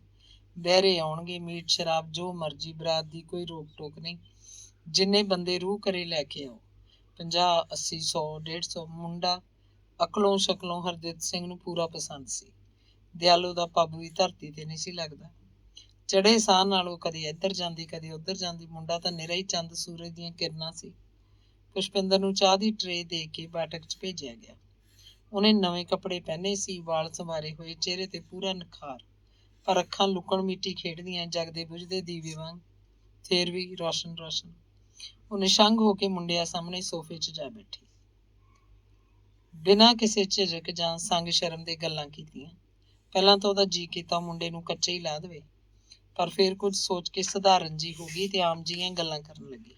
ਬਸ ਇੱਕੋ ਵਿਸ਼ਵਾਸ ਇਹ ਕਿ ਮੈਨੂੰ ਮੱਲੋ ਮੱਲੀ ਥੋੜਾ ਚੁੱਕ ਕੇ ਲੈ ਜਾਏਗਾ। ਥੋੜੀ ਦੇਰ ਬਾਅਦ ਪੁਸ਼ਪਿੰਦਰ ਬੈਠਕ 'ਚ ਉੱਠੀ, ਵਿਹੜਾ ਪਾਰ ਕਰਕੇ ਵਰਾਂਡੇ 'ਚ ਆ ਬੈਠੀ। ਬਿਜਲੀ ਦਾ ਪੱਖਾ ਛੱਡ ਲਿਆ, ਜਿਵੇਂ ਹੁਣੇ ਬੀਤੇ ਹਾਦਸੇ ਨੂੰ ਹਵਾ ਦੇ ਖੰਭ ਲਾ ਕੇ ਉਡਾ ਦੇਣਾ ਚਾਹੁੰਦੀ ਹੋਵੇ। ਪੱਖਾ ਪੂਰਾ ਤੇਜ਼ ਕਰਤਾ। ਦਿਆਲੋ ਨੇ ਸਿਰ ਉਤਲੀ ਚੁੰਨੀ ਨਾਲ ਹੱਥ ਪੂੰਝਦੇ ਹੋਏ ਬੈਠਕ 'ਚ ਪ੍ਰਵੇਸ਼ ਕੀਤਾ। ਮੁੰਡਾ ਤੇ ਉਹਦਾ ਦੋਸਤ ਚੁੱਪ ਸੀ। ਦਿਆਲੋ ਨੇ ਉਹਨਾਂ ਦੀ ਚੁੱਪ ਤੋੜੀ। ਕਿਉਂ ਕਾਕਾ, ਕੀ ਸਲਾਹ ਹੋਈ ਹੈ ਫਿਰ? ਮੁੰਡੇ ਦੇ ਦੋਸਤ ਨੇ ਜਵਾਬ ਦਿੱਤਾ, ਠੀਕ ਹੈ ਜੀ, ਲੜਕੀ ਪਸੰਦ ਹੈ, ਬਸ ਸਮਝੋ ਚੁਬਾਰੇ ਦੀ ਇੱਟ ਚੁਬਾਰੇ ਨੂੰ ਹੀ ਲੱਗੂਗੀ। ਤੁਸੀਂ ਬੀਬੀ ਦੀ ਸਲਾਹ ਵੀ ਲੈ ਲਓ। ਸਾਡੀ ਸਲਾਹ ਬੀਬੀ ਦੀ ਸਲਾਹ ਹੀ ਹੈ ਕਾਕਾ, ਅਸੀਂ ਤਾਂ ਬਾਗੋ ਬਾਗ ਹਾਂ, ਹਰਜੀਤ ਸਿੰਘ ਨੇ ਹੁੱਬ ਕੇ ਆਖਿਆ। ਉਹ ਦਿਆਲੋ ਦੇ ਮਗਰ ਹੀ ਬੈਠਕ 'ਚ ਆ ਗਿਆ ਸੀ ਤੇ ਫਿਰ ਉਹਨੇ ਧਰਤੀ ਨਮਸਕਾਰੀ, ਵਾਹਿਗੁਰੂ ਦਾ ਸ਼ੁਕਰ ਹੈ ਭਾਈ, ਹੇ ਸੱਚੇ ਪਾਤਸ਼ਾਹ। ਚੰਗਾ ਜੀ, ਅਸੀਂ ਚੱਲਦੇ ਹਾਂ, ਫਿਰ ਤੁਸੀਂ ਆ ਜਿਓ ਜਦੋਂ ਤੁਹਾਡਾ ਲੋਟ ਲੱਗੇ, ਸਾਵੇਂ ਮੁੰਡੇ ਗੁਰਜੰਟ ਨੇ ਆਖਿਆ ਤੇ ਉਹ ਖੜੇ ਹੋ ਗਏ। ਕੁਝ ਦੇਰ ਬਾਅਦ ਮੋਟਰਸਾਈਕਲ ਖੜਕਾਟ ਪਾਉਂਦਾ ਪਿੰਡੋਂ ਬਾਹਰ ਜਾ ਰਿਹਾ ਸੀ। ਹਰਿੰਦਰ ਭੱਜਿਆ ਭੱਜਿਆ ਵਰਾਂਡੇ 'ਚ ਪੁਸ਼ਪਿੰਦਰ ਕੋਲ ਆਇਆ ਤੇ ਇੱਕ ਜ਼ੋਰ ਦਾ ਮੁੱਕਾ ਉਹਦੀ ਪਿੱਠ ਤੇ ਟਿਕਾਤਾ।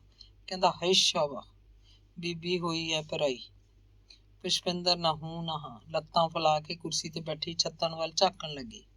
ਉਹਨੂੰ ਕੀ ਚਾਅ ਸੀ? ਉਹਦੇ ਨਾਲ ਤਾਂ ਜਿਵੇਂ ਕੁਝ ਵਾਪਰਿਆ ਹੀ ਨਹੀਂ ਸੀ, ਜਾਂ ਜਿਵੇਂ ਬਹੁਤ ਮਾੜਾ ਵਾਪਰ ਗਿਆ ਹੋਵੇ। ਉਹਦੀ ਨਿਗਾਹ ਦੂਰ ਕਿਤੇ ਪਿੰਡੋਂ ਬਹੁਤ ਦੂਰ ਭਟਕ ਰਹੀ ਸੀ। ਇੱਕ ਅਕਸ ਜਿਹਾ ਉਹਦੇ ਨੈਣਾਂ 'ਚ ਆ ਬੈਠਾ। ਉਹਦੇ ਮੱਥੇ ਦਾ ਨਸੀਬ ਇੱਕ ਤ੍ਰਿਸ਼ੂਲ ਵਾਂਗ ਪ੍ਰਸ਼ਨ ਚਿੰਨ੍ਹ ਬਣ ਗਿਆ ਸੀ। ਬਾਰ ਬਾਰ ਉਹਦੇ ਮੱਥੇ ਦੀਆਂ ਨਾੜਾਂ ਚਮਕਦੀਆਂ। ਹੁਣ ਕੀ ਕੀਤਾ ਜਾਵੇ?